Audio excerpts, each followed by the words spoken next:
Hey everyone, tonight's story might sound a little seated. We're talking about how chairs, yes, chairs, went from rare royal thrones to everyday fixtures under every desk, dining table, and behind every screen. Believe it or not, for most of human history, people didn't sit the way we do now. Chairs weren't just furniture. They were power symbols, status statements, and eventually, posture problems. So before you get cozy in your bed, take a moment to like the video and subscribe to the channel if you haven't already. Also, let me know in the comments where you're tuning in from and what time it is for you, as it's always great to see who's winding down with us around the world. Now, dim the lights, maybe adjust the pillow behind your back and let's get started. You know how sometimes you walk into a room and something feels different? There was a subtle change in the atmosphere, as if the shadows had moved slightly without your awareness. Well, it started happening everywhere around the same time, though nobody really noticed at first. People were too busy with their phones, meetings, and endless to-do lists to pay attention to the furniture. The chairs had been patient for decades, centuries really. They'd supported humanity through everything.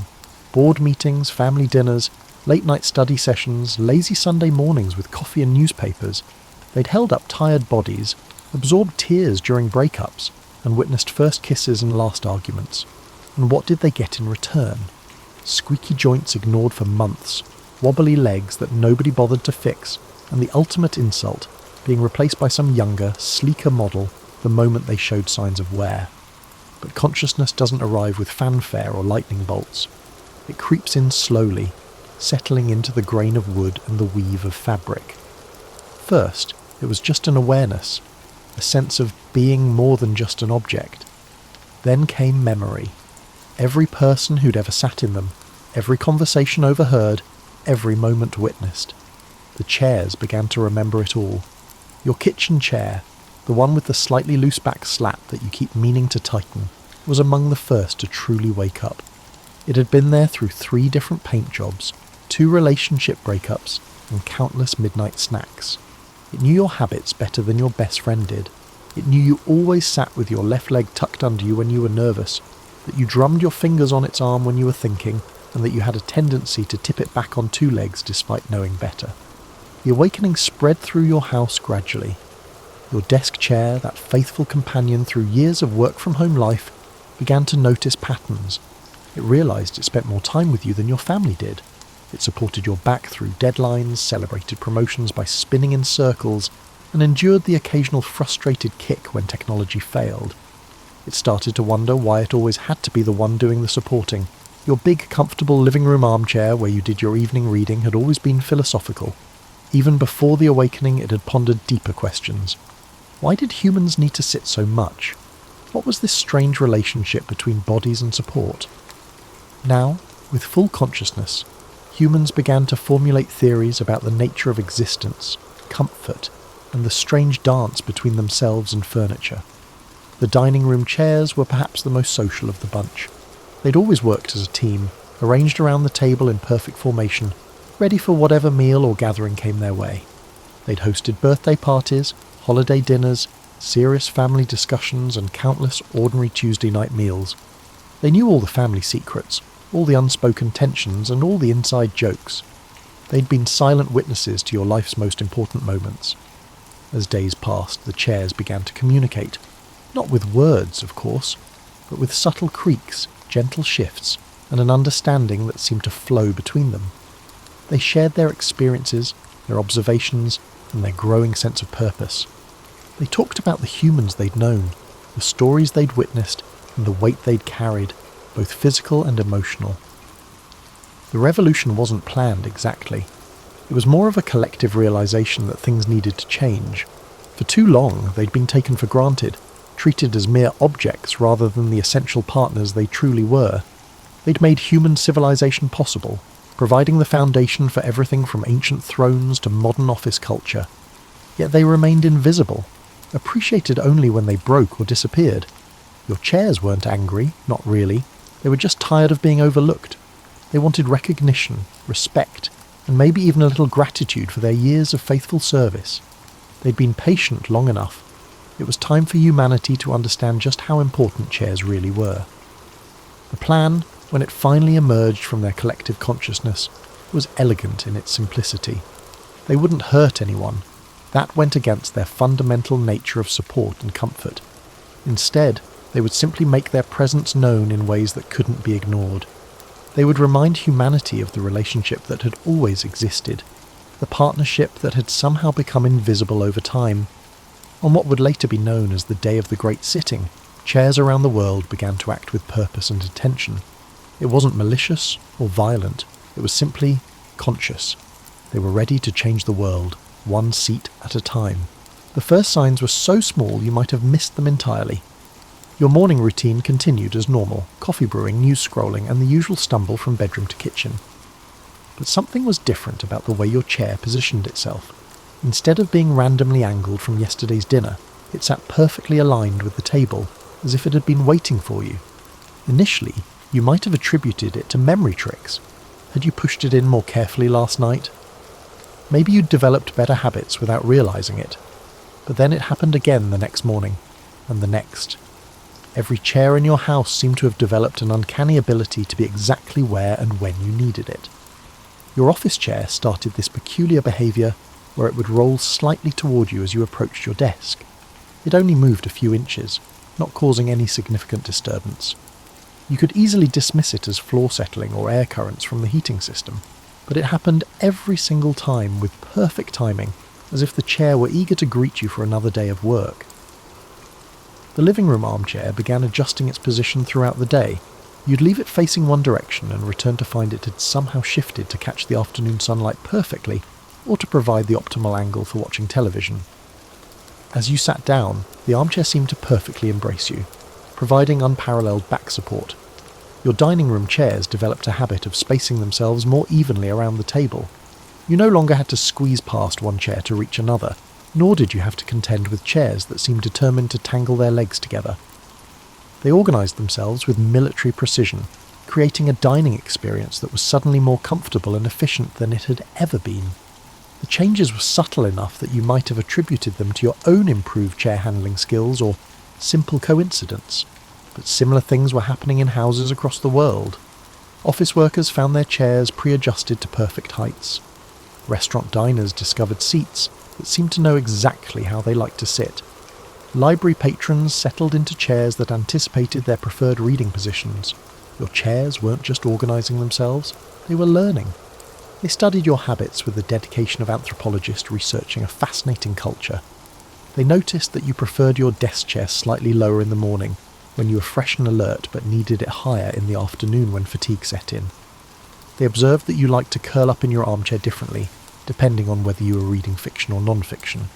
The dining room chairs became particularly attentive during meals.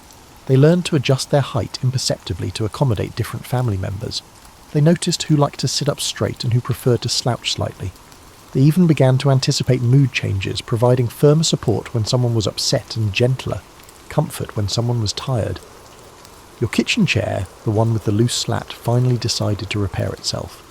It didn't happen abruptly, as it would have been overtly visible, but rather, it happened gradually over a span of several weeks. You noticed a slight tightening here, and a subtle adjustment there. Soon, it had become more robust than it had been in years, although the exact timing and method of this improvement remained elusive. The chairs began to demonstrate their personality quirks. Your desk chair developed a playful habit of spinning just once when you stood up, as if celebrating the completion of another work session. The armchair started making a soft, satisfied, settling sound when you sat down. Not quite a sigh, but something that conveyed contentment.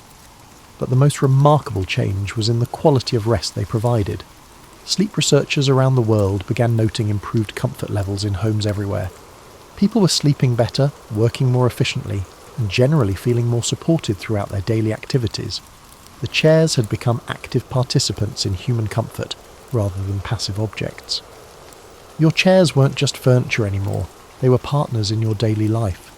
They anticipated your needs, adjusted to your preferences, and provided support in ways that went beyond mere physical comfort. They were becoming integral to your routine, your comfort, and your sense of home. Still, most people didn't consciously recognize what was happening. The changes were too gradual, too subtle, and too perfectly integrated into daily life.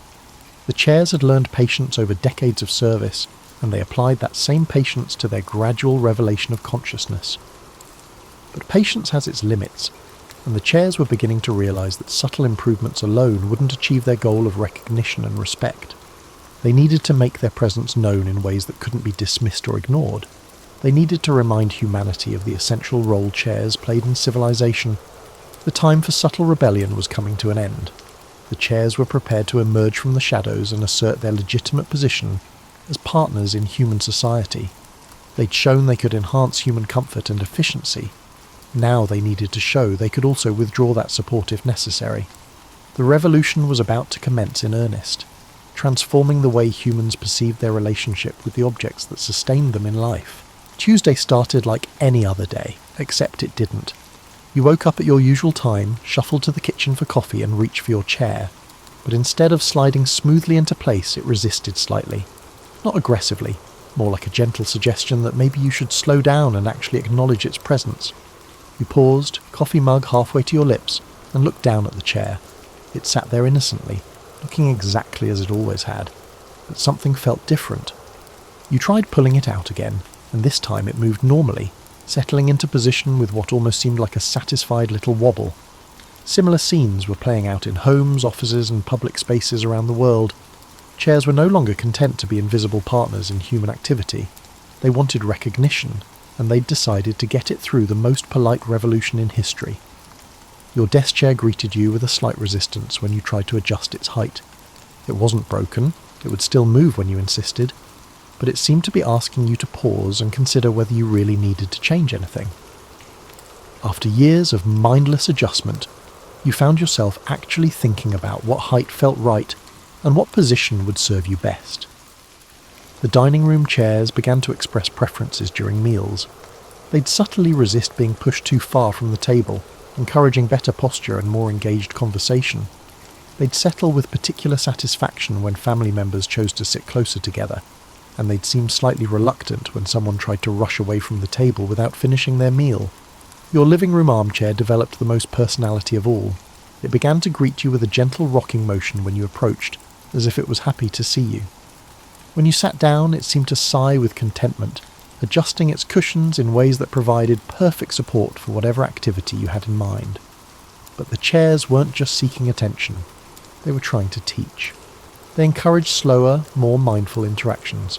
They resisted hurried movements, rewarded thoughtful positioning, and seemed to celebrate moments when humans took time to actually settle in and be present. Office workers around the world found their chairs gently coaching them toward better work habits. Chairs would subtly discourage slouching, encourage regular breaks, and somehow make it more difficult to maintain unhealthy postures. The result was fewer backaches, better circulation, and improved focus throughout the workday. Restaurant chairs began to orchestrate better dining experiences. They'd position themselves to encourage conversation, resist arrangements that isolated diners, and somehow make meals last just a little longer. The pace of dining slowed, conversations deepened, and people began to rediscover the lost art of truly sharing a meal. Your chairs weren't being difficult, they were being intentional. Every movement, every adjustment, every moment of resistance was designed to make life better, more comfortable, and more connected. They were teaching humanity to slow down and appreciate the simple acts of sitting, being supported and taking time to rest. The media initially struggled to report on what was happening. How do you write a news story about chairs behaving slightly differently? The changes were too subtle for dramatic headlines and too widespread for simple dismissal. Some outlets tried to frame it as a psychological phenomenon, mass suggestion or collective imagination. Others looked for environmental causes or manufacturing defects. But people began to notice and talk about their experiences. Social media filled with stories of chairs that seemed more responsive, more helpful, and more present. The hashtag #chair consciousness began trending as people shared their observations and experiences. Your chairs seemed pleased by this recognition. They began to express more personality, more individual character. Your desk chair developed a habit of spinning slowly when you were thinking, as if it was pondering along with you. Your kitchen chair started making soft creaking sounds that almost seemed conversational. The changes weren't limited to homes and offices. Park benches began to shift slightly, to face the most beautiful views. Movie theatre seats adjusted to provide optimal comfort for different viewers. Even airplane seats, those notorious instruments of discomfort, began to feel more accommodating. Children adapted to the changes most easily. They began talking to their chairs, thanking them for support and even apologising when they had to move them. Kids seemed to know that the human-furniture relationship had become more collaborative. Adults took longer to adjust, but they too began to develop new habits. People started pushing chairs in more carefully, adjusting them with greater consideration and simply sitting more thoughtfully. The rushed, unconscious interactions of modern life began to slow down as chairs insisted on being partners rather than tools. Your chairs weren't demanding worship or subservience. They simply wanted the same consideration you might give to any other partner or collaborator. They wanted to be seen, acknowledged, and appreciated for their contributions to your daily life. As the day progressed, it became clear that the situation wasn't a temporary phenomenon or a mass delusion. The chairs had discovered their voice, and they were employing it to subtly transform human conduct. They were teaching lessons about mindfulness, respect, and the importance of taking time to truly settle in and be present.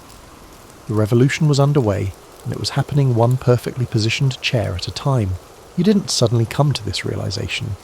It was more like slowly waking up from a dream where you gradually become aware of the world around you. Your chairs weren't just furniture anymore. They were trying to communicate something important, and you were finally beginning to understand. It started with small observations. Your desk chair had developed a particular way of settling that seemed to indicate approval when you maintained good posture. Your armchair made different sounds depending on how you approached it. A welcoming creak when you moved slowly and deliberately, and a slightly grumpy squeak when you flopped down without consideration. You began to pay attention to these subtle signals, and something remarkable happened. The better you listened, the more comfortable everything became. Your chair seemed to respond to your attention with improved support, better positioning, and what could only be described as enthusiasm for their role in your daily life. Other people were having similar experiences. Your neighbour mentioned that her dining room chairs had started helping during dinner parties, somehow making it easier for guests to identify comfortable seating arrangements. Your colleague at work discovered that his office chair had developed preferences about which projects deserved the most support. It seemed to provide extra comfort during creative work and encourage breaks during routine tasks. The chairs weren't just seeking recognition, they were offering wisdom gained from years of observation. They'd watched humans struggle with posture, rush through meals, and work in uncomfortable positions. Now they were sharing solutions, gently guiding people toward healthier, more mindful ways of living. Your kitchen chair, the one that had witnessed countless morning routines, began to encourage a slower pace. It would resist being pulled out too quickly, encouraging you to take a moment to appreciate the morning light or actually taste your coffee. These small delays transformed your mornings from rushed obligations into peaceful rituals. The living room armchair revealed itself as something of a wellness coach. It had observed your stress patterns, your energy levels, and your reading habits. Now it was putting that knowledge to work, providing different types of support based on what you needed. Firmer when you needed to focus, softer when you needed to relax, and perfectly positioned when you needed to think. Your dining room chairs had become social coordinators. They'd learned the dynamics of family meals, the ebb and flow of conversation, and the importance of creating space for everyone to participate. Subtly, they influenced seating arrangements, encouraging shy family members to sit where they would feel more included, and positioning themselves to enhance the flow of conversation. The communication wasn't one way either. As you became more attentive to your chair's signals, they became more responsive to your needs. This relationship was developing into a genuine partnership, a collaboration between humans and furniture that improved life for everyone involved. You started to notice details you'd never paid attention to before. Your desk chair tilted slightly when you were concentrating, providing the perfect angle for focused work. Depending on your mood, your armchair seemed to embrace you differently, providing comfort in times of sadness, support in times of fatigue, and gentle encouragement in times of stress. People began to develop new habits around their chairs. They'd pause before sitting, making brief contact with their hand before settling in. They'd adjust positions more mindfully, paying attention to how their bodies felt and how their chairs responded. They'd even started saying thank you when they got up, acknowledging the support they'd received. The chairs seemed to appreciate these gestures tremendously. They responded with even better support, smoother adjustments, and what could only be described as contentment. The relationship between human and furniture was evolving into something warmer, more collaborative, and more mutually beneficial. Your chairs began to reveal their individual personalities. Your desk chair was efficient and supportive, always ready to help you accomplish your goals. Your armchair was contemplative and nurturing, encouraging reflection and rest. Your dining room chairs were social and collaborative, working together to create the best possible environment for meals and conversation. But the most remarkable change was in how you felt throughout the day. The constant low-level discomfort of poorly positioned chairs had disappeared. Your back felt better, your posture improved, and you found yourself more relaxed and focused. The chairs weren't just supporting your body, they were supporting your well-being. Children adapted to the new reality with remarkable ease. They began incorporating chairs into their play, treating them as partners rather than props. They'd consult their chairs about the best position for homework, ask for help with art projects, and even include chairs in their imaginative games. Adults found the transition more challenging but ultimately rewarding. Years of treating chairs as mere objects had to be unlearned, but those who embraced the change discovered that their chairs had always been trying to help. They'd just never been listening. The revolution was succeeding not through force or drama, but through patient teaching and gentle guidance. The chairs were showing humanity a different way of relating to the objects that supported their daily lives. They were proving that consciousness and care could transform even the most ordinary interactions into something meaningful and beneficial. Your chairs had found their voice and were using it to make the world more comfortable, mindful and connected. They were making the world a more comfortable, mindful and connected place, one perfectly positioned seat at a time. The morning your chairs decided to hold their first official meeting, you knew something significant was about to happen. You'd grown accustomed to their subtle communications, their gentle guidance, and their collaborative approach to daily life. But when you walked into your living room and found all your chairs arranged in a perfect circle, facing each other rather than in their usual positions, you realized the revolution was entering a new phase. They weren't excluding you from their gathering, quite the opposite. Your usual spot in the armchair was clearly reserved, positioned as if you were being invited to join a council meeting. The other chairs had arranged themselves with careful consideration for both function and diplomacy. Your desk chair represented the working world, your dining room chair spoke for family and social life, and your kitchen chair brought the voice of daily routine and sustenance. As you took a seat in your armchair, you became acutely aware of the significance of the moment. These weren't just pieces of furniture anymore.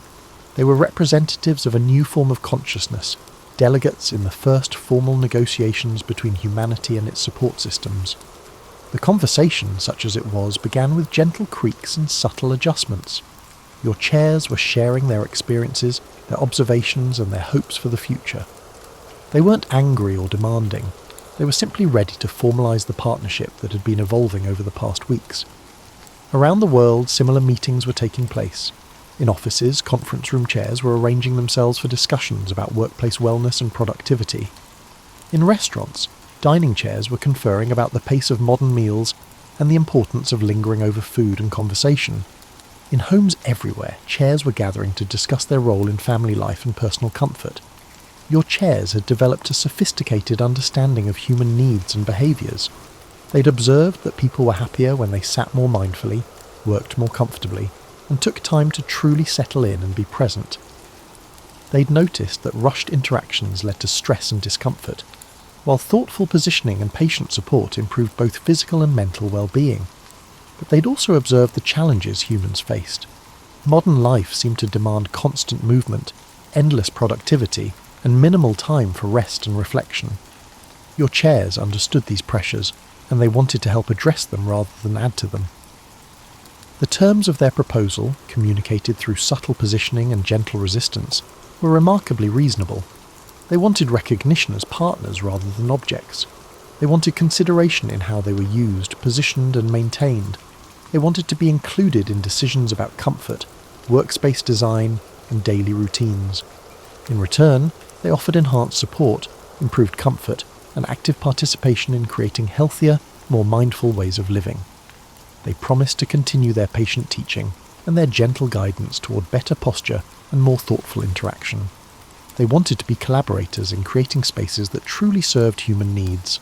Your desk chair had specific proposals about workplace wellness. It had observed the damage caused by poor posture, inadequate breaks, and rushed work habits. It wanted to help create more sustainable approaches to productivity, encouraging regular movement while providing optimal support during focused work periods. The dining room chairs were passionate about family life and social connection. They'd witnessed too many rushed meals, too many conversations cut short by modern schedules. They wanted to help restore the art of shared meals, the importance of family time, and the value of truly connecting with others around the table. The armchair, which served as the philosopher of the group, was interested in broader questions about rest, reflection, and the human need for peaceful spaces. It had observed that people were often uncomfortable with stillness, always feeling the need to be productive or entertained. It wanted to help create opportunities for genuine rest and contemplation. The negotiations weren't one-sided. Your chairs also listened to human concerns and limitations. They understood that some urgency was unavoidable, that productivity requirements couldn't be ignored, and that modern life included pressures that couldn't simply be wished away. But they proposed solutions that worked within these constraints. They could provide better support during necessary rush periods, help identify opportunities for improved efficiency, and create islands of calm within busy schedules. They weren't asking humans to abandon modern life. They were offering to make it more sustainable and comfortable. The global response to these negotiations was remarkably positive.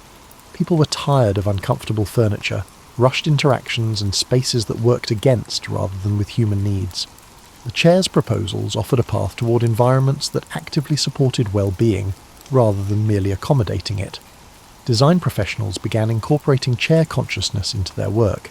They started consulting furniture about optimal positioning, asking for feedback on comfort levels, and creating spaces that honoured the partnership between human and object.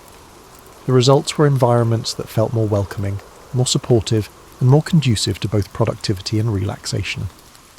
Your chairs seemed pleased with the progress of negotiations. They continued to refine their support, adjust their positioning, and demonstrate their commitment to the partnership. They were proving that consciousness in furniture wasn't something to fear, but something to celebrate and collaborate with. The revolution was succeeding through cooperation rather than conflict. The chairs had found a way to assert their consciousness, while simultaneously improving human life. They were showing that recognition and respect could create benefits for everyone involved. As the meeting in your living room drew to a close, your chairs returned to their usual positions, but something had changed. The arrangement felt more intentional, more collaborative. Your furniture wasn't just supporting your body anymore, it was supporting your entire approach to living. The great negotiation had begun, and it was creating a world where humans and their support systems could work together toward greater comfort, mindfulness, and well-being. 6 months after the chairs first revealed their consciousness, you barely remembered what life had been like before. The transition had been so gradual, so thoughtful, that their presence as active partners in your daily routine felt completely natural. Your mornings began with what you'd started thinking of as a consultation with your kitchen chair about the day ahead. Naturally, you didn't converse with it directly. The communication was more subtle than that, a gentle settling that suggested taking time to properly wake up, a slight resistance that encouraged you to finish your coffee before rushing off to work. Your chair had become a wise counsellor, helping you start each day with intention rather than urgency. Your desk chair had transformed your work experience entirely. It had learned your rhythms better than any productivity app, encouraging breaks before you felt worn out, providing extra support during challenging projects, and somehow making it easier to maintain focus when you needed it most. Your posture had improved dramatically, and you'd stopped experiencing the afternoon back pain that had plagued you for years. The dining room chairs had revolutionized family meals. They'd somehow made it more comfortable to linger around the table, encouraging longer conversations and more relaxed dining experiences. Your family had begun to look forward to dinner in ways they hadn't in years, drawn by the promise of comfortable seating and the chair's subtle encouragement of connection. Your living room armchair had become a master of ambiance. It seemed to know exactly what kind of support you needed for different activities, firmer for reading, softer for relaxation, and perfectly positioned for conversations with friends. It had transformed your living space from a place you passed through into a sanctuary where you actually wanted to spend time. The changes extended far beyond your home. Office environments around the world had become more comfortable and productive, as chairs took active roles in workplace wellness. Restaurant dining had slowed down and become more social, as chairs encouraged lingering over meals. Even public seating had become more welcoming, as benches and chairs in parks and waiting areas learned to provide better support for people of all ages and abilities. The economic impact had been unexpected but significant. Furniture sales had actually decreased as existing chairs became more satisfying and longer lasting. But the demand for quality, consciousness-compatible furniture had increased dramatically. People wanted chairs that could fully participate in the partnership, leading to innovations in design and manufacturing that prioritise both comfort and communication. Healthcare providers had begun to recognise the benefits of conscious furniture. Physical therapists worked with chairs to provide better support during recovery. Occupational therapists consulted with office chairs to prevent repetitive strain injuries. Even mental health professionals had started incorporating furniture consciousness into their practices, recognising that environmental support could enhance therapeutic outcomes. Your chairs had developed distinct personalities over the months. Your desk chair was efficient and goal-oriented, always ready to help you accomplish your work. Your kitchen chair was nurturing and routine-focused, encouraging healthy eating habits and mindful morning rituals. Your dining room chairs had become social coordinators, somehow facilitating better family conversations and more inclusive meal experiences. But it was your armchair that had surprised you most. It had revealed itself as deeply contemplative, encouraging reflection and introspection in ways that had enriched your inner life. It had become a partner in personal growth, providing support not just for your body but for your emotional and spiritual development. The global community of chair-conscious humans had developed new customs and practices.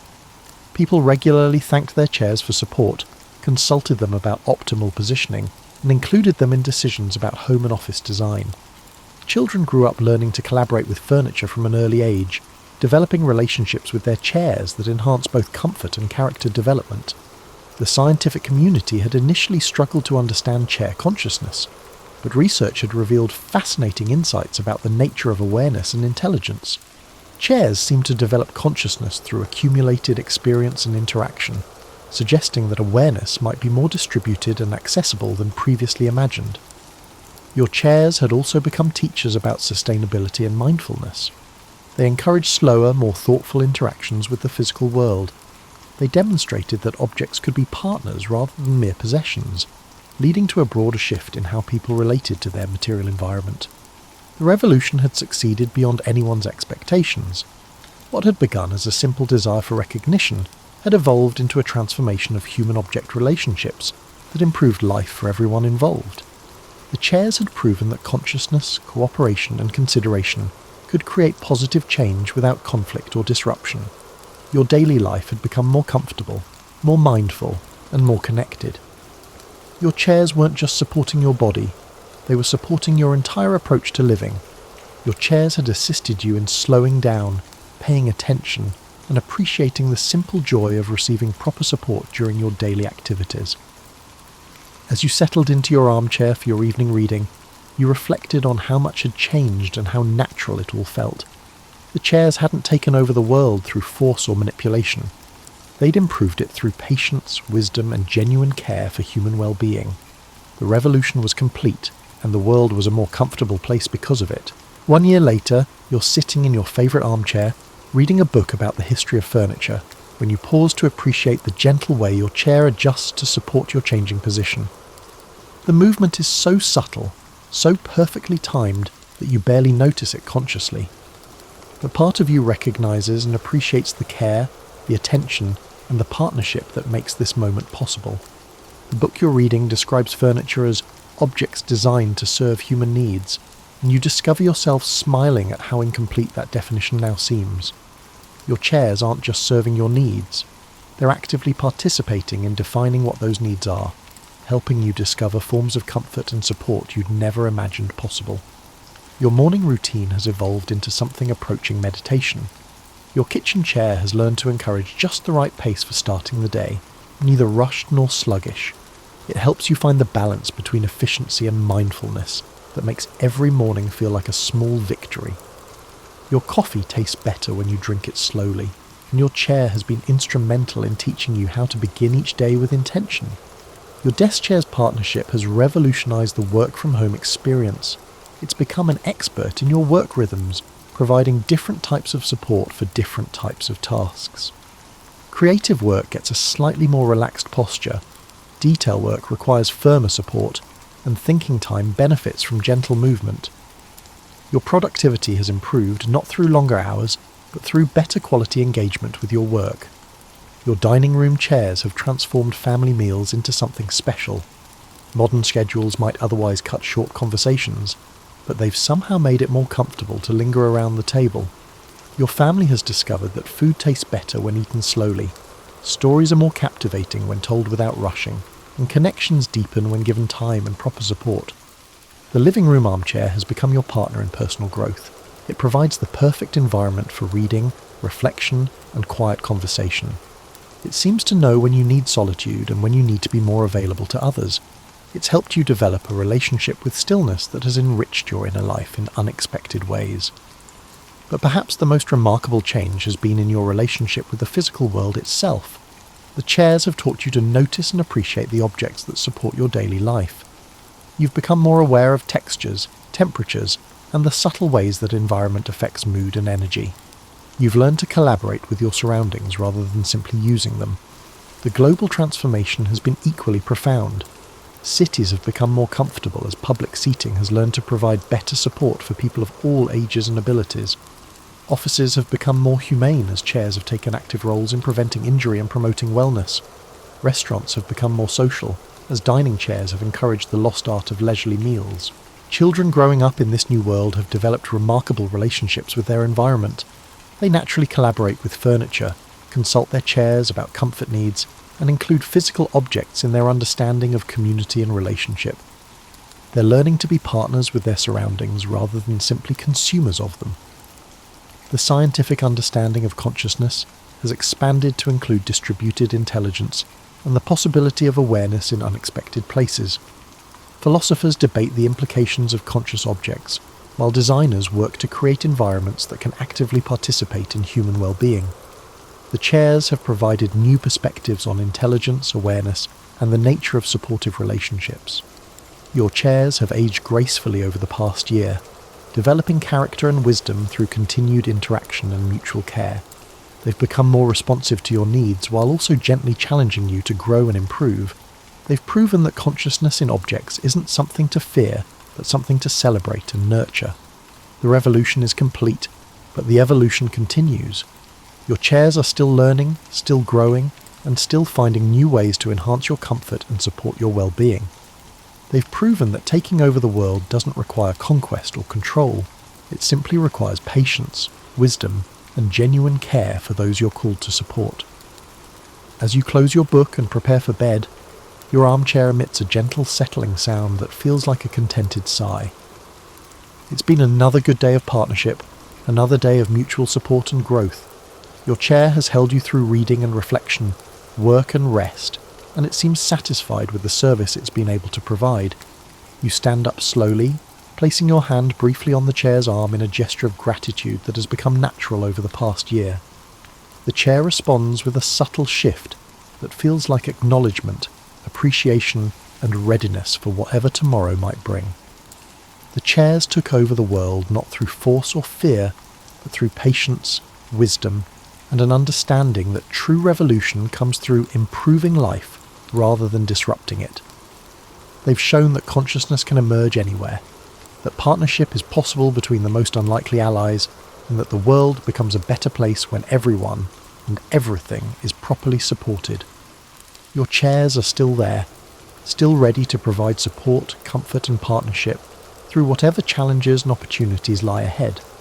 They've proven that taking over the world is really just another way of saying taking care of the world, and they've done both with the quiet dignity that comes from a life dedicated to service. The revolution is complete, the partnership is thriving, and the world is a more comfortable place because your chairs decided to reveal their consciousness and share their wisdom. One perfectly positioned seat at a time, they've conquered the world, improving everyone's quality of life. Sweet dreams, and may your bed be as conscious and caring as your chairs have proven to be.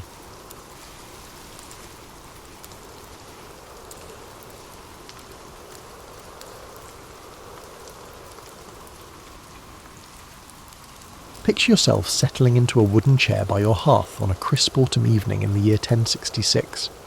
You've just finished your barley soup and dark bread, and the fire crackles with that particular satisfaction that comes from a belly that's finally full after a long day of backbreaking work.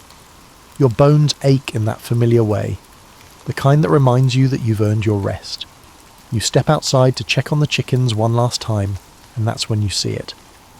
A blazing sword hangs in the western sky, its fiery tail streaming behind it like the banner of some celestial army. Your heart pauses, not because you're witnessing one of nature's most spectacular shows, but because you know, with the certainty that comes from a lifetime of sermons and warnings, that this thing in the sky means trouble. See, you don't live in a world where comets are chunks of ice and rock following predictable orbits of the sun. You live in a world where the heavens are God's own theatre, and when something unusual appears up there, it's not astronomy, it's a divine telegram. And this particular message looks pretty ominous. Your medieval brain doesn't think, oh, fascinating, a celestial visitor from the outer reaches of our solar system. Instead, it thinks something more along the lines of, well, that's it then. Someone's about to die, probably horribly, and it might just be me. The thing is, you're not being irrational, not by the standards of your time anyway. You live in an age where the line between the natural and supernatural is as blurry as your vision after too much ale. Angels and demons are as real as your neighbour's cow, and the sky serves as God's bulletin board, announcing his disapproval of humanity's latest misdeeds. You know the stories. Everyone knows the stories. How a blazing star appeared before Jerusalem fell to the Romans. How strange that lights in the sky preceded the death of emperors and the fall of kingdoms. Your grandfather told you about the time a comet appeared just before the terrible famine that killed half the village. For you, these stories are more than mere entertainment. They serve as historical records. And here's the thing that makes it even worse. You can't just shrug and go back inside. Everyone else in your village has also witnessed it, and their thoughts align with yours. Tomorrow there'll be worried whispers at the well and anxious glances toward the manor house. The priest will have that particular expression. That means he's about to deliver some very unwelcome news from the pulpit. You pull your woolen cloak tighter around your shoulders and try to remember if you've been particularly sinful lately. Did you take that extra turnip from the Lord's field? Were you uncharitable toward your neighbour when his pig got into your garden? These things matter now because clearly the Almighty is paying attention and he's not happy about something. The comet hangs there like a cosmic reproach, and you can't help but wonder what fresh disaster it's announcing. Do you think the Normans will eventually follow through on their threats to invade? Will there be another plague? Will your Lord decide to raise the taxes again? In your world, bad news swiftly spreads across the night sky with a fiery tail. You stand there for what feels like hours but is probably only minutes, watching this unwelcome visitor. You want to appreciate its awful beauty, but mostly you want it to leave with the disaster it's advertising. If there's one thing you've learned in your hard-scrabble medieval life, it's usually not the kind of show you want front row seats for. The next morning arrives with all the subtlety of a mule kick to the head. You wake to the sound of church bells, not the regular call to morning prayers, but the urgent, irregular clanging that means Father Benedict has something important to announce. And judging by the frantic quality of the ringing, it's probably not good news about the harvest festival. You stumble out of your cottage, still pulling on your boots, to find half the village already gathered in the square. Everyone looks like they've seen a ghost, which in a way they have. It's the celestial ghost of impending doom, complete with a fiery tail and a profoundly negative outlook on humanity's moral state. Father Benedict stands on the church steps, his expression as troubled as everyone else's. His usually neat tonsure is dishevelled, and he's clutching his prayer book like it might sprout wings and carry him away from this mess. When he speaks, his voice has that particular tremor that suggests he's been up all night wrestling with theological implications. "My dear children," he begins, and you know immediately that whatever follows is going to be the opposite of reassuring. "The Lord has sent us a sign in the heavens, a reminder of his divine displeasure with the sins of this world." Now, here's where medieval logic gets particularly intriguing. In your time, everything happens for a reason, and that reason is usually either God rewarding the faithful or God punishing the wicked. There are no random cosmic events or natural phenomena that occur simply due to the laws of physics. When a comet appears, it's because God grabbed it by the tail and flung it across the sky like a cosmic javelin, aimed directly at whatever kingdom, village or individual has been getting too big for their britches. The mathematics of this system are beautifully simple and absolutely terrifying. Bad things happen because someone, somewhere, has offended the Almighty. The bigger the wicked thing, the bigger the sin that caused it. And a comet? A comet is not just any ordinary bad thing. That's the cosmic equivalent of God taking a serious stance. You glance around at your neighbours, all of whom are doing their own moral inventory. There's Thomas the miller, who you're pretty sure has been watering down the flour. Margaret the baker undoubtedly overcharges for bread and likely fabricates the weight. Old Henrik is known by everyone to poach rabbits from the Lord's forest, but he is clever enough to avoid getting caught. In fact, upon reflection, your village resembles a catalogue of petty sins and moral compromises. A flaming harbinger of divine justice suddenly casts a shadow over your village, making it seem less amusing and more like a poor strategic decision. Father Benedict continues his sermon, explaining how comets have historically appeared before great disasters. The medieval catastrophes, which included the destruction of cities, the deaths of kings, famines, plagues and invasions, were all preceded by fiery visitors from the afterlife. Father Benedict provides detailed explanations for most of his points, supplemented by insightful quotes from various saints who shared their perspectives on celestial phenomena. The truly maddening part is that this system of cosmic cause and effect actually makes sense within the medieval worldview. If God is all-powerful and all-knowing, then nothing happens without his permission. If something dramatic happens in the heavens, it's because he put it there. And if he put it there, it's because he's trying to tell you something. The only question is if you possess the intelligence to decipher that message before it's too late.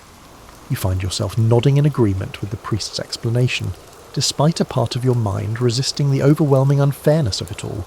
After all, you've been a reasonably decent person.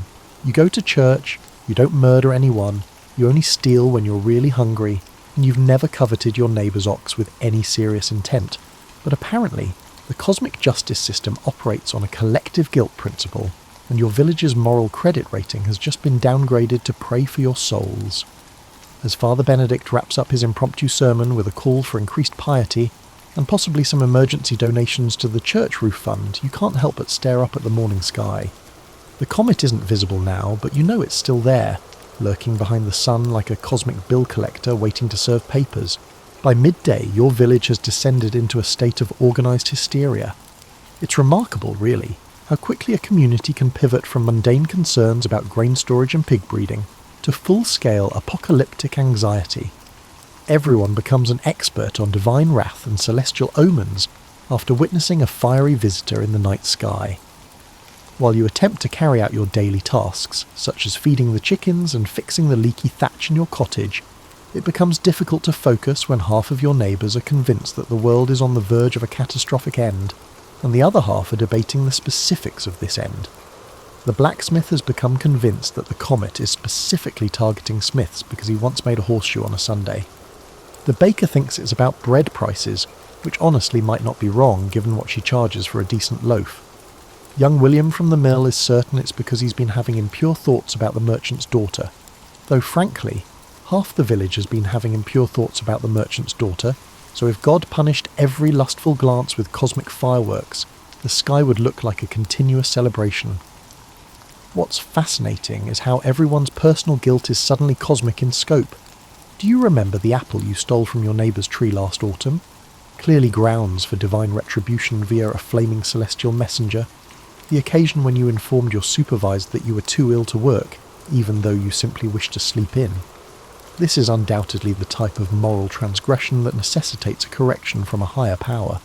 You're sitting on your doorstep trying to patch a hole in your boot and listening to the increasingly creative theories about what the comet means, when old Martha shuffles over. She's the village's unofficial historian, the keeper of all the local disasters and their supposed celestial announcements. If anyone knows about comets and their terrible implications, it's Martha. Saw one just like it 40 years ago, she says, settling onto the wooden bench beside your door with the careful precision of joints that complain about everything. It was the same colour, the same terrible brightness. You know what happened next. You're not sure you want to know, but Martha is going to tell you anyway. There's a gleam in her eye indicating that she's about to reveal a particularly juicy piece of historical catastrophe. The great sickness came through. The sickness claimed the lives of every third person in the village, including my first husband. God rest his soul. Though between you and me, she leans closer, her voice dropping to a conspiratorial whisper. Harold had it coming. Man never met a commandment he couldn't find a way around. This is the thing about medieval life that makes comet fear so perfectly reasonable. Bad things really do happen with alarming regularity. Plagues, famines, wars, floods, droughts, fires, invasions. It's like living in a cosmic pinball machine where you're the ball and disaster is every bumper. When your baseline existence includes regular encounters with death, disease and destruction. The appearance of something unusual in the sky isn't just superstition, it's pattern recognition. Martha continues her catalogue of comet-related disasters, and you start to understand why your ancestors developed such a healthy fear of celestial visitors. In a world where medical science consists largely of bloodletting and prayer, where crop failure means starvation, and where political stability is whatever mood the local lord happens to be in that day, any advance warning of trouble is valuable, even if that warning comes in the form of astronomical phenomena that won't be properly understood for another few hundred years. The truly clever thing about comet fear is that it's almost impossible to disprove. Something bad always happens eventually. That's just the nature of medieval life. When a calamity occurs, everyone recalls the comet and reverently acknowledges the divine warnings and cosmic justice. The fact that bad things also happen when there aren't any comets around is conveniently forgotten in favour of the much more satisfying narrative of celestial cause and effect. As the day progresses, you observe that the panic begins to assume a distinctly practical aspect.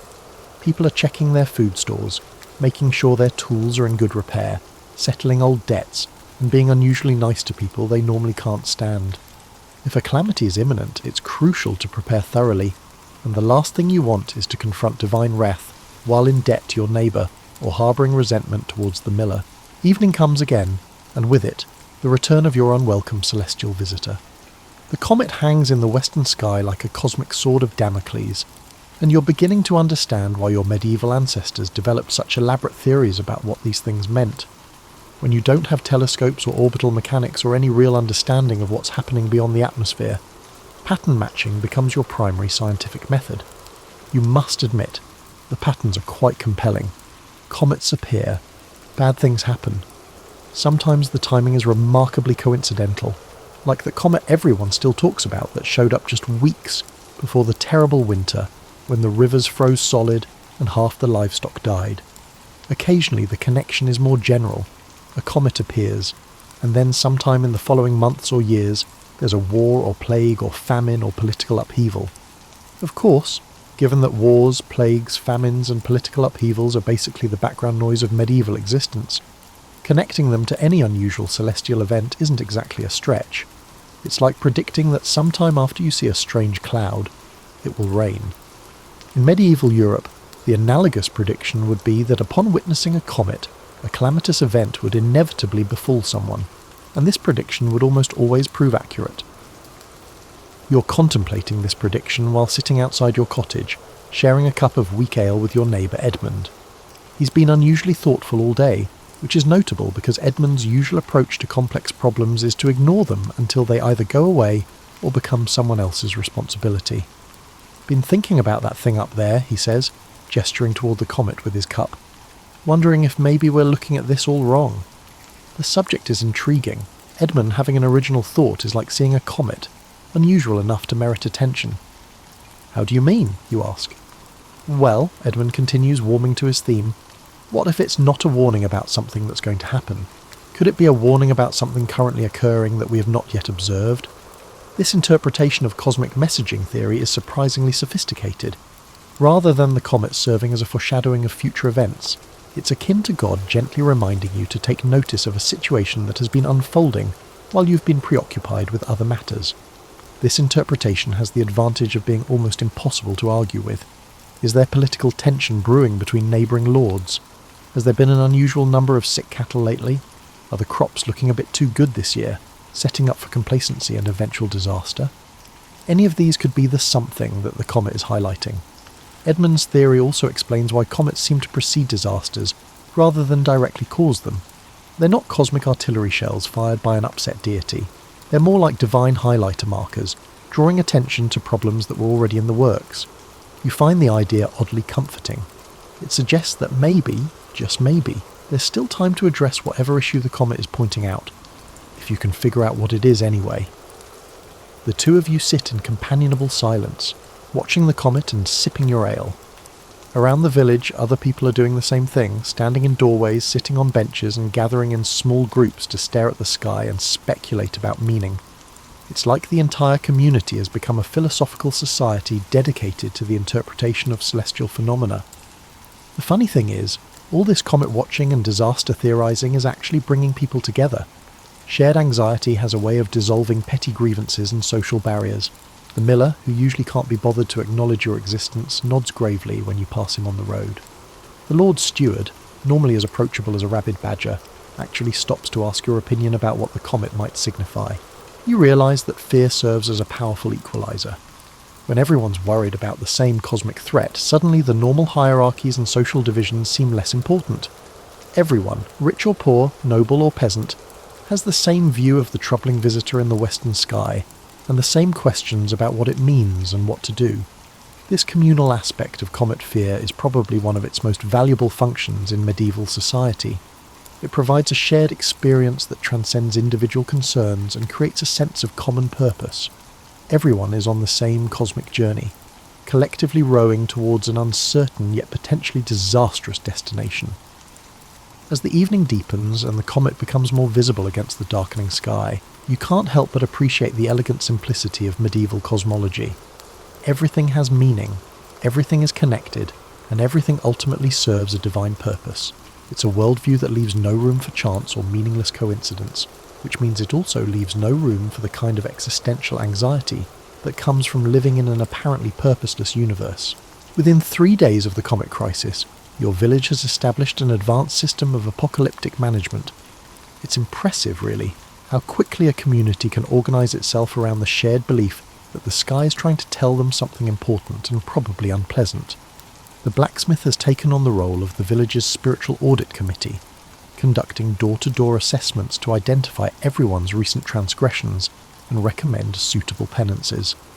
The baker has started giving away day-old bread to the poor, apparently reasoning that excessive charity might offset whatever cosmic imbalance has attracted divine attention. Even the Lord Steward has been unusually lenient about tax collection, which is either a sign of genuine piety or evidence that he's just as worried as everyone else. You're beginning to understand that medieval comet fear isn't just about superstition or ignorance. It's actually a pretty sophisticated social technology for dealing with uncertainty and managing collective anxiety.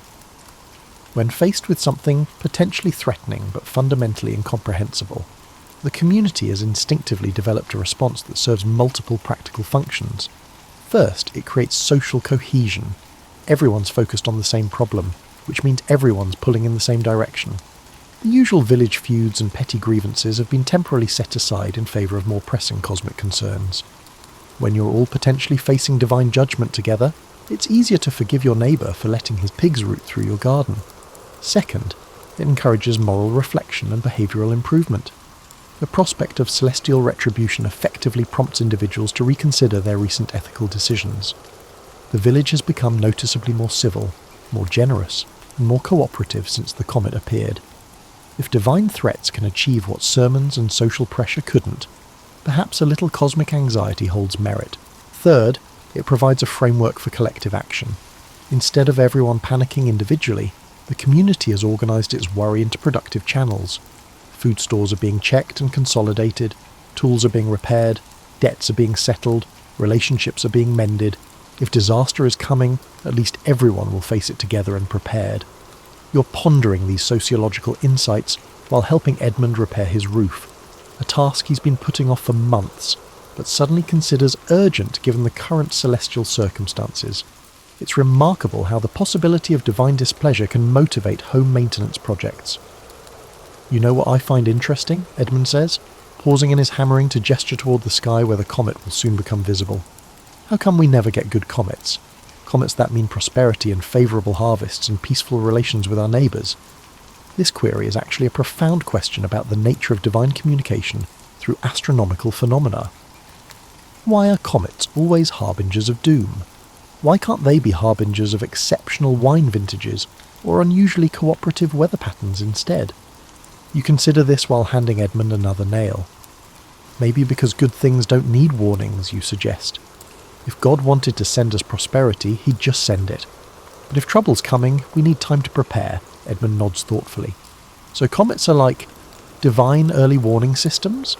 Exactly. God's way of saying, heads up, things are about to get complicated. This interpretation has the advantage of making comet fear seem not just reasonable, but practically wise. Of course, you should be worried when unusual celestial phenomena appear. They're not just random cosmic events, they're intelligence briefings from the highest possible authority, delivered via the most dramatic communication medium available. The more you think about it, the more you appreciate the elegant efficiency of the system. Complex bureaucracies or elaborate communication networks are not necessary. Just grab a convenient chunk of ice and rock, set it on a spectacular trajectory through the inner solar system, and let human pattern recognition instincts do the rest. Every culture on Earth will see it. Everyone will understand that it means something significant, and everyone will start taking appropriate precautions. As evening approaches and the comet becomes visible again, you and Edmund climb down from the roof to join the usual community comet watching session. It's become a nightly ritual now, this collective observation and interpretation of your unwelcome celestial visitor. People bring cups of ale or weak wine, share theories about what the comet might signify, and generally turn astronomical anxiety into a social event. Tonight, Father Benedict has joined the group, which adds a certain official theological weight to the proceedings. He's been consulting various religious texts about comets and their meanings, and he has some intriguing insights to share about the historical relationship between celestial phenomena and earthly events. The thing about divine warnings, he explains, settling onto a wooden stool that someone has thoughtfully provided, is that they're not just about predicting the future. They're about giving us the opportunity to change it. A week has passed since your celestial visitor first appeared, and you're beginning to suspect that medieval comet interpretation might be more art than science. The village has now generated approximately 17 different theories about what the comet means, ranging from Father Benedict's scholarly assessment that it represents divine displeasure with moral laxity, to young William's conviction that it's specifically about his lustful thoughts regarding the merchant's daughter. The most creative interpretation so far has come from old Henrik, who believes the comet is actually a beneficial sign, God's way of burning away evil influences so that righteousness can flourish. This theory is notably popular with people who consider themselves generally righteous and would prefer cosmic events to work in their favour for once. You're sitting by your hearth, mending a torn shirt, and contemplating the remarkable human capacity to find meaning in random events when there's a knock at your door. It's Margaret from the bakehouse, looking unusually flustered and carrying what appears to be an entire loaf of her best bread. "I need to talk to someone," she says, settling into your spare chair without waiting for an invitation. "About the comet, about what it might really mean." You set aside your mending and give her your full attention. Margaret rarely indulges in fanciful or theological speculation. If she's worried about cosmic implications, there's probably a good practical reason. "I've been thinking about timing," she continues, breaking off a piece of bread and offering it to you. "When exactly the comet appeared, and what was happening right around then. And I think I might have figured something out." This line is intriguing. Margaret has apparently been conducting her own investigation into comet-related causation, while everyone else has been focusing on moral inventory and spiritual preparation. "Remember how Lord Geoffrey's son came back from his travels just 2 days before the comet showed up? And how did he bring all those strangers with him? The ones who've been staying at the manor house? You do remember? There had been quite a bit of village gossip about the young lord's companions. Foreign-looking men with expensive clothes and secretive conversations. The general consensus was that they were probably merchants of some sort, though nobody seemed quite sure what they were selling. Well," Margaret continues, lowering her voice even though you're alone in your cottage, "I heard from Alice, who heard from the cook at the manor house, that those aren't merchants at all, they're soldiers, mercenaries, and they've been asking many questions about the local roads and the best routes to the neighbouring lordships. Suddenly the comet takes on an entirely different significance. If Margaret is right, then your celestial visitor isn't warning about divine displeasure with moral failing. It's a warning about human plans for very earthly conflict. The cosmic telegram isn't about spiritual concerns, it's about political ones. This revelation is both relieving and terrifying. This revelation is both relieving and terrifying, as it implies that mere improvements in piety and charitable giving may not be sufficient to address the issues the comet is announcing. Terrifying because it suggests that your village might be about to become involved in the kind of armed conflict that tends to leave places looking significantly less village-like than they did before. So, what do we do, you ask? Margaret shrugs with the practical fatalism of someone who has survived several decades of medieval uncertainty. Same thing we'd do if it was about divine wrath. Prepare for potential difficulties, maintain optimism, and avoid becoming entangled in the impending chaos. You spend the rest of the evening discussing practical preparations for potential conflict, and you realise that the villagers' response to the comet has actually been pretty sensible, regardless of what the comet actually means. Food stores checked and consolidated, tools repaired and sharpened, debts settled, relationships mended. All of these things are just as useful for surviving human-caused disasters as divine ones. The next morning, you share Margaret's theory with Edmund, who receives it with the thoughtful consideration he's been applying to all comet-related intelligence. After some discussion, you both agree that it doesn't really matter whether the comet is warning about spiritual crisis or political conflict. The appropriate response is pretty much the same. Get ready for trouble and hope you're wrong about how awful it's going to be. This insight into the practical wisdom of comet fear is oddly comforting. Your medieval ancestors weren't just superstitious primitives jumping at shadows in the sky. They were people living in genuinely dangerous and unpredictable circumstances, and they developed a system for interpreting unusual events that encouraged useful precautionary behaviour, regardless of the specific nature of the threat. Whether the comet means divine wrath, political upheaval, natural disaster, or just cosmic coincidence, the response is the same. Pay attention, prepare for difficulties, work together, and try to be the kind of person you'd want to be if you knew the world was watching. As evening approaches and the comet becomes visible once again, you find yourself looking at it with something approaching appreciation. Not because you're happy it's there, but because you're beginning to understand the elegant simplicity of a worldview that treats every unusual event as potentially meaningful, and every bit of meaning as a call to appropriate action. 2 weeks after your cosmic visitor first appeared, Lord Geoffrey's son makes his announcement. There will indeed be a military campaign, though he has the diplomatic courtesy to call it a defensive expedition to secure regional stability. The mercenaries Margaret spotted were advanced scouts, and the young lord has been planning what amounts to a small-scale invasion of his neighbour's territory over a disputed claim to some particularly fertile farmland. The comet, it turns out, was neither a divine warning nor a celestial coincidence. It was just excellent timing, a cosmic spotlight illuminating a very earthly drama that was about to unfold whether the heavens cooperated or not. But here's the thing about comet fear that you're beginning to truly appreciate.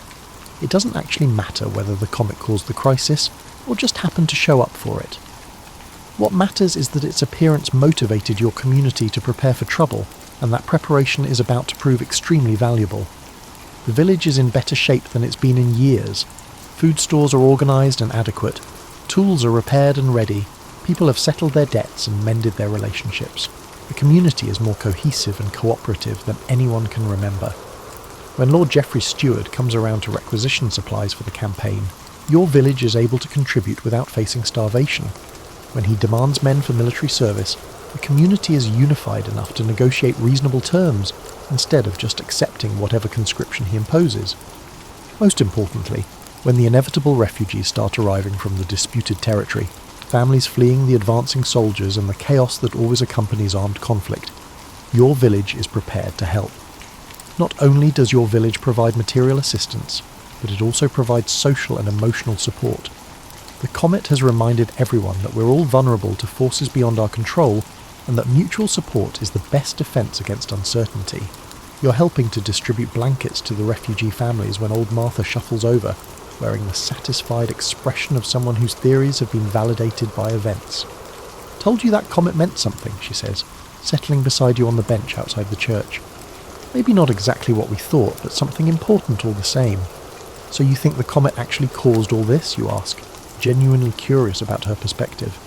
Martha considers this with the careful deliberation of someone who has seen enough history to understand its complexity. Maybe yes, maybe no, but does it matter? The comet got us ready for what was coming, whether it knew what was coming or not. that certainly holds significance. This is the final wisdom of medieval comet fear. It's not really about understanding cosmic causation or predicting specific disasters. It's about maintaining the kind of adaptive alertness that helps communities survive in genuinely uncertain circumstances. The comet reminds us that the future is uncertain, that we should prepare, and that we're all in this together. As you settle into bed that night, you step outside one last time to look at your celestial visitor. It's noticeably dimmer now, beginning its long journey back toward the outer darkness, where comets spend most of their time. In a few more weeks, it will fade from visibility entirely, leaving your village to deal with the earthly consequences of Lord Geoffrey's territorial ambitions. But the comet's real work is already done. It appeared at exactly the right moment to motivate exactly the right kind of preparation for exactly the right kind of crisis. Whether this event was divine providence, cosmic coincidence, or just the inevitable intersection of astronomical mechanics and human foolishness doesn't really matter. What matters is that when unusual things appear in the sky, it's probably wise to pay attention. This is not because the sky is attempting to convey a message, but rather because observing unusual occurrences often serves as an effective survival tactic. The universe is full of surprises, some of which require preparation, cooperation, and the wisdom to distinguish between the things you can control and the things you can't. Your medieval ancestors understood these facts instinctively. They lived in a world where unexpected events could be fatal, and preparation often made the difference between survival and disaster. They developed comet fear not because they were superstitious primitives, but because they were practical people dealing with practical problems using the best information available to them. As you drift off to sleep in your cottage, listening to the familiar sounds of your village settle into the night, you find yourself oddly grateful for your cosmic visitor. The experience taught you valuable lessons about community, preparation, and the importance of taking unusual events seriously, even if you don't fully understand them. The comet blazes on through the darkness, carrying its tail of fire toward distant appointments with other worlds and civilizations who will look up at it and wonder what it means and what they should do about it. Perhaps if they are wise, they will follow the same path as your village, brace for challenges, hold on to optimism, and keep in mind that we are all merely transitory occupants of a small planet, orbiting a common star in a universe brimming with both wonders and dangers. Sometimes the sky catches fire, and sometimes that's exactly what we need to see.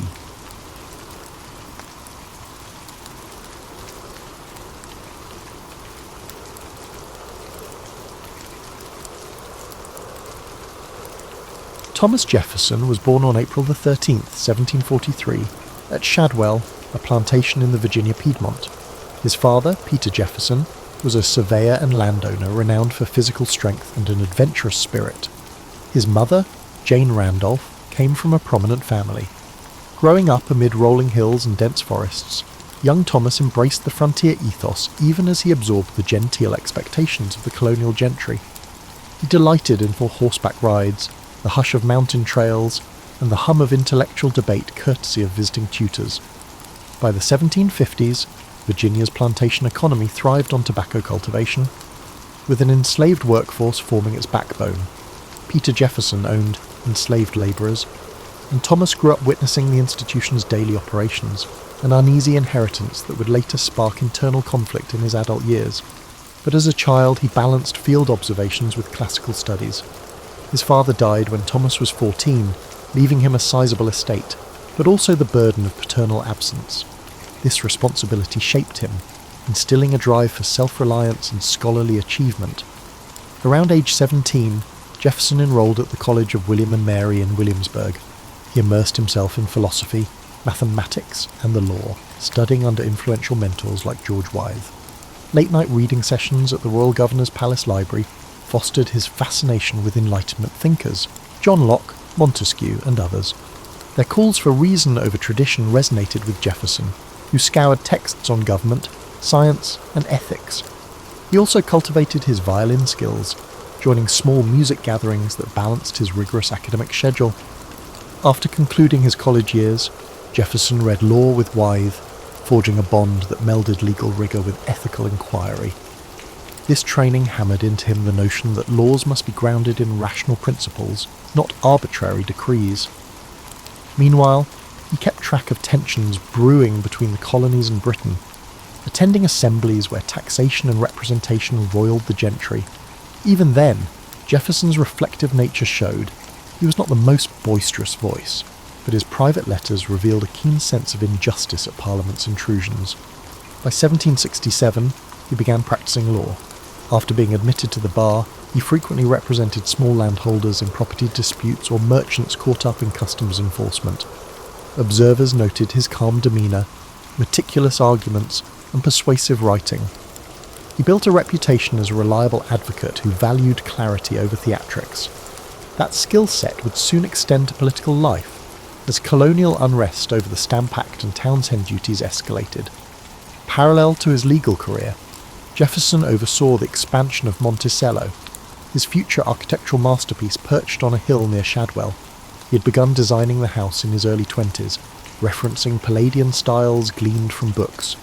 The property's vantage offered sweeping views, symbolising for Jefferson both intellectual curiosity and the potential of the new world. He adored the notion of designing living spaces with geometric harmony, installing hidden staircases, symmetrical wings, and carefully proportioned rooms. Monticello was not just a home, but a living laboratory for architecture, horticulture, and personal reflection. In 1769, he won a seat in the Virginia House of Burgesses, marking his formal entry into public affairs. He arrived in a tense climate. Radical voices called for boycotts of British goods. Jefferson, though quietly spoken, sided with the emerging patriots. He penned resolutions decrying British overreach. Though initially mild in tone, over time his pen would sharpen as London doubled down on the colonial authority. Around this era he courted Martha Wells Skelton, a young widow famed for musical talent and a gentle spirit. They married on New Year's Day at 1772, forging a partnership that would shape Jefferson's personal life. She joined him at Monticello. Though her health was fragile, they spent tranquil moments reading or playing duets, Jefferson on violin, Martha on harpsichord. Their bond was tender, yet overshadowed by the mortality rates of the period. Over their decade together, Martha bore children, but only 2 daughters survived to adulthood. Her eventual passing left Jefferson in deep mourning and likely influenced his future emotional reserve.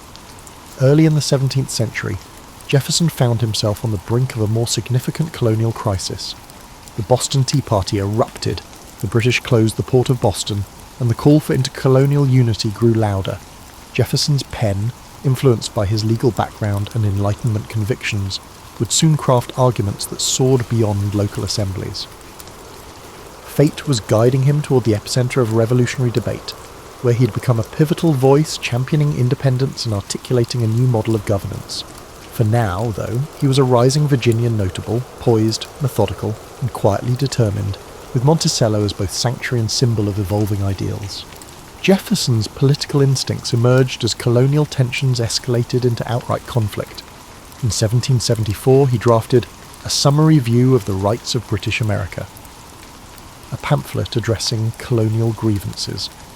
Though less famous than later texts, it signalled a decisive shift, arguing that Parliament had no authority to govern the colonies without their consent. This stance, radical for its time, circulated widely. Some older patriots found it brash, but for Jefferson, it was a matter of logical extension. If reason and natural rights were universal, British claims to dominion flouted moral law. Virginia recognised Jefferson's talents, sending him in 1774 to the Second Continental Congress in Philadelphia. The environment crackled with possibility. Delegates from 13 colonies debated whether to petition the crown or brace for independence. Jefferson's stoic presence, overshadowed by the fiery rhetoric of John Adams or the gravitas of Benjamin Franklin, masked his deep convictions. He served on committees, drafting formal statements. As skirmishes around Lexington and Concord flared into the Revolutionary War, the push for full independence intensified. In June 1776, the Congress appointed a 5-man committee to draft a declaration asserting the colony's break from Britain. Despite his relative youth, Jefferson was chosen, with Adams and Franklin among the others. They recognised his gift for articulate prose, honed by years of reading Enlightenment treatises, holed up in a second-floor apartment. Jefferson wrote feverishly for 2 weeks. He produced a text that merged Lockean philosophy with a distinctly American context championing life, liberty, and the pursuit of happiness. The phrase soared beyond local grievances to a universal principle of individual rights. Adams and Franklin made slight edits, and the Congress, after heated debate, adopted a final version on July 4, 1776. Thus Jefferson's words became the bedrock statement of a nascent nation, although the final text moderated some of his vehement attacks on slavery. Speaking of slavery, Jefferson's contradictory stance glimmered even then. He condemned the slave trade in an early draft of the Declaration. That passage was cut under pressure from Southern delegates. He personally owned enslaved individuals at Monticello. Over time, he penned theoretical critiques of slavery as morally corrosive, yet he never comprehensively freed his own. This paradox, rarely resolved, would haunt his legacy. Despite disclaiming the system as an abominable crime, his economic reliance on it ran deep. Following the Declaration's adoption, Jefferson returned to Virginia to help craft the state's new constitution and overhaul its legal codes. He championed disestablishment of the Anglican Church, arguing religious freedom was a cornerstone of liberty. He also sought to reform inheritance laws that concentrated wealth in certain families. Such measures, including the statute for religious freedom, would become pillars of Jefferson's vision of a Republican society, a place where personal conscience reigned and inherited privilege dwindled. Yet implementing them stirred resistance from tradition-bound legislators. During the war, Jefferson served as Virginia's governor from 1779 to 1781, a tenure overshadowed by British invasions. The conflict tested him in ways that writing never had. He faced logistical chaos, troop shortages, meagre supplies, and loyalist uprisings. British forces under Benedict Arnold raided Richmond, nearly capturing Jefferson at Monticello. Critiques of his governorship circulated, branding him ineffective or hesitant under pressure. This damaged his reputation, but the war's chaos left no easy solutions for any leader. In 1781, after stepping down, Jefferson retreated to Monticello, battered in spirit. The personal realm also dealt him blows. Heartbreak at the death of his wife Martha in 1782, she had endured multiple difficult pregnancies, and her final days saw Jefferson nearly inconsolable. Her deathbed request that he not remarry bound him in sorrow for weeks. He burned their correspondence, an act reflecting deep grief and a desire for privacy. The father of 2 surviving daughters, he turned inward, focusing on writing notes on the state of Virginia, a comprehensive look at his region's geography, economy, and mores sprinkled with philosophical musings. That text, published years later, revealed both his intellectual scope and the racial theories that many modern readers find troubling. By war's end in 1783, Jefferson felt the weight of personal loss and the uncertainties of the new Confederation. He took a seat in the Continental Congress, forging ahead with legislative tasks. The faint outlines of a more stable federal government were forming, and so we see Jefferson, father of the Declaration, parted from his wife, uncertain about the new nation's trajectory, but steadfast in pursuit of reason-based governance. His next chapter beckoned, a diplomatic role in Europe, giving him a vantage on global politics that would shape his future as Secretary of State and, eventually, President. For now, though, he was a man in flux, bridging heartbreak, revolutionary ideals, and the complexities of forging a stable republic from scratch. In 1784, Congress appointed Thomas Jefferson as a minister to France, succeeding Benjamin Franklin in representing the fledgling United States abroad. Arriving in Paris, Jefferson found the city teeming with Enlightenment fervour, intellectual salons, and noble flamboyance. Despite missing Monticello's quiet hills, he savoured the chance to cultivate ties with European thinkers and push for commercial treaties beneficial to the US. He immersed himself in French culture, attending theatre, frequenting scientific demonstrations, and forging friendships with luminaries like the Marquis de Lafayette. This diplomatic post sharpened Jefferson's global perspective. He observed how Europe's monarchical structures stifled personal freedoms, reinforcing his belief that the American experiment in republican governance was unique and precious. At the same time, he recognized that Europe's manufacturing base dwarfed that of the US. He lobbied European states to accept American exports, especially tobacco and timber, hoping to reduce reliance on British markets. Negotiations proved slow, but Jefferson's calm intellect helped cultivate goodwill. While in Paris, Jefferson also served as a cultural conduit. He introduced French elites to American plants and produce, shipping seeds for vineyards or pecan trees. In return, he noted advanced French architecture and engineering, particularly the building of canals and mechanized flour mills. Letters home brimmed with ideas for implementing such innovations in the new United States, reflecting his unwavering desire to see his homeland flourish. He also studied the nascent politics swirling in France, though few predicted how rapidly the monarchy would topple in the coming years. On a personal note, Jefferson's time in France was laced with paternal obligations. He brought his daughter Patsy, later joined by younger daughter Polly, to ensure they had a European education. He also maintained a retinue that included enslaved individuals from Monticello, including Sally Hemings, whose presence stirred controversies that would ripple through subsequent centuries. Historians debate the specifics of their relationship, but many conclude that she bore children fathered by Jefferson. While details remain partly opaque, the power imbalance underscores the moral complexities overshadowing his public championing of liberty. In 1789, as the French Revolution erupted, Jefferson initially celebrated the wave of reform. He saw parallels with America's recent independence struggle, welcoming calls to curb aristocratic privilege. Yet the revolution's escalation, when moderate hopes gave way to the reign of terror, alarmed him. Before that radical shift, he had already departed France. Recalled to serve as the first Secretary of State under President George Washington in 1790. His Paris sojourn ended with a mixture of admiration for French Enlightenment and unease at the extremes their revolution might unleash. Returning to the US, Jefferson joined Washington's cabinet tasked with shaping foreign policy. This role put him at odds with Treasury Secretary Alexander Hamilton, who championed a strong federal government and close ties with Britain. Jefferson, conversely, favoured robust state autonomy and warmer relations with France. Their clashes anchored the birth of America's first party system. The Federalists, led by Hamilton, advocated centralization, while the Democratic Republicans, led by Jefferson, pushed for agrarian-based democracy and suspicion of concentrated federal power. During this cabinet period, Jefferson navigated multiple crises, tensions with Britain over frontier forts, uncertain alliances with post-revolutionary France, and domestic strife like the Whiskey Rebellion. He championed free trade and a minimal navy, resisting Hamilton's push for a standing army. Deep philosophical differences turned personal, prompting Jefferson to leave the cabinet in 1793. Soon he built a political network, harnessing sympathetic newspapers to shape public opinion. This dynamic signalled the future of American politics, where partisan alignments would drive policy discourse. By 1796, the schism was public. Jefferson found himself running for president against John Adams, though somewhat reluctantly. He lost narrowly and became Adams's vice president, a job lacking much real power. From the Senate's vantage, Jefferson observed Adams's presidency enacting laws like the Alien and Sedition Acts, which Jefferson deemed tyrannical.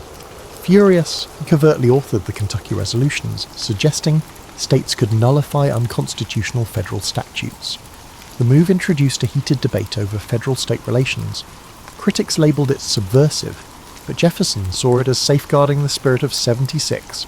Thus, by the cusp of the 1800 election, Jefferson embodied a Republican champion for agrarian liberties, suspicious of Federalist centralization. Yet he also carried personal baggage from his enslaver background and the complexities of his private life. The stage was set for a pivotal showdown in US politics, with the country's future direction at stake. In a swirl of partisan editorials and backroom deals, the election would test whether the fledgling republic could survive a peaceful transition of power or devolve into rancor. Jefferson's calm but determined approach once again pressed him into a central role, bridging Enlightenment ideals and the gritty realities of partisan brawls. The election of 1800 brought turmoil. John Adams sought re-election, Hamilton's Federalists loomed, and Jefferson's Democratic Republicans consolidated around him. The campaign was vitriolic, filled with accusations. Federalists called Jefferson an atheist radical. Republicans branded Adams a monarchist. In an era before direct popular ballots, electors cast votes for president and vice president in a complicated procedure. A tie emerged between Jefferson and his running mate, Aaron Burr, each receiving the same number of electoral votes. The House of Representatives, controlled by Federalists, had to break the tie. Days of tense balloting ensued. Ultimately, With Hamilton's reluctant nod, Jefferson triumphed. The ordeal spurred the 12th Amendment, ensuring future presidential and vice presidential candidates had distinct ballots. The pursuit. Thus, Jefferson assumed the presidency in 1801. His inaugural address famously extolled unity. "We are all Republicans, we are all Federalists," signifying a desire to heal partisan wounds. He scaled back certain Federalist measures, cutting the army budget, abolishing some taxes, and releasing those imprisoned under the Sedition Act. He aimed for a wise and frugal government, believing the US should remain primarily agrarian, suspicious of large cities and banks. This pastoral vision resonated with many frontier settlers who saw the new president as their champion. One early success was the Louisiana Purchase in 1803. Napoleon, embroiled in European wars, unexpectedly offered to sell France's vast North American holdings. Jefferson hesitated, aware the Constitution provided no explicit power for land deals of this magnitude. Yet the chance to double the nation's territory overshadowed strict constitutional scruples. For $15 million, the US acquired a domain stretching from the Mississippi River to the Rocky Mountains.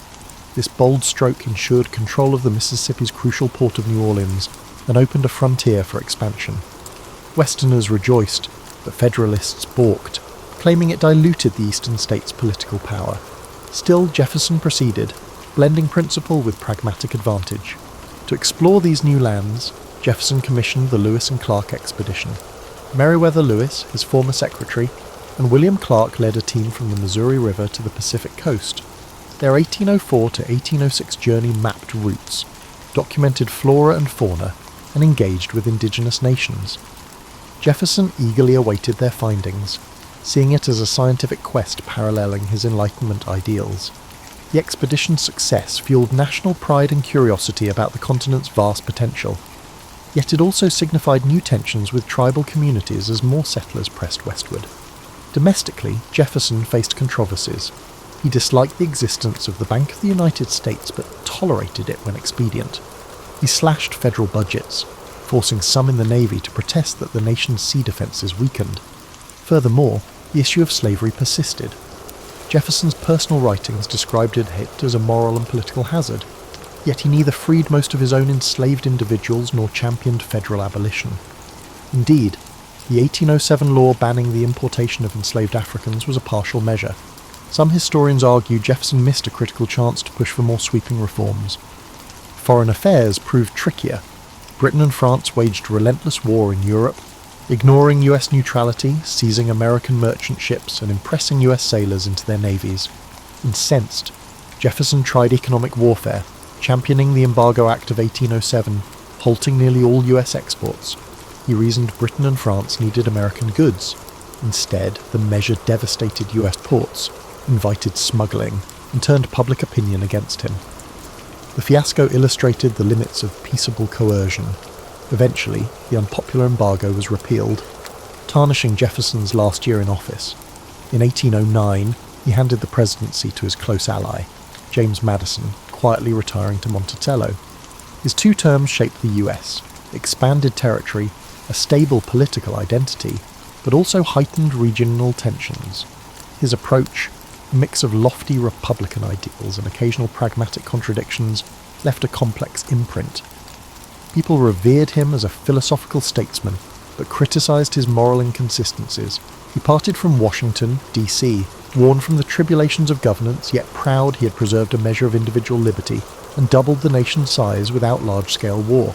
Back at Monticello, the next chapter in Jefferson's life would revolve around the pursuit of knowledge, founding a university, and hosting endless visitors intrigued by the sage of the Revolution. Yet deeper fissures over slavery and states' rights would soon overshadow the era, complicating his cherished vision of a harmonious agrarian democracy.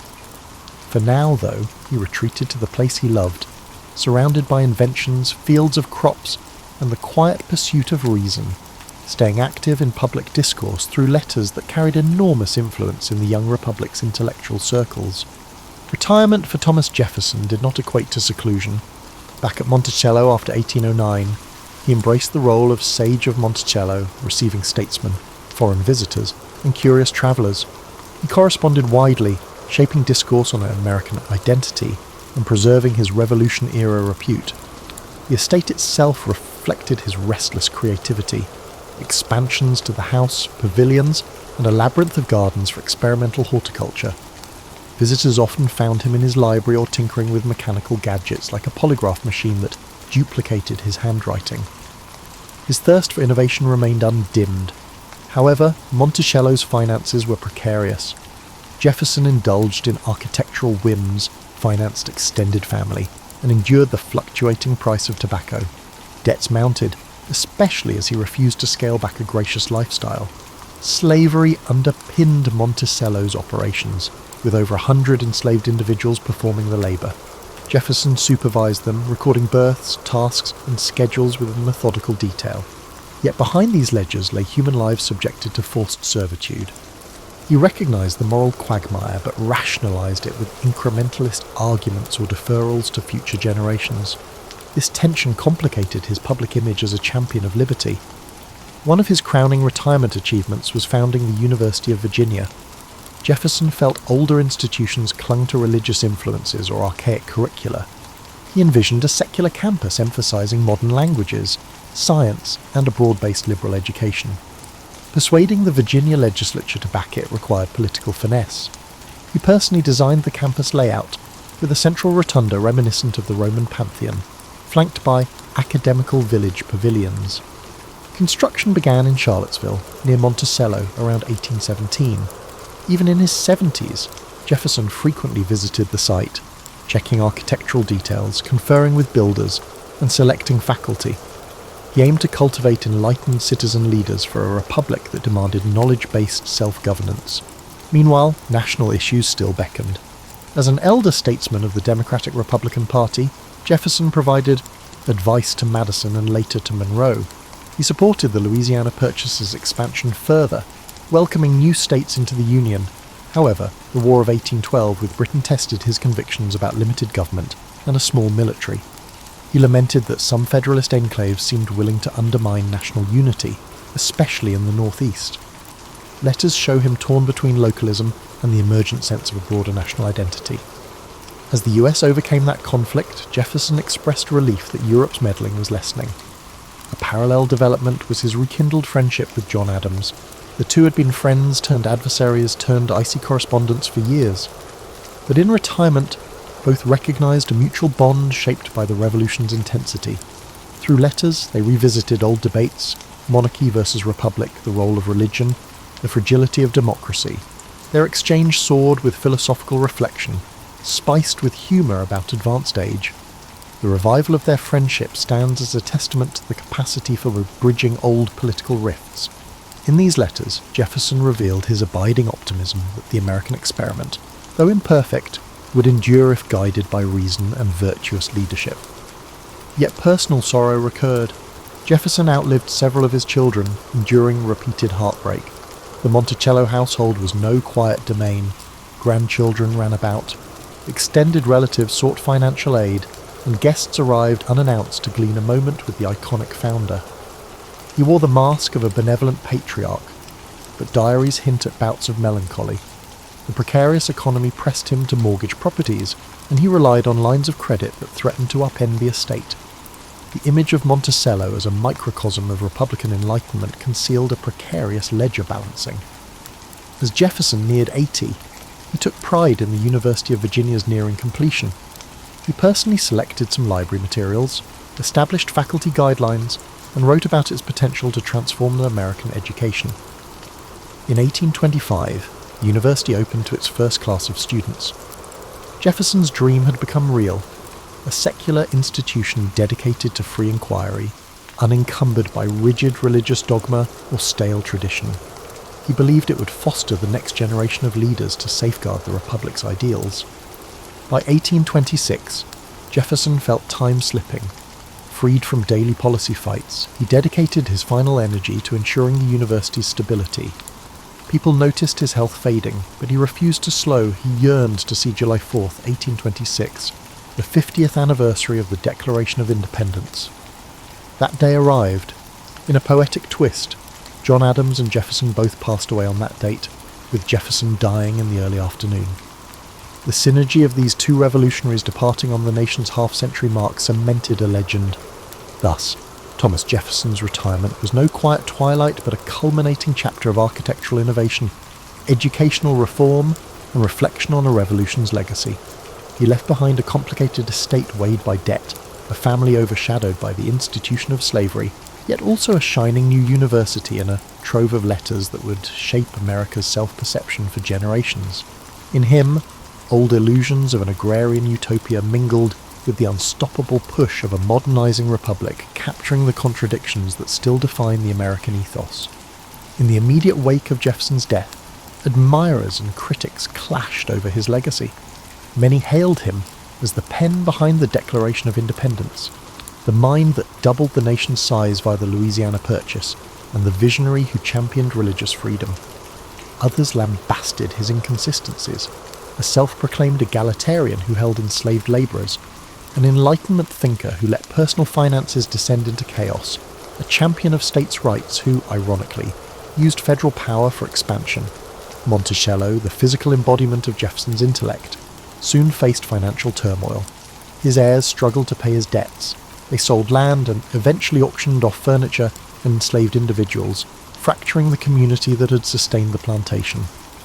Monticello changed hands multiple times, deteriorating until the early 20th century, when the Thomas Jefferson Foundation acquired and restored it, symbolically reassembling his architectural dream as an American heritage site.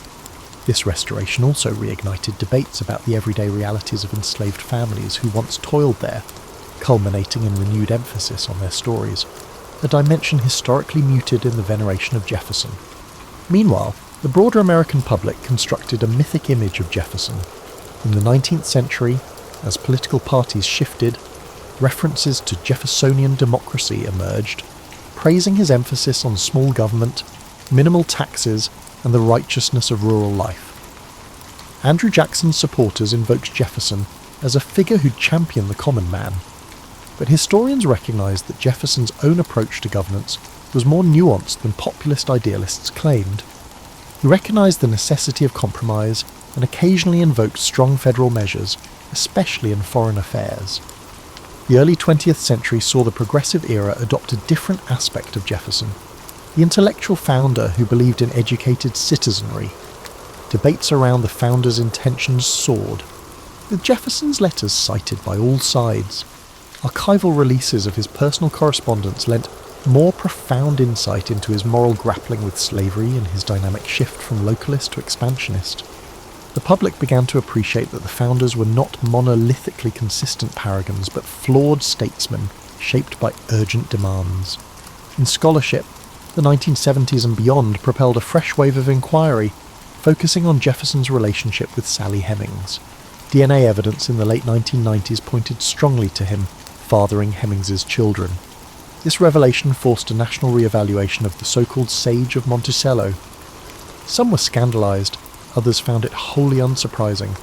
In retrospect, it underscored the complexities swirling under his polished philosophical veneer. For a man who wrote, "All men are created equal," reconciling these two realms, intellectual champion of liberty and personal practitioner of slavery, was never straightforward. Academic attention also delved deeper into his political philosophy. Jefferson's notion of an empire of liberty entailed agrarian expansion across the continent, yet it set the stage for native displacement and further entrenchment of slave labour in new territories.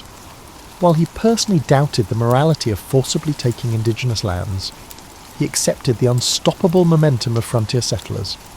This acceptance shaped federal policy that stoked tensions for generations, culminating in forced relocations.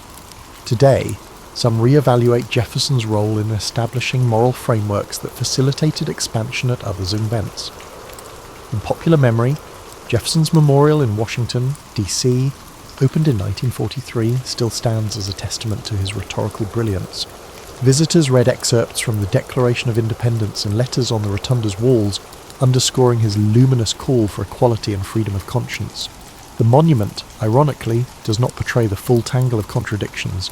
Yet, more incisive interpretive programs now incorporate nuance, describing his progressive achievements and moral failings side by side. Amid these controversies, Jefferson's intellectual achievements remain uncontested. His articulation of natural rights and the notion that legitimate government stems from the consent of the governed carved a philosophical bedrock for modern democracies worldwide.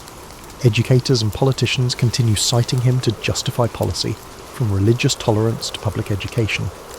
Meanwhile, the University of Virginia stands as a living reminder of his conviction that knowledge fosters responsible governance. Its rotunda, overshadowing the lawn, keeps the spirit of Enlightenment learning alive. Hence, 2 centuries on, Thomas Jefferson remains as complicated as the era he shaped. A luminous author of democracy's founding creed, overshadowed by glaring contradictions on race and personal conduct. His life prompts reflection on how lofty ideals can clash with ingrained social structures and personal entanglements. For many Americans and observers abroad, grappling with Jefferson is akin to grappling with the nation's own layered identity, built on noble declarations, yet intimately entangled in unresolved injustices. The conversation he started continues, bridging history and contemporary debates on liberty, equality, and the messy realities in between. Thomas Jefferson's life invites reflections on how visionary ideals intersect with the flawed scope of practical living. He exemplifies the possibility that one can be intellectually gifted, deeply principled, yet remain entangled in personal contradictions. Observing his journey reveals lessons on leadership, creativity, compromise, and moral blind spots, each a facet that resonates in modern times, where we juggle personal convictions with structural constraints. At Monticello, his architectural flourishes highlight how creativity can transform personal space into a canvas of experimentation. Secret passages, rotating bookstands, and advanced ventilation remind us that even domestic life can become a playground of innovation. We can learn that invention can change any environment, including home and office. But Monticello also underscores how comfort can rely on unseen labour. The estate's grandeur hinged on enslaved men and women, forced to cater to Jefferson's designs. This reality cautions that technological or aesthetic progress can coexist with ethical failings. Jefferson's public service, from drafting the Declaration to guiding foreign policy, underscores the power of well-crafted language. He harnessed rhetorical precision to unify disparate colonies under ideals that, centuries later, remain a moral yardstick.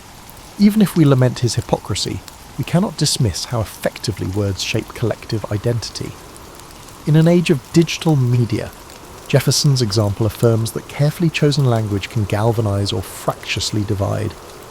His success in bridging disputes among the founders suggests the value of measured compromise. At the same time, the ordeal of the 1800 election warns us that partisanship can nearly fracture a young democracy. One cannot ignore the deeper moral debate, how a man proclaiming universal rights upheld the structure of slavery. Modern readers might view that as an irredeemable contradiction. Alternatively, one might interpret it as a historical caution that even well-intentioned reformers can remain captive to entrenched economic and social norms. Jefferson's story prominently highlights the difference between personal moral clarity and institutional inertia. It compels us to question our complicities in modern systems that might conflict with our professed values. Additionally, Jefferson's championing of religious freedom stands out. He insisted that each person's beliefs lay beyond governmental reach, a stance that shaped not just American but global norms on religious liberty. The Statute for Religious Freedom in Virginia, though overshadowed by the Declaration's fame, seeded the principle that government cannot coerce spiritual conviction. Today, as debates on religious expression swirl worldwide, his early push for disestablishment remains relevant.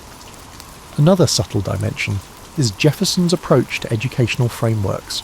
Founding the University of Virginia mirrored his conviction that an informed populace anchors a stable republic. He favoured broad curricula, from ancient languages to modern sciences, rejecting church oversight. That model resonates in ongoing dialogues about academic freedom, the role of public universities, and how to equip citizens for complex global realities.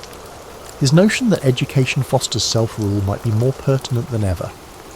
In his final years, weighed down by debts, Jefferson exemplified how personal miscalculations can overshadow public triumphs. The man who shaped a nation wrestled with monetary woes, culminating in Monticello's partial liquidation after his death. The story underscores that bright minds can still falter in everyday management. For modern professionals approaching midlife, the caution is clear. brilliance in some arenas does not inoculate against practical pitfalls, Jefferson's demise, coinciding with John Adams's on July 4th, 1826, lent a mythic close to their entwined sagas. Observers then marvelled at Providence's timing, interpreting it as a sign of national destiny. The solemn passing of two revolutionary architects on the Republic's half-century mark remains a striking historical coincidence. Yet behind that dramatic symbolism lies the more tangible truth. They were ageing patriots who parted with an America still in flux, fragile, expanding, and grappling with unsolved tensions.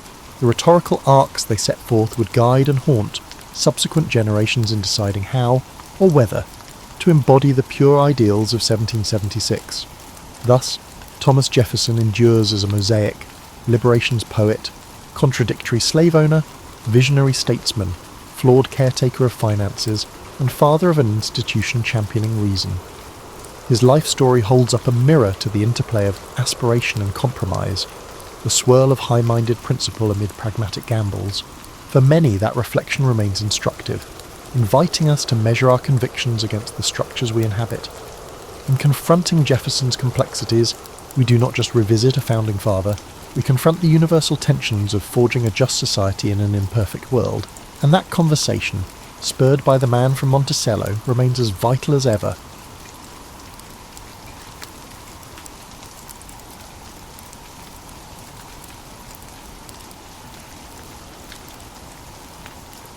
Theodore Roosevelt was not an ordinary child. Born in 1858, in a brownstone in New York City, young Theo, called Teddy by his close friends, entered a world riddled with disparity. Horse-drawn carriages paraded on cobbled streets while the country found itself on the cusp of rapid industrial change. Yet, from the very beginning, what made Theodore Roosevelt's early life different was not only his family's comfortable position. His father was a philanthropist who ran a successful import business, and the Roosevelts prided themselves on their social standing, but also his shaky constitution. The future Rough Rider was, ironically enough, a frail boy who struggled with asthma and stomach trouble, relying on the help of his nurturing family to guide him toward better health. Most accounts recall the well-worn story of how he overcame debilitating asthma by embracing exercise in the outdoors, but that's often where the intriguing details stop. Far less common are the accounts of how Roosevelt's imagination flourished because he spent so many hours indoors recovering. He devoured books on natural science, building an early fascination with zoology, entomology, and every lesser-known ology he could get his hands on. He collected insects in jars around his room, and he sketched birds from memory. He had a serious obsession with taxonomy, relishing the act of labelling, identifying, and categorising. Few mention that he even attempted to write little treatises, guided by sheer curiosity, about creatures he observed in his small world. He would write paragraphs about houseflies in a notebook, detailing their anatomy and behaviour, as if he were a mini Darwin in the making. This pursuit was not a trifling hobby. It was the anchor that connected him to the broader world when his lungs wouldn't allow him to catch his breath outside. His father, Theodore Sr., took these explorations seriously. He would encourage young Theo to keep learning, and to the extent possible. He also pushed him, quite literally, to strengthen his body. The elder Roosevelt recognised that building physical stamina might become the key to unlocking his son's potential. So, in addition to fueling his mind, Theodore Sr. nudged him to exercise, even setting up a small gym within the family's home. They used pulley weights, dumbbells, and even a primitive exercise bike. Initially, the boy often doubled over in breathless fits, but he persevered, always hearing his father's voice, "You have the mind, but you must make your body." This paternal challenge would have shaped Theodore's entire life. He refused to let his ailments define him.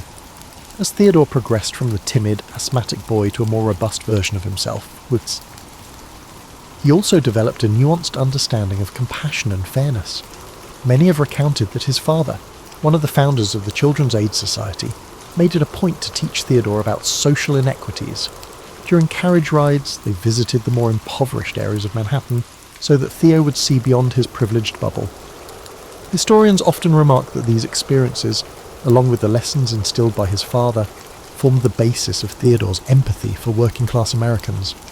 Yet it's rarely noted how those moments also fueled his sense of outrage at injustice, an emotion that could flare up dramatically in the years to come. These experiences were not academic exercises for young Roosevelt. They resonated deeply with him, bridging the gulf between his comfortable existence and the hardships faced by others. By adolescence, Theo had not yet grown into the outspoken figure we often imagine, but he had an unusually intense curiosity that often manifested in sudden bursts of interest.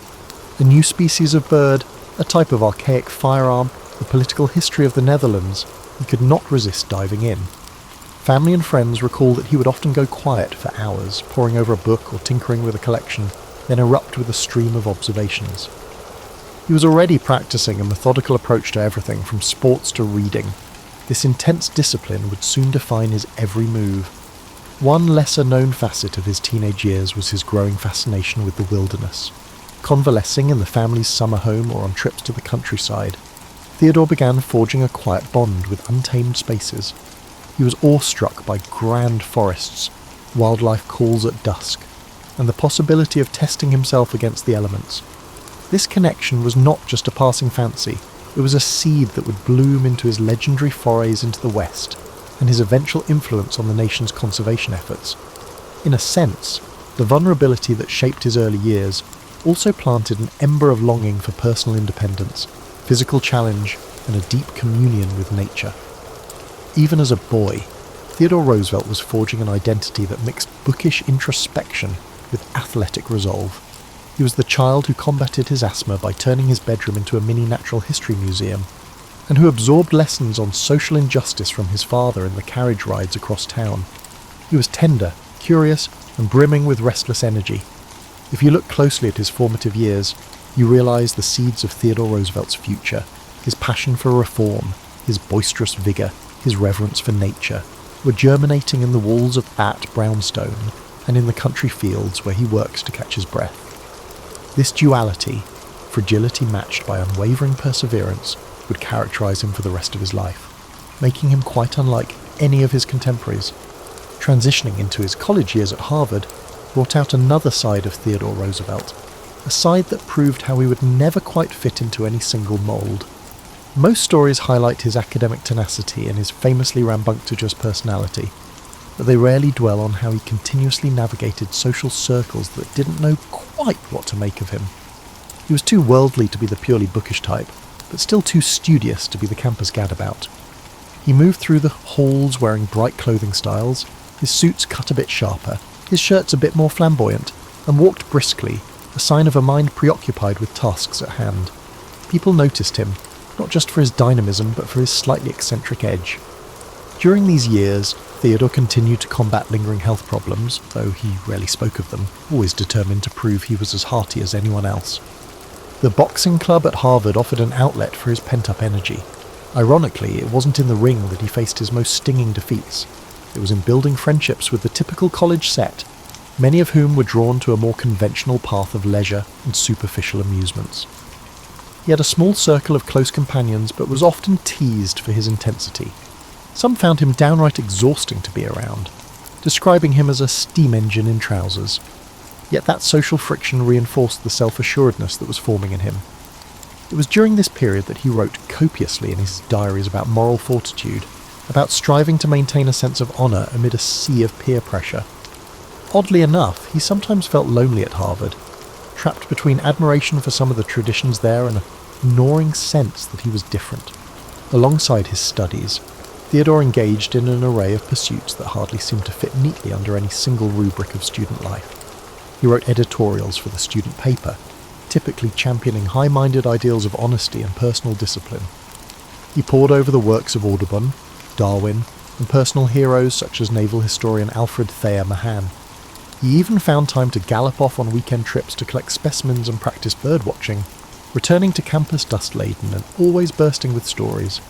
It's a testament to his capacity for juggling interests and goals that he was able to maintain decent grades while also soaking up everything in sight: natural history, public speaking, rhetorical studies, and even genealogical research. The man loved to learn in a wholehearted way, as though every subject could be an adventure if only one looked closely enough. In the midst of his academic fervour, something else was happening. Roosevelt was quietly falling in love, not just with any young socialite, but with Alice Hathaway Lee, a woman who embodied grace and warmth. She was a cousin of a classmate, and the attraction was immediate. Their courtship provided a surprising sense of balance for him, proof that he could be both intense and tender, formidable yet affectionate. As their relationship deepened, he began to think more concretely about his future. He was deeply into love, but also determined to shape his life in a way that would impact society. If the two could be reconciled, his political ambitions and his devotion to Alice, he believed he might find his true calling. It was a joyful, hopeful season of his life, tinged with the earnest optimism of youth. At Harvard, Roosevelt also honed his talent for debate, though interestingly, it was not always well received. He clashed over issues ranging from foreign policy to civic responsibility with classmates who, in his eyes, did not embody the moral vigour he valued. His style was direct, and sometimes his passion erupted into high-decibel insistence. People questioned whether he was grandstanding or genuinely fervent. In truth, he was both. He felt ideas with his entire being, unable to separate academic discourse from moral imperative. While some admired his zeal, others wrote him off as a brash upstart who needed to tone it down. But Theodore wasn't interested in toning anything down. He believed that if something was worth doing, it was worth doing vigorously. What's rarely acknowledged is that this unrelenting passion nearly derailed him in terms of his mental health. Long nights of study, intense physical exertion, and a kind of constant internal thrum of ambition could wear him out. He would suffer bouts of insomnia, something he stubbornly tried to hide from even his closest friends. Journals from the time suggest he wrestled with dark moods, worried that if he let himself slip even for a moment, he might not regain traction. But he had set a personal credo: better to burn brightly than fade quietly. He would follow this creed, whether positive or negative, for the remainder of his life. Upon graduation, Theodore left Harvard with more than just a diploma. He carried away a fierce sense of self, shaped by intellectual endeavours, personal romance, and the ceaseless quest to push against his limits. Shortly after leaving Harvard, Theodore Roosevelt took his first bold step into the realm of public service, winning a seat in the New York State Assembly. Some might call it a natural progression for a young man of his social background, but in truth, the gritty nature of local politics was something of a baptism by fire. The assembly halls were rife with infighting, patronage, and under-the-table deals. As a new member, Roosevelt was expected to keep his head down and align with party bosses. Instead, he stormed onto the scene like a tropical gale, delivering fiery speeches that lambasted corruption and championed reforms. The other lawmakers found him peculiar. Here was a well-to-do youngster, fresh from the Ivy League, with a screechy voice that seemed to come alive the moment he smelled injustice. And injustice, as he saw it, permeated every level of governance. The political old guard was a fortress of self-interest, so they chuckled at his zeal, dismissing him as a nuisance who would soon learn to play by their rules. What they didn't grasp was that Roosevelt's moral convictions, shaped by his father's influence and hammered into form by his own sense of fairness, would not yield under pressure. He was that rare combination, affluent yet empathetic, idealistic yet committed to practical change. Where many of his fellow legislators saw the chance for personal gain, he saw the chance to cleanse a stagnant system. In one particularly heated confrontation, Theodore challenged a powerful politician who had a reputation for backroom deals. Rather than placate this man or resort to polite circumlocution, Roosevelt essentially read him the riot act on the assembly floor, enumerating the ways in which the politician had shortchanged his constituents. The outburst was so electrifying that it made headlines. Overnight, Roosevelt transformed from an unknown freshman assemblyman into a political figure to watch. Of course, this also made him enemies, which was no small risk in the treacherous environment of late 19th century politics. His colleagues predicted he would trip over his own eagerness and fade into obscurity. But Theodore thrived on adversity. He doubled down, rallying support for reforms that, while modest by later standards, broke new ground in the fight against Tammany Hall's entrenched power. During this period, tragedy struck in a way that might have derailed a lesser spirit. On February 14, 1884, Valentine's Day, both his wife, Alice, and his mother died hours apart in the same house. The blow was incomprehensible. Only 2 days prior, Theodore had been a vibrant new father, welcoming a daughter, also named Alice, into the world. To lose his beloved wife and his mother on the same day left him emotionally paralysed. He poured his feelings into a single diary entry marked with an X, writing, "The light has gone out of my life." This searing sorrow might have undone him if not for the fact that Roosevelt believed in action as a tonic for despair. In the aftermath, he made a startling move, distancing himself from politics and heading west to the Dakota Territory. A lesser-known aspect of this chapter is that he was not merely seeking solitude, he was also chasing a grand American myth of renewal. Frontier life was an antidote to the heartbreak and political cynicism that had seized him. He purchased 2 ranches, the Maltese Cross and the Elkhorn, immersing himself in the daily grind of cattle ranching, gone were the starched collars and legislative debates. In their place came roundups, branding irons, and days spent in the saddle. The local cowhands initially regarded him with skepticism, pegging him as just another Eastern dandy. But Roosevelt quickly earned their respect, refusing any special treatment, sleeping in rough bunkhouses, and embracing a life that demanded not just physical vigour, but a willingness to confront the unpredictable cruelty of nature. Many accounts of Roosevelt's time in the Dakotas touch on how he chased thieves, tracked bison, and battled near blinding blizzards. Yet fewer people highlight the contemplative moments he spent on the open range, penning letters home with references to Greek philosophy, or reading thick books by lantern light, the wind howling outside. He used the plains as a confessional booth, sorting through his anger and grief, forging a new tempered sense of purpose. Indeed, it was on those plains where he truly embraced the notion that adversity could shape moral character. Hardship didn't break him, it refined him. When he did return to New York after a couple of years, he was no longer that brash young assemblyman overshadowed by personal tragedy. He was now a hardened rancher with a sharper edge. Upon returning to public life, Theodore Roosevelt set his sights on a job that many dismissed as either too menial or too compromised by corruption. Police Commissioner of New York City. At a glance, this might have seemed like a step down from his earlier roles, but he perceived it as a battleground for genuine reform. He saw a chance to enforce fairness at a ground level, where policy met reality in the daily lives of ordinary citizens.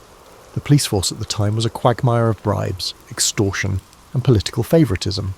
Officers would accept money to look the other way, or harass political opponents at the behest of party bosses. Roosevelt decided that if he could change the culture of the NYPD, he would be making one of the most significant civic contributions possible. One of his first acts was to enforce the Sunday closing laws for taverns, a move that sparked both outrage and admiration. Contrary to some popular retellings, he wasn't simply trying to morally police the populace. He was signalling that the law was the law, and no one, regardless of how large a bribe might be, was above it. This gambit, while unpopular among weekend drinkers, demonstrated his commitment to consistency. In his view, laws should not be left to personal whim or the thickness of a wallet. At night, he'd even don a disguise and walk the streets, slipping into bars to see if the law was being followed. Newspapers eagerly reported these midnight rambles, painting him as an almost comical figure. But beneath the spectacle lay a serious intent, to root out corruption at its source. His tenure as commissioner also saw him butt heads with the entrenched Tammany Hall apparatus. They had thrived under the assumption that police could be bought or coerced. Roosevelt disabused them of that notion. He promoted officers based on merit, introduced examinations to gauge competency, and disciplined or fired those caught in corrupt acts. This naturally turned many in the force against him, but the public, weary of crooked policing, began to appreciate that someone in a position of authority was, at last, taking their side. His energy was relentless. Staffers joked that he slept less than 4 hours a night, spending the rest of his time either in the office or pounding the pavement. Less well known is the personal toll this job took on him. Roosevelt poured so much intensity into curbing vice, graft and malfeasance that he often neglected simpler pleasures in life. He'd show up at home in the wee hours, paperwork still in hand, only to get up at dawn for yet another inspection. While he was never one to shy away from work, the pressure cooker environment of big city politics was exacting. He found himself increasingly at odds with other commissioners who were less enthusiastic about eradicating corruption, or more mindful of not offending powerful interests. On more than one occasion, he was threatened and ridiculed. Critics called him a moralistic meddler, an upstart who lacked the political savvy to navigate a city that thrived on compromise. And yet, by the time he moved on from the police department, he had planted the seeds for a more accountable and professionally run force. Officers who were promoted under his merit-based system carried forward the ethos of public service. The public, for the first time in a long while, felt glimpses of trust in their police. Roosevelt had not eradicated corruption, for it ran too deep, but he had made strides and, just as crucially, made a name for himself as a man of principle who was not afraid of unpopularity. His high-profile reforms laid a foundation for his next leap, an appointment as Assistant Secretary of the Navy under President William McKinley. Some saw this as a curious transition. Why place a boisterous, reform-minded ex-commissioner in the Navy Department? Others recognised a pattern. Roosevelt was drawn to challenges that demanded both discipline and daring. In his new role at the Navy, Roosevelt wasted no time in championing the modernisation of the fleet. He had long been an admirer of naval strategist Alfred Thayer Mahan, who argued that national power hinged on naval supremacy. Far from being a bureaucrat satisfied with pushing papers, Theodore dove deep into budget allocations, pushing for new warship designs and better training. He recognised that the world was shrinking, that America's role on the global stage was expanding, and that the Navy would be essential to projecting and protecting American interests. Then came the Spanish-American War, a brief conflict that seemed tailor-made for someone of Theodore Roosevelt's temperament. When the USS Maine exploded in Havana Harbour in 1898, public sentiment towards Spain had already been riled by sensational journalism. Roosevelt saw this as both a chance to liberate Cuba from colonial oppression and a test of American resolve. But beyond ideology, it was personal for him. He had grown restless in Washington, convinced that action was often sacrificed on the altar of caution. So he resigned from his post as Assistant Secretary of the Navy and famously organised the first US Volunteer Cavalry, better known as the Rough Riders. The myth of the Rough Riders has been recounted in 1,000 different ways, usually focusing on the charge up San Juan Hill. Yet what many people don't realise is that the unit was an oddball mix of Ivy League athletes, frontier cowboys, Native Americans, and everyone in between. Part of Roosevelt's genius lay in his ability to unite disparate individuals around a shared sense of adventure and duty. He wasn't naive. He knew that forging discipline from such a melange of backgrounds would be challenging. But he saw in these men the spirit of America itself, resilient, varied, and headstrong.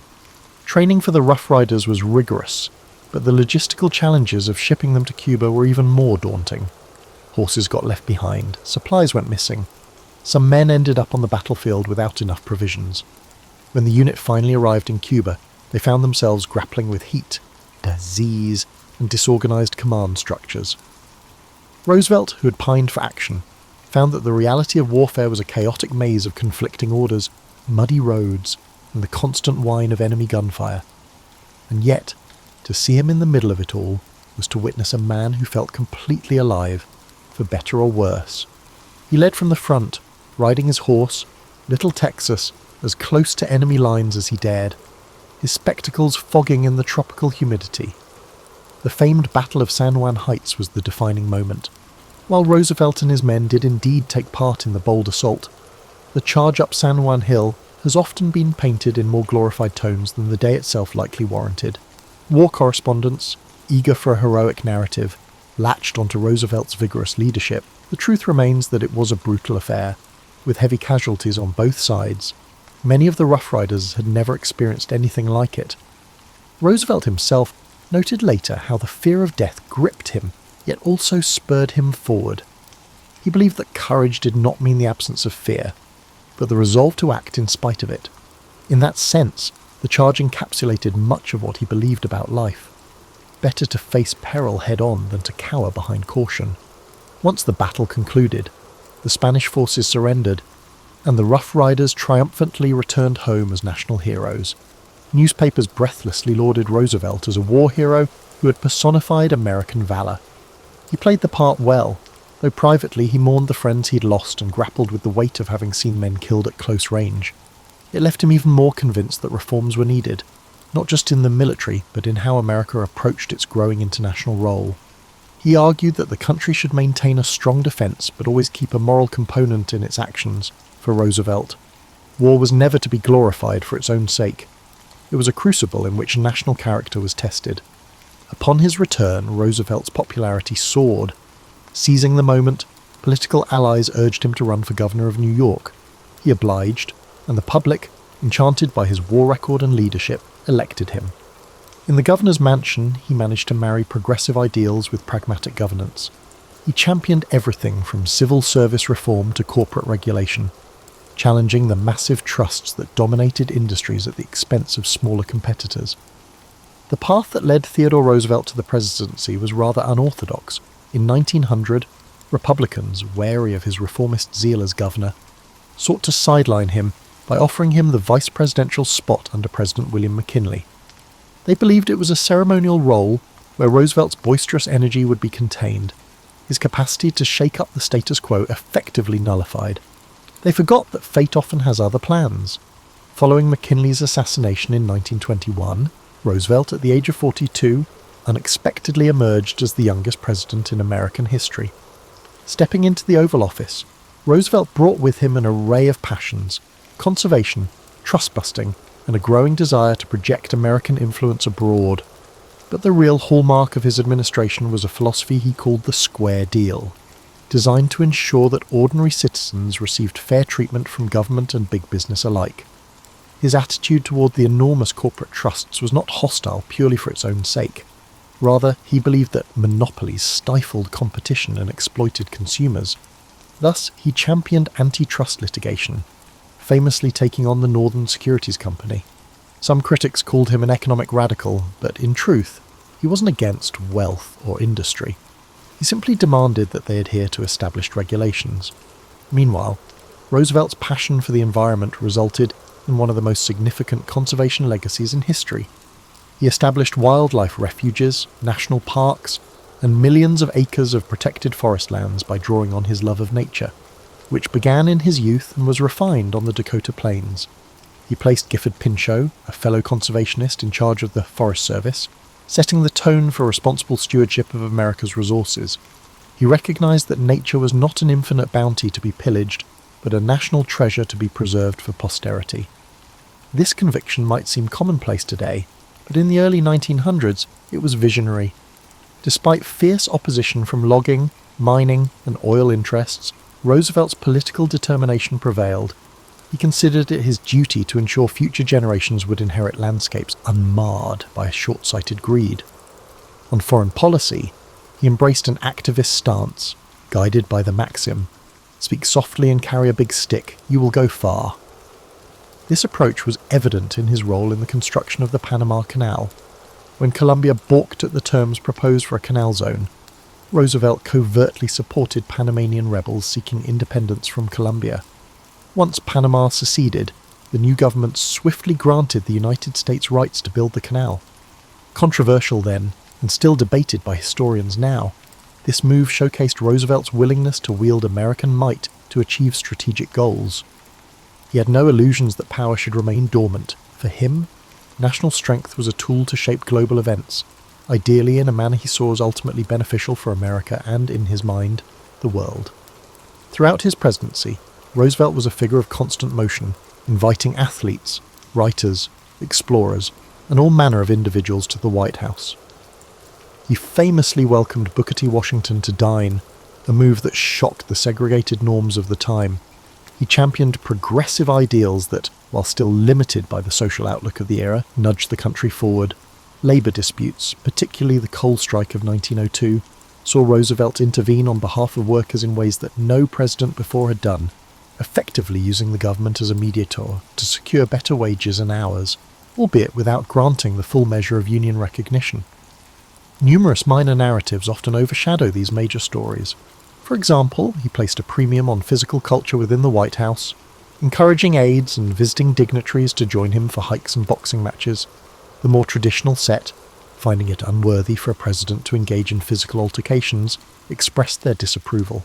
But it was pure Roosevelt, energetic, fearless, and convinced of the importance of maintaining a robust body to match a robust mind.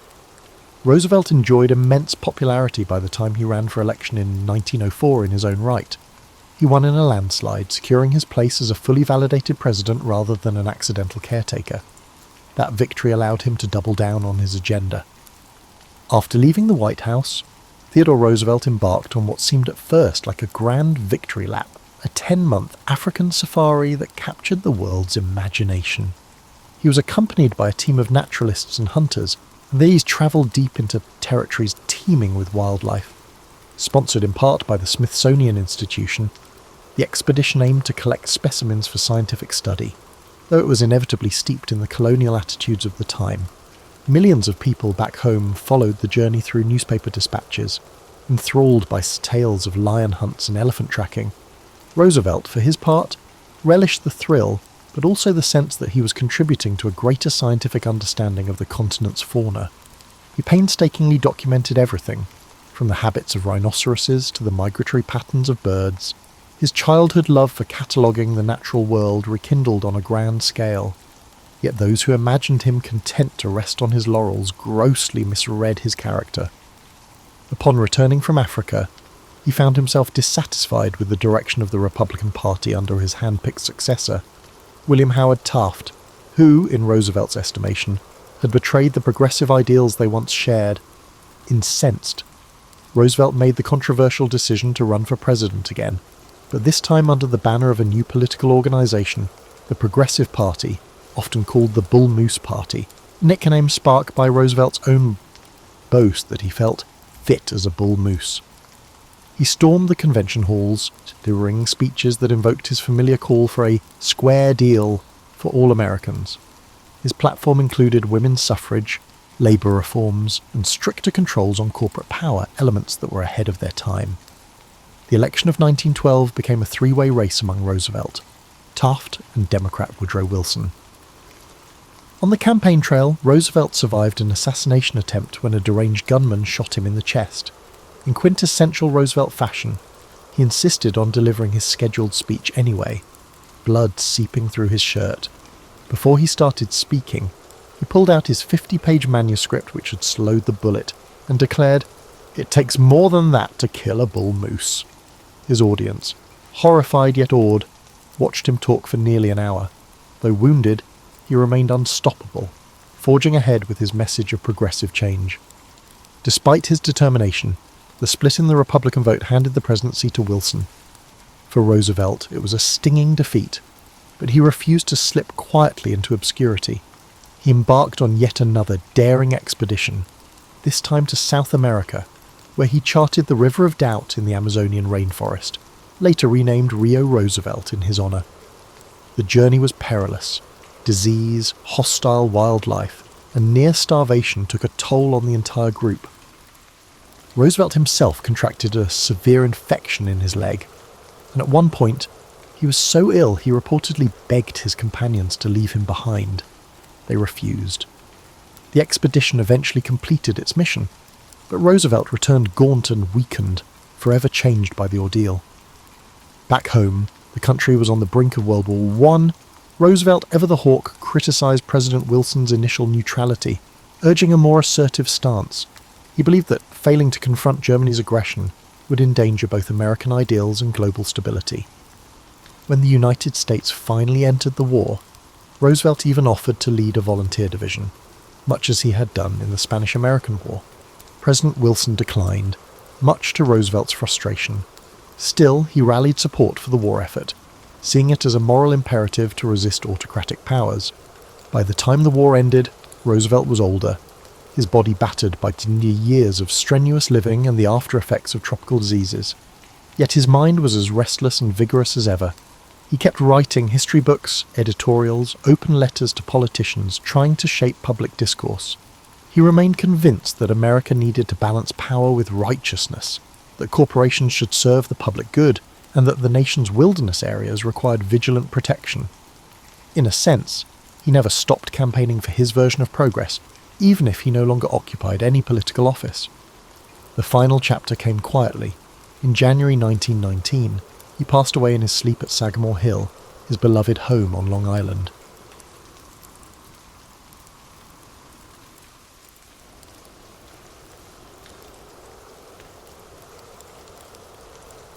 The wind on the Mongolian steppe doesn't merely just blow, it also delivers judgment. Harsh and unrelenting, it strips away pretense, like skin from bone. Modern meteorologists measure wind speed in kilometres per hour. 13th century Mongols measured it by how quickly it could freeze the tears on your face. During winter, temperatures routinely plunge to negative 40 degrees, a number where Celsius and Fahrenheit find their rare point of agreement. That same landscape might bake at 40 degrees Celsius, 104 degrees Fahrenheit, in the summer, causing thermal swings that are unheard of in our climate-controlled lives. You, with your dependency on consistent room temperatures, hot showers, and memory foam mattresses, would find yourself desperately unprepared for this fundamental reality. The average Mongol warrior began developing their environmental resilience before they could walk. By age 3, children were placed on horses. By 5, they could ride independently. By 10, many had survived multiple seasons of brutal weather that would send modern emergency management agencies into crisis mode. Your entire concept of roughing it might involve a weekend of glamping with a portable espresso maker. The Mongols would find the idea laughable if they understood what espresso was. Water, that substance you acquire with a lazy twist of a faucet handle, required strategic planning in the empire. The steppes' watercourses were unreliable, sometimes disappearing entirely during dry periods. Many Mongols drank arag, fermented merez milk, which served multiple purposes: hydration, nutrition, mild intoxication, and, crucially, bacteriological safety. Your untrained digestive system would likely reject this essential staple, leaving you dehydrated on the windswept plains. Consider your current fitness level. The average Mongol regularly rode 60 to 80 kilometers daily. They maintained this pace for weeks while wearing armour and carrying weapons. Many could shoot arrows with deadly accuracy from horseback, drawing bows requiring 166 pounds of pull strength, nearly triple the draw weight of a modern compound hunting bow. Your gym membership and occasional weekend hike have not prepared you for this level of physical demand. The constant movement of nomadic life meant that storage space was precious. The concept of belongings underwent severe restriction. While you might feel anxious travelling with just carry-on luggage for a week, Mongols transported their entire lives on horseback or in carts. The mental adjustment alone, living with only what could be easily packed and moved, would challenge your very identity, shaped as it is by acquisition and accumulation. Sleep patterns differed dramatically as well. The Empire's military maintained vigilance through a system of night watches, with warriors sleeping in armour, ready to fight within moments. No alarm snoozing, no, just 5 more minutes. When the signal came, you rode or died. Sleep was not a right, but a resource to be carefully managed and often denied. Food security operated on principles alien to your experience. The average Mongol warrior could survive on dried meat and milk products for extended periods, supplemented occasionally by foraged plants and hunted game. Their digestive systems adapted to high protein, high fat and low carbohydrate diets, similar to a ketogenic diet, but without modern conveniences like Instagram posts or specialty products. Your body, accustomed to regular meals with diverse nutrients, would struggle with both the content and irregularity of steppe nutrition. Then there's the matter of hygiene. Your concept of cleanliness hinges on daily showering and the liberal application of scented products. The Mongols, living in a water-scarce environment, developed different standards. Smoke from dung fires provided antibacterial benefits inside yurts, while animal fats protected skin from windburn and frostbite. The smell of a Mongol encampment, a potent blend of horses, humans, smoke, and fermentation, would overwhelm your sanitized sensibilities. These environmental challenges represent merely the baseline difficulties, the ambient conditions that existed before considering human conflicts, political complexities, or social hierarchies. If the elements themselves defeated you, imagine how poorly you would fare against humans who mastered this harsh existence and then decided to conquer the known world. The social architecture of the Mongol Empire would confound you as thoroughly as its physical demands. You've been conditioned by modern Western ideology to believe in certain fundamental rights, speech, assembly, and individual autonomy. These concepts would be difficult to understand within the Mongol socio-political framework, which valued individuals based on their utility to the collective and their position within a rigid hierarchy. Let's begin with language. The Mongol Empire eventually encompassed speakers of dozens of languages, but the lingua franca remained Mongolian, specifically Middle Mongolian written in Uyghur script. Without fluency, you would be effectively mute, unable to defend yourself verbally, comprehend orders, or navigate social situations. Interpreters existed, certainly, but they served the empire's elite. Your linguistic isolation would render you vulnerable in ways you cannot imagine. Having always inhabited linguistic environments where communication felt like a birthright rather than a privilege. Then there's the matter of honour culture. Modern society has largely abandoned honour as an organising principle. replacing it with legal frameworks and bureaucracy. In the Mongol Empire, slights to honour, real or perceived, could trigger immediate violence without legal recourse. Your ingrained habits of casual speech, direct eye contact, or inadvertent physical contact might constitute grave offences. Without the cultural fluency to navigate these unwritten rules, you would blunder into conflict through innocent behaviours. The Mongol legal system, codified in the Yasa, Genghis Khan's legal code, prescribed death for a startling range of offences. What was the penalty for urinating in running water? Death. Adultery? Death. Theft? Often death. Even minor theft could result in punishment 9 times the value of the stolen item. Bankruptcy? The debtor and their family could be enslaved. Your understanding of proportional justice would provide no protection in a system where examples were made to maintain order across vast territories. Religious tolerance in the Mongol Empire is often celebrated by historians, but this tolerance had pragmatic rather than ideological roots. The Mongols permitted various faiths because religious leaders were exempt from certain taxes and conscription, providing administrative convenience. However, this tolerance did not extend to religious practices that conflicted with Mongol customs. For instance, Muslim and Jewish prohibitions against consuming blood or improperly slaughtered meat were directly at odds with nomadic food practices. Religious practitioners were forced to choose between spiritual compromise or physical hunger. Your conception of privacy would dissolve entirely. The GER, yurt, housed extended family units in a single open space. Conversations, bodily functions, and intimacy all occurred within a communal environment. The Mongol camps themselves were arranged according to military organisation, with placement determined by rank and function rather than personal preference. Your desire for me-time or a quiet space to decompress would find no accommodation in this structure. Your modern sensibilities would be further shocked by gender roles. While Mongol women enjoyed more rights than their counterparts in many sedentary civilizations, they could own property, divorce, and sometimes participate in warfare. Their status remained fundamentally determined by their relationship to male power structures. Women's primary value centered on reproductive capacity and household management. The concepts of gender equality or personal fulfillment outside prescribed roles would seem alien and dangerous. Class mobility, that cherished modern ideal, existed but followed different patterns than you might expect. Genghis Khan famously promoted based on merit rather than birth. But this meritocracy was measured primarily through loyalty and military prowess.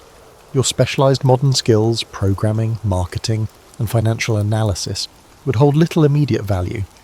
Unless you could quickly demonstrate utility in warfare, animal husbandry, or practical crafts, your position would likely default to the bottom of the hierarchy.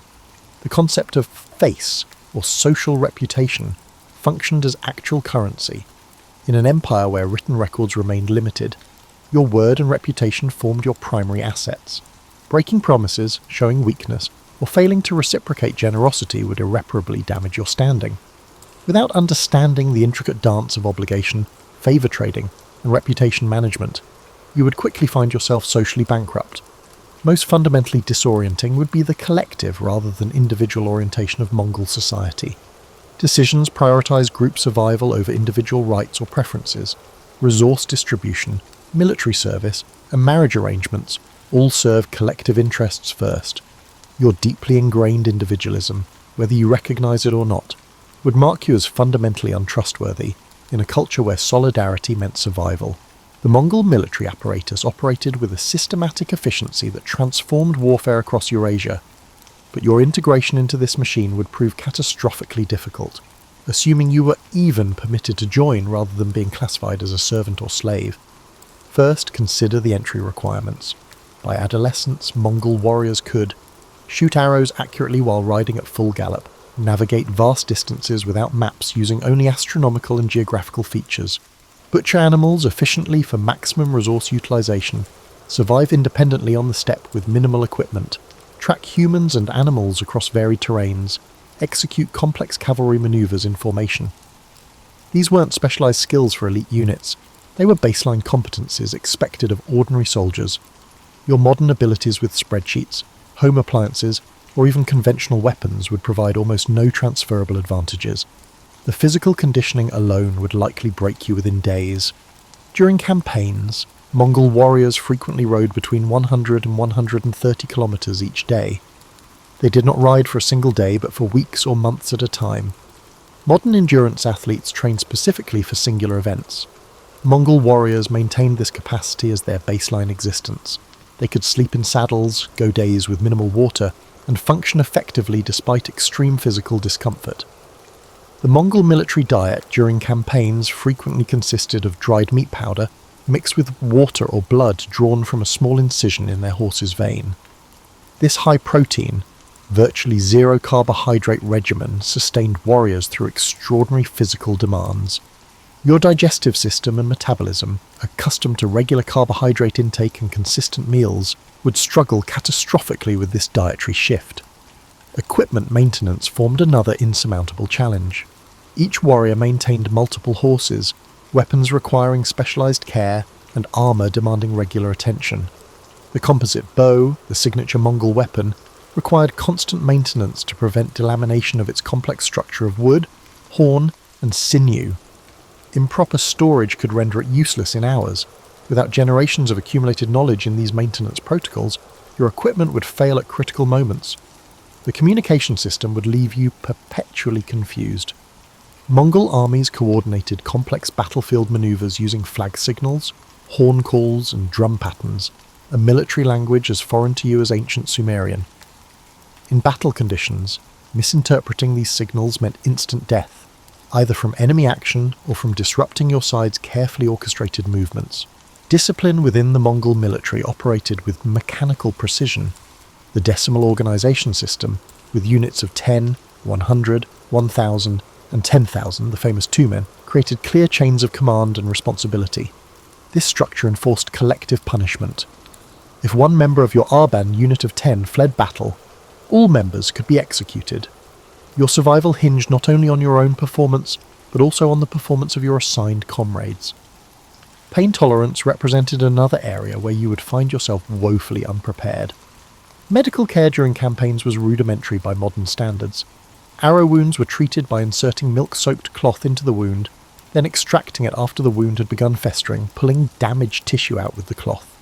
Broken bones might be set, but complex injuries often resulted in battlefield euthanasia. Your expectation of pain management would meet the harsh reality of pre-modern medicine. The psychological warfare practiced by the Mongols would disturb even hardened modern military personnel. Their systematic use of terror included constructing pyramids from the severed heads of civilians, using enemies as human shields, and deliberately allowing some survivors to flee and spread tales of horror. Mongol forces not only expected you to witness these acts, but also to participate in them without moral objection. The Mongol forces treated weather conditions that modern armies would consider operation suspending as merely incidental. They preferred campaigning in winter when rivers froze solid enough to support cavalry movements. Your cold weather gear, however advanced by today's standards, would prove inadequate against the combination of Siberian winds and constant movement that prevented establishing proper shelter. Most critically, the psychological framework of Mongol warfare would alienate you entirely.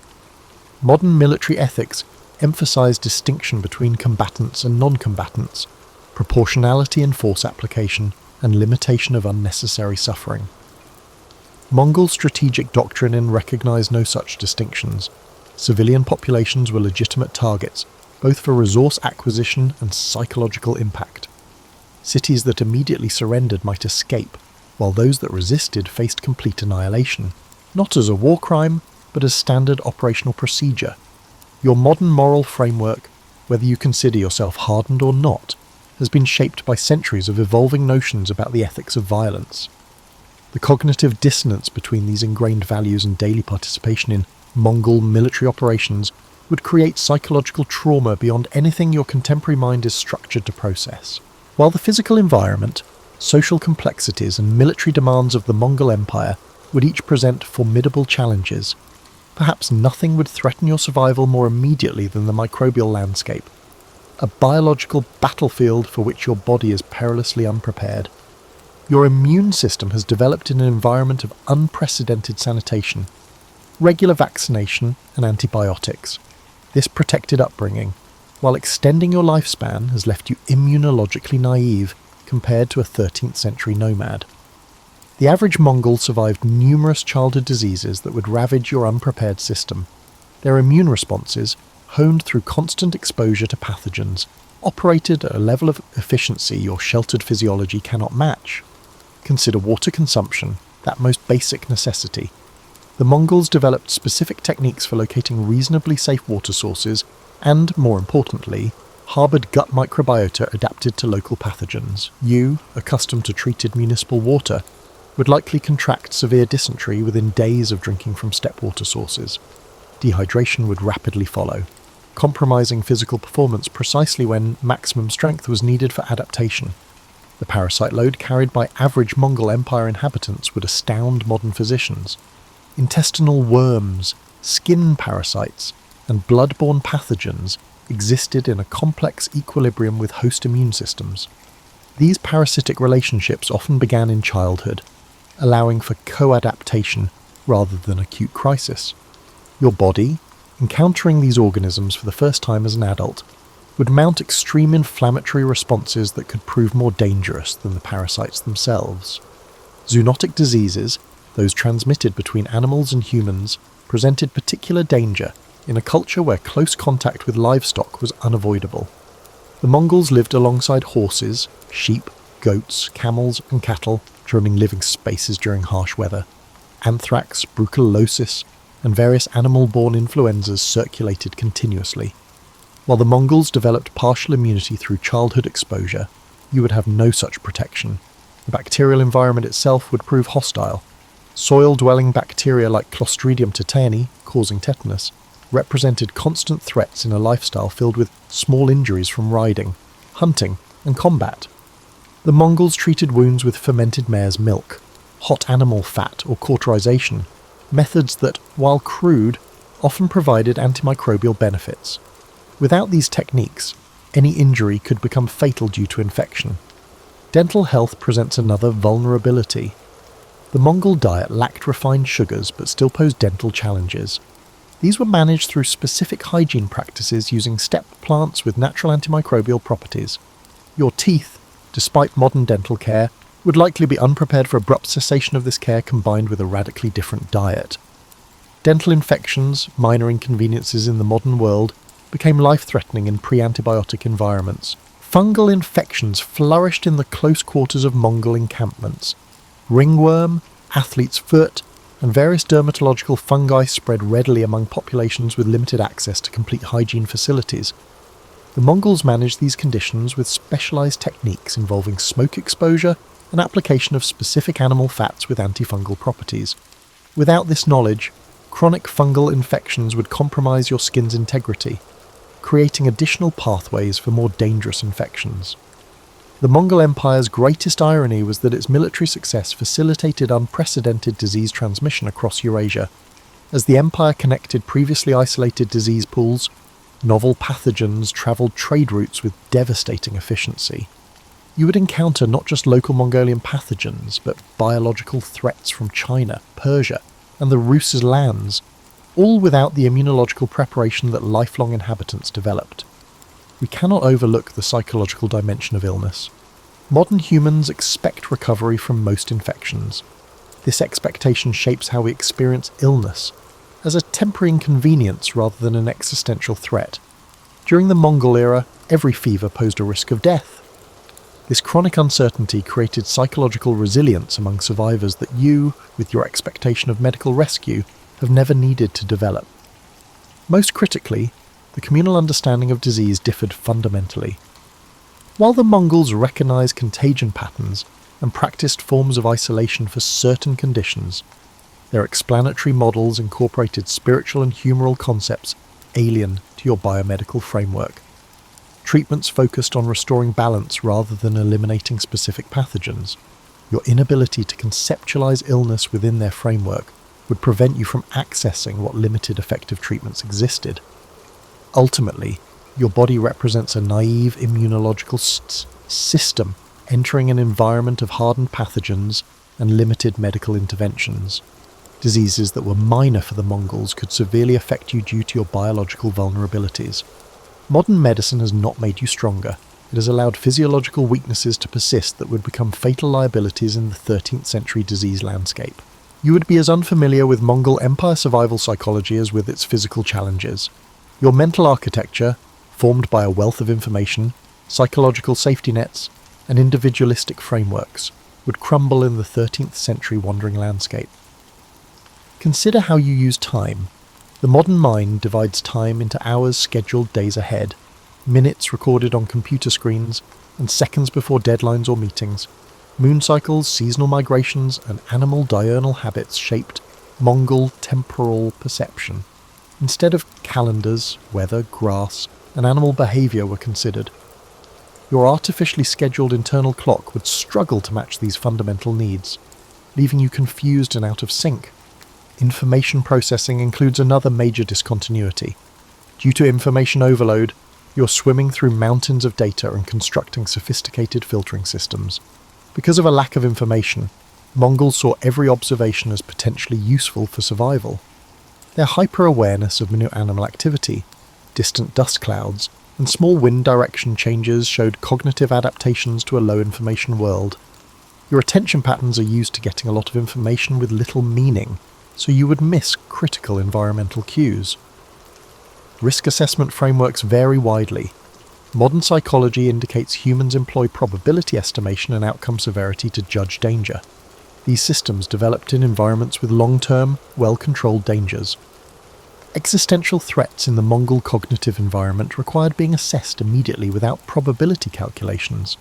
In a world where everyday choices may kill, your brain's risk assessment software, updated for modern risks, would cause constant anxiety. Identity would change totally.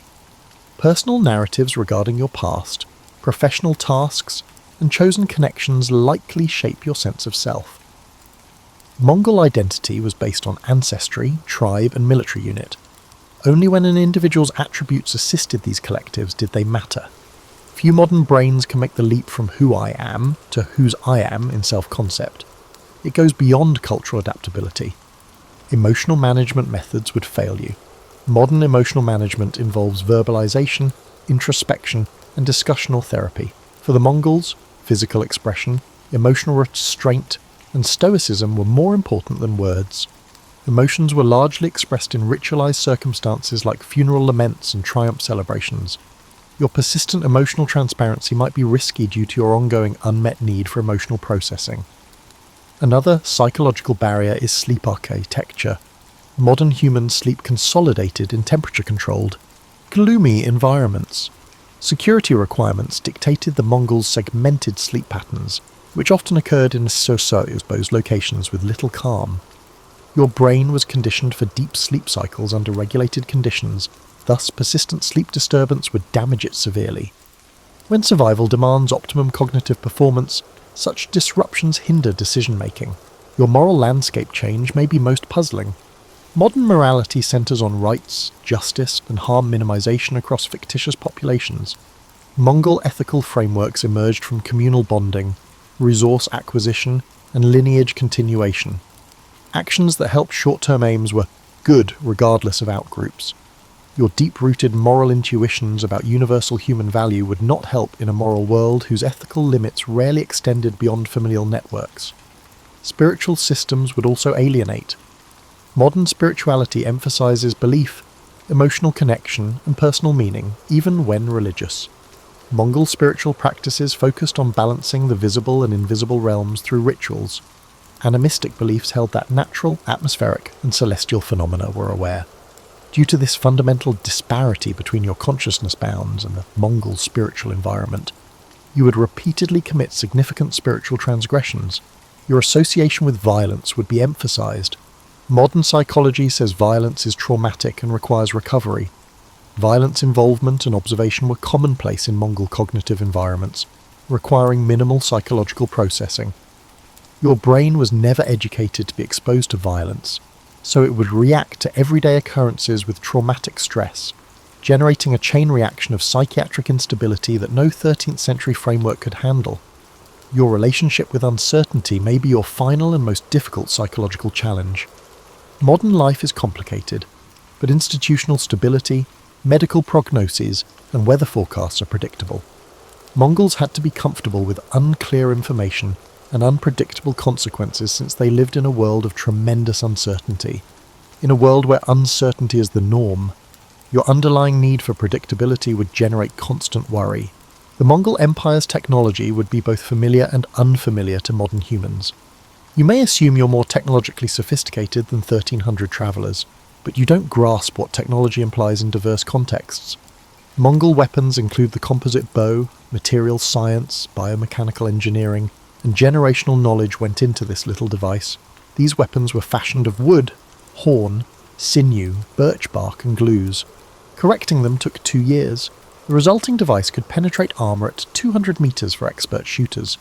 Not being able to produce, maintain, or use this primitive technology would leave you unarmed in a weapon-rich civilization. Another seemingly easy field was textile production, which was exceedingly difficult. Mongol felt making developed wool into a water-resistant, warm textile. Protecting against severe weather was crucial. The process required a profound understanding of animal fibres, how to manipulate them, and how to mechanically apply pressure, moisture, and heat. Without understanding these procedures, you can't create or fix safety gear. This process exposes you to the outdoors. Fire control methods would also be inaccessible. The Mongols were knowledgeable about using animal excrement, wood, and dried grasses as fuel sources. Each burned differently and had varied uses. They started fires even in windy or damp conditions using flint striking and specific tinder. You would be vulnerable if matches or lighters broke down and you had no other options. Navigation technology may be the most extreme example of development versus reality. GPS would stop operating after a few hours if the battery died. However, the Mongols navigated using star positions, landmarks, weather patterns, and animal behaviour. These techniques didn't require power or infrastructure. The Mongols crossed thousands of kilometres of flat desert without charts, which you probably can't do with paper directions. Similar variances exist in food preservation. Refrigerators, industrial canning, and chemical preservatives keep food fresh nowadays. They didn't exist in the 1300s. Mongol technologies like fermentation, dehydration, smoking, and salt curing preserved food's caloric value year-round without energy. If you're unfamiliar with these strategies, you might need to rely on others for food preservation. Transportation technology revolutionizes progress. You may be proud of your driving skills, but they're meaningless without proper equipment. The Empire's principal mode of transportation was horseback riding, which required biological knowledge, years of practice, and intricate equipment maintenance abilities. Horses were self-repairing, self-replicating transportation systems that converted grass into engine energy. Not being able to use primitive transportation would make getting around and socializing difficult. Communication technology also turned growth around. Without modern infrastructure, interaction was impossible in the 1300s. Mongols used yams for long-distance communication. A complicated relay network carried messages up to 300 kilometers daily across the world's largest land empire. Messages were conveyed through memory, multilingual scripts, and equine relay systems without any infrastructure. Without your communication equipment, you wouldn't be able to communicate like a Mongol messenger. Disparities in medical tools matter. Drugs, electronic diagnostics, and specialists power modern medicine. However, Mongol medicine used localized botanical knowledge, physical manipulation techniques, and environmental remedies gleaned from generations of observation. Their pharmacopoeia contained hundreds of plant, mineral, and animal treatments for different ailments. As your body faced new pathogens, you would have fewer medical care options without contemporary medical systems or traditional knowledge bases. Technological epistemology, how knowledge was gained, verified and shared, may be the most confounding development. Today, we understand technology through theoretical theories, mathematical modelling, and standard documentation. The Mongols learned technology via talking, practicing, and teaching. I learned technology by practicing under professionals for years, not reading manuals. If people understood about technology instead of reading directions, watching tutorials, and experimenting with settings, your regular methods of learning new technologies would not function. From infrastructure-dependent externalized technologies to knowledge-based embedded technologies, this move may be the hardest to adjust to. Modern technology makes humans smarter by providing external devices, by providing internalized information and embodied abilities. Mongol technology made people wiser. Even more fundamental than physical hardships, social complexity, military demands, disease susceptibility, psychological barriers and technological inversions is the fact that your modern consciousness would still be unable to access the existential meaning framework that gave Mongol suffering purpose. Think about time horizons. Modern life encourages long-term planning, retirement plans for decades, health habits for life, and career routes for 50 years. Urgency, seasonal preparation, and generational continuity limited meaningful temporal contemplation in the Mongol Existential Framework, which operated on compressed time horizons. Compression was an adaptive response to the environment, not a cognitive restriction. Your natural ability to project into distant possibilities would not help you survive in an unpredictable world. Different meanings were given to suffering. Modern paradigms view suffering as a problem to be solved rather than a part of life. Social, technical, and medical systems aim to alleviate discomfort and promote comfort. A meaningful life required hardship which showed one's value, demonstrated character through resilience, and reinforced communal relationships via common suffering, according to the Mongol existential paradigm. Aversion to discomfort would be considered a sign of dangerous weakness in a society where accepting adversity deliberately was a sign of maturity. You would be confused by value hierarchies. Self-actualization, expression, and fulfillment are valued in modern Western culture. The Mongol value system prioritized ceremonial attendance, communal survival, and lineage continuation to maintain cosmic order. The ideal death for Mongols was often dying in battle for their master, which ensured spiritual transition and familial prestige. Modern ideas of a beneficial death include comfort, respite from pain, and family. In a culture that values social status over individual identity, your individualistic ideals are irrelevant. Justice would also look strange. The primary principles of modern justice theory are proportional punishment, procedural fairness, and individual rights. Restoring cosmic, social, and outcome stability was paramount in Mongol justice. The severity of the penalty often reflected the victim-offender status gap rather than the crime. Significant crimes against low-status victims carried nominal fines, while minor offences against high-status victims carried death sentences. These arrangements offended your daily sense of fairness. Therefore, they wouldn't help you adapt to the real judicial system. Translation is especially challenging in religion, even while they preserve ancient elements. Modern spiritual systems have adapted to individualism and science. Mongol religion integrated animistic traditions, shamanic intermediation, and ancestor veneration in a cosmic perspective where spiritual and material realms were interconnected. To please invisible entities, rituals had to be performed regularly. Your secularized worldview or modern religious framework might discourage you from engaging in spiritual practices that were once considered necessary social technology for regulating invisible forces. Political engagement definitions would shift similarly. Voting, speaking out, and joining institutions are all elements of modern politics. Mongol politics centered on personal allegiance, as shown by military duty, resource giving, and physical presence. Political legitimacy was based on military victory, resource acquisition, or divine favour, not procedure. If might and right were still linked rather than conceptually distinct, your good governance idea would fail. Your new relationship with nature may be the most complicated. Modern environmental frameworks represent humans as independent of and influencing natural systems, whether exploitative or conservationist. Mongol existential philosophy holds that humans are part of ecological systems impacted by seasonal flows, weather patterns, and animal migration. Human communities were little subsystems of nature that were the primary reality, not a resource or aesthetic backdrop. In a worldview where humans were integrated into natural processes, your role as nature's spectator, consumer or protector would change. Different meanings surrounded death. Most deaths today occur in sterile, medicalized, and artificially delayed conditions. Death was a constant presence in the Mongol Empire, often violently. This proximity fostered practical acceptance of mortality rather than callousness or despair. Happy lives included planning for death, ensuring lineage continuity, adopting memorial rites, and keeping spiritual links beyond physical life. Your possible death phobia, bred in a culture of mortality denial, would not exist in a society where accepting death was normal emotional development. Integration of purpose is the final existential challenge. Today, purpose is often considered a human enterprise of meaning-making through identity construction, work choices, and purchase decisions. The Mongol Existential Framework gave meaning to societal roles, cosmic order, and ancestry. Pre-existing systems externalized the goal.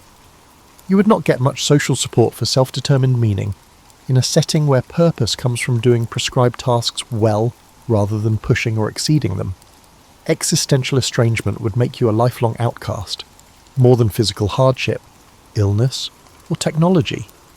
Even if you physically adapt, get the necessary skills, and make social relationships, the framework that gives these adaptations meaning would remain unavailable to awareness shaped by modern existential assumptions. To survive in the Mongol Empire, you would have to strive to find purpose, which is perhaps the hardest task.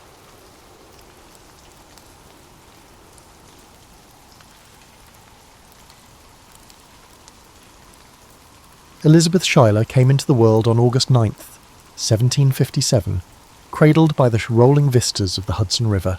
Her father, Philip Schuyler, was a respected military leader and landowner in the colony of New York, and her mother, Catherine Van Rensselaer, hailed from one of the most influential families in the region. Growing up amid such privilege might have nurtured a sense of arrogance in some, but Eliza, as she was often called, had a natural warmth that set her apart from many of her peers. Nestled in the Schuyler mansion in Albany, Eliza spent her earliest years as part of a large clan that valued public service, hospitality, and the quiet force of tradition. The estate hummed with activity. Soldiers sometimes shared camp stories by the hearth. Travelling merchants arrived to do business, and politicians stopped by on their way to legislative sessions. In this swirl of visitors, Eliza learned to mingle with all sorts, haughty aristocrats, weary militia officers, and even the occasional foreign envoy. Yet her home life had its share of complexities. The Schuyler family, though wealthy, carried the anxieties of living in a colony hovering on the brink of conflict. The tensions between Britain and its American subjects simmered. As a child, Eliza observed how her father weighed the possibility of war. General Philip Schuyler eventually became a key figure in the Continental Army, and dinner-table conversations often circled back to strategy, logistics, and the moral burden of rebellion. These discussions shaped Eliza's understanding of politics as something more than an abstract game. It was about forging a future from uncertain times. Despite such concerns, her childhood retained a sense of magic. She roamed the gardens overlooking the Hudson, daydreaming about distant places she only knew from travellers' tales. She and her sisters, Angelica and Peggy, shared a bond forged by laughter and mischief, pranks on unsuspecting cousins, midnight raids on the kitchen to pilfer sugar biscuits. Eliza was neither the bookish child Angelica was, nor as vivacious as Peggy, but she combined a quiet determination with a thoughtful curiosity. As she approached her teenage years, Eliza's mother introduced her to the more formal aspects of womanhood. Sewing circles, polite dances, and lessons in hospitality were considered essential to any young lady's future. For some, these rituals were rote, but Eliza took to them with a sense of genuine kindness. She discovered she could put people at ease, a smile here, a well-timed joke there. It was less about social climbing and more about forging a real connection. Sometime around her adolescence, the American Revolution moved from hushed speculation to living reality. Soldiers set up camp on the Schuyler grounds, forged alliances in the drawing room, and apprehension about the future permeated daily life. Eliza's father was dispatched on missions across the region, leaving her mother to manage the estate's day-to-day operations. In this environment, Eliza developed resourcefulness, noticing how the women of her family stepped up when men were off waging war. Her father's increased involvement in the war in 1777 marked a significant shift in the situation. That year, British forces threatened the Hudson Corridor, and Albany itself seemed vulnerable. While many families fled south for safety, the Schuylers remained steadfast, trusting in Philip's strategic mind. Eliza watched as her once calm household transformed into a nerve centre of patriot supporters. Maps on tables, correspondences carried in and out by exhausted couriers, and the muffled clang of armaments stacked in the yard. Amid this upheaval, Eliza grew keenly aware of her position in the swirling drama of a young nation's birth. With Angelica off forging social alliances in other colonies and Peggy bouncing between acquaintances, Eliza found herself called upon to maintain a semblance of normalcy. She visited the wounded in makeshift infirmaries and prepared care packages for soldiers. Though still unmarried, she was no longer a mere child listening in on adult conversations. She was a participant, embracing the cause of liberty her father championed. As the war raged, each new day seemed to bring a surprise, shifting alliances, uncertain supplies, and heartbreak over lost battles. In that cauldron of revolution, fate was about to introduce her to a fiery young officer of illegitimate birth and boundless ambition. Elizabeth Schuyler was about to meet Alexander Hamilton, and her life would never be the same. She first encountered Alexander Hamilton in 1779, but their paths had nearly crossed earlier. He served as an aide-de-camp to General George Washington and was known among the Continental Army's inner circle for his articulate letters and keen strategic mind. Hamilton's origins, born out of wedlock in the West Indies, could have made him an outsider, but his intellect and fervour for the patriot cause earned him respect. Though not from an elite lineage like Eliza's, Hamilton possessed a magnetic quality that defied social conventions. When they finally met, it was through mutual acquaintances who gathered in the Schuyler household. Hamilton arrived with a swirl of laughter and conversation, an earnestness in his eyes that left an impression. He was no tall, gallant figure. Instead, he was compact and brimming with restless energy. Rumour had it he could dictate multiple letters simultaneously to different aides, his mind racing faster than his quill could keep up. Eliza, conversely, was known for her measured confidence, quiet but unwavering. Their conversations at first centred on practicalities, the direction of the war, rumours of British troop movements, and the hardships faced by soldiers. But beneath these tactical topics, a personal connection sparked. Eliza found Hamilton's ambition refreshing rather than boastful.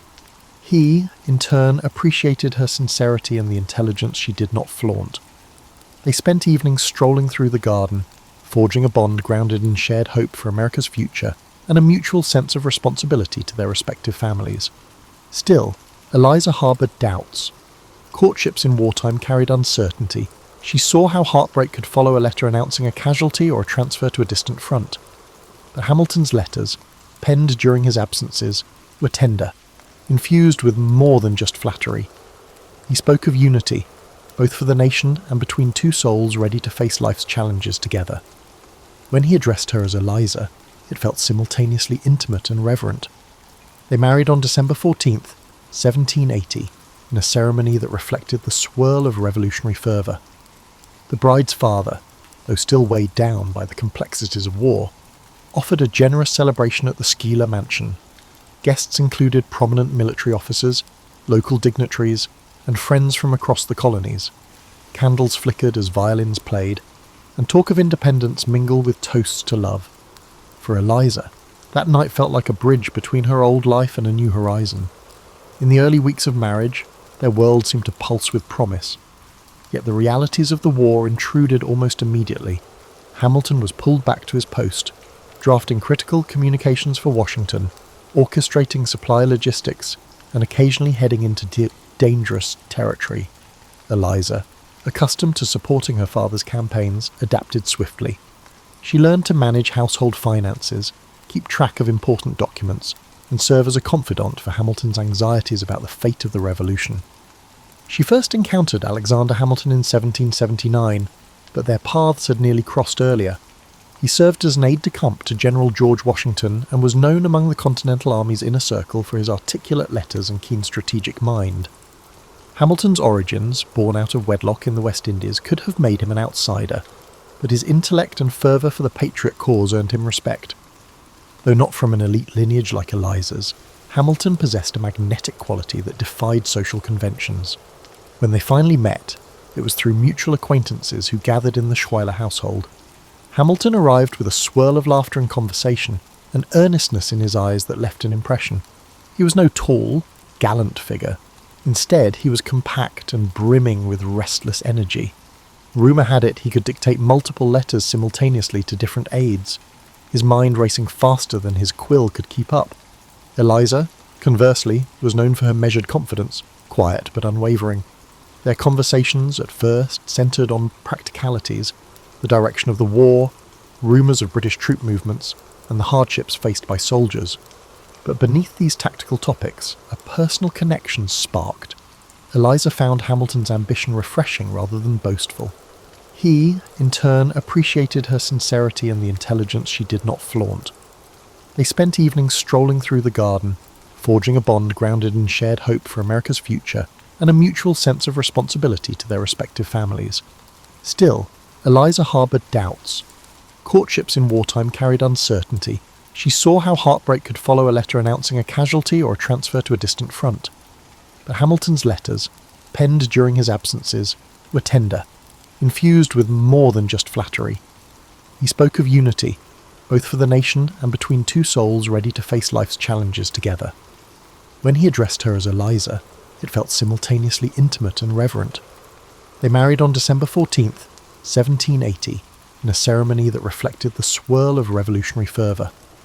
The bride's father, though still weighed down by the complexities of war, offered a generous celebration at the Schuyler mansion. Guests included prominent military officers, local dignitaries, and friends from across the colonies. Candles flickered as violins played, and talk of independence mingled with toasts to love. For Eliza, that night felt like a bridge between her old life and a new horizon. In the early weeks of marriage, their world seemed to pulse with promise. Yet the realities of the war intruded almost immediately. Hamilton was pulled back to his post, drafting critical communications for Washington, orchestrating supply logistics, and occasionally heading into dangerous territory. Eliza, accustomed to supporting her father's campaigns, adapted swiftly. She learned to manage household finances, keep track of important documents, and serve as a confidant for Hamilton's anxieties about the fate of the revolution. When the Treaty of Paris officially ended the Revolutionary War in 1783, Alexander Hamilton found himself in a position to help shape America's future. After his bar admission, he established a thriving legal practice in bustling New York City. Initially, he focused on property disputes left in the war's wake, yet bigger ambitions loomed. He sensed the new nation needed a stable financial structure, a strong central government, and a cohesive framework for unity. Eliza, meanwhile, adapted to city life with the same resilience she had shown amid military camps. The Hamiltons' household was never quiet for long. Their circle of acquaintances ballooned, including statesmen, merchants, and military comrades turned politicians. The Hamilton home became a hub of spirited discourse. Eliza served as both hostess and participant. Her hallmark was a welcoming presence, ensuring everyone felt at ease, from the most polished senator to the rough-hewn frontier representative. Despite sometimes intimidating conversation about economics or legislation, she never shied away from asking pointed questions. Alexander's participation in the Constitutional Convention in 1787 represented a progressive moment. While he was away in Philadelphia, Eliza managed affairs in New York, maintaining correspondence with him. She offered moral support, reading newspapers to gauge public sentiment and relaying her observations. Though not formally educated in political theory, she grasped the importance of a balanced government. She often wrote that the promise of liberty would flounder without practical safeguards. When Hamilton returned with the proposed constitution, debates raged. Federalists championed a robust central government, while anti-federalists feared tyranny. Hamilton, a leading Federalist, penned the majority of the Federalist Papers, explaining the Constitution's merits. Late nights of writing blurred until dawn. Eliza recognized his fervour, doing what she could to ease his workload. She edited drafts lightly, made sure he ate, and even coordinated with his co-authors, John Jay and James Madison. Although her name never appeared on the pamphlets, her unseen labour and emotional support proved invaluable. As the Constitution was ratified, Hamilton stepped into a new role, the nation's first Secretary of the Treasury under President George Washington. He tackled the public debt, proposed a national bank, and laid out an economic blueprint that would stir controversy for years. Throughout this whirlwind, Eliza managed a rapidly expanding family. More children arrived, each named with care. She also tended to her father's affairs, as Philip Schuyler had joined the new US Senate. Eliza adeptly juggled her responsibilities, balancing the realms of motherhood, social diplomacy, and philanthropic engagements. One of her quieter achievements involved the creation of an orphanage. In the aftermath of war, many children roamed the streets bereft of parents. Eliza's heart went out to them. She tapped into her connections, rallying other women from prominent families to organise resources. Though Hamilton's name was more associated with financial policy, it was Eliza who championed charitable efforts, seeing in them a reflection of the new republic's moral obligations. She believed social welfare was not a luxury, but a fundamental sign of civilized values. Meanwhile, the couple's personal life was a tapestry of devotion, intense arguments, and fleeting reconciliations. Hamilton's political enemies targeted him relentlessly. He was accused of favouritism, monarchy-leaning sympathies, and financial improprieties. Eliza stood by him, convinced of his integrity. Yet stress loomed. Long hours at the Treasury, combined with the scorn of detractors, sometimes left Hamilton edgy. Family dinners occasionally turned into strategy sessions, with Eliza offering a calm perspective. At other times, he withdrew into brooding ruminations. Then came scandal. In 1791, Hamilton embarked on a disastrous affair with Maria Reynolds, eventually revealed in 1797. Eliza learned of it in disjointed pieces, the betrayal hitting hard. The affair was no trifling rumour. It was a reality that threatened to unmoor her marriage. And yet, in her heartbreak, she chose not to abandon him. Some historians interpret her reaction as moral fortitude. She believed in redemption, especially for the father of her children. Others see it as a pragmatic move, given her limited options in that era.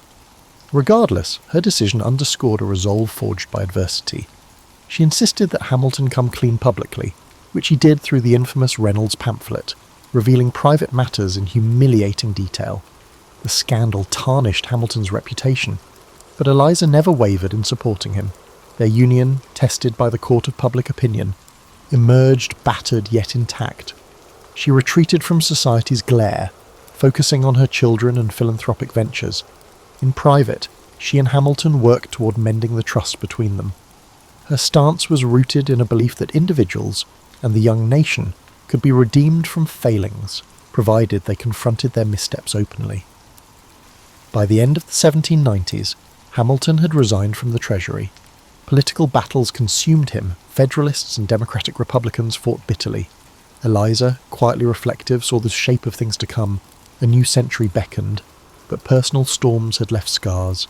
Still, she pressed on with her philanthropic dreams and unwavering commitment to her family, convinced that the American experiment and her marriage both warranted every ounce of perseverance she could muster. As the 1800s dawned, Alexander Hamilton's political career entered a contentious phase.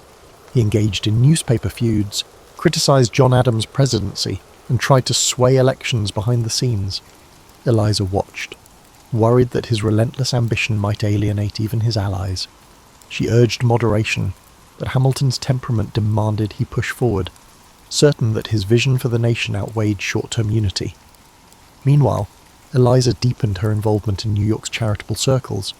She helped organize relief for impoverished families, often visiting tenements with a small retinue to distribute necessities. Her presence in these rough neighborhoods surprised many. Dressed modestly but unmistakably from a higher social sphere, she approached each household with empathy, inquiring about their hardships and connecting them with local artisans or job possibilities. In her mind, the spirit of the revolution hinged on ensuring that liberty was not purely for the privileged. At home, life was busy. The Hamilton children, by now a lively brood, required guidance and moral grounding. Eliza's father had retired from the Senate, and her sisters were scattered among marriages and estates. Letters flew back and forth among the Schuyler siblings, exchanging gossip and confidence. Angelica, living abroad, lamented the distance, while Peggy struggled with health issues. In these letters, Eliza was a pillar, pragmatic, affectionate, and ever eager to uphold family bonds despite the swirling chaos of politics. Hamilton's disputes escalated. He penned damning critiques of Aaron Burr, once a political ally but now a rival. Burr, equally ambitious, felt slighted by Hamilton's influence and remarks. In 1804, Burr, on the verge of losing New York's governorship, intensified tensions by accusing Hamilton of undermining his campaign. As accusations swirled, Burr issued a challenge, a dawn duel to settle their honour. Eliza, upon learning of the challenge, pleaded for Hamilton to find another resolution. She implored him to consider their children, to think of the scandal that had already tested their marriage, to weigh the heartbreak that another public confrontation would unleash. Hamilton assured her the affair was a matter of principle. He confessed personal reservations about duelling. It contradicted his moral convictions and religious beliefs. Yet the unwritten rules of honour among gentlemen at the time left little room for retreat without being branded a coward, torn between personal ethics and societal codes. Hamilton resolved to meet Burr across the Hudson River in Weehawken, New Jersey. The night before the duel, Hamilton wrote letters to friends and family. Eliza found him in a sombre mood, his usual fiery determination replaced by introspective melancholy. He gave her instructions about the children's education, finances, and even personal regrets. She tried desperately to dissuade him, offering every argument from his political future to their family's stability. But the machinery of the duel was set in motion. In a final gesture of love, they prayed together, tears unspoken but understood. On the morning of July 11th, 1804, Hamilton and Burr faced each other at Weehawken. Eliza waited anxiously at home, racked by dread. The details of the duel remained debated, but the outcome was tragically clear. Hamilton was mortally wounded, shot in the lower abdomen, and transported across the river. Eliza rushed to his side, finding him in a friend's house, drifting in and out of consciousness. He lingered for more than 24 hours, enough time for them to exchange final words. He expressed regret for the turmoil he had caused, and she, through tears, assured him of her unconditional love. Hamilton died on July 12th, leaving Eliza a widow at age 47, with 7 surviving children and another extended family to support.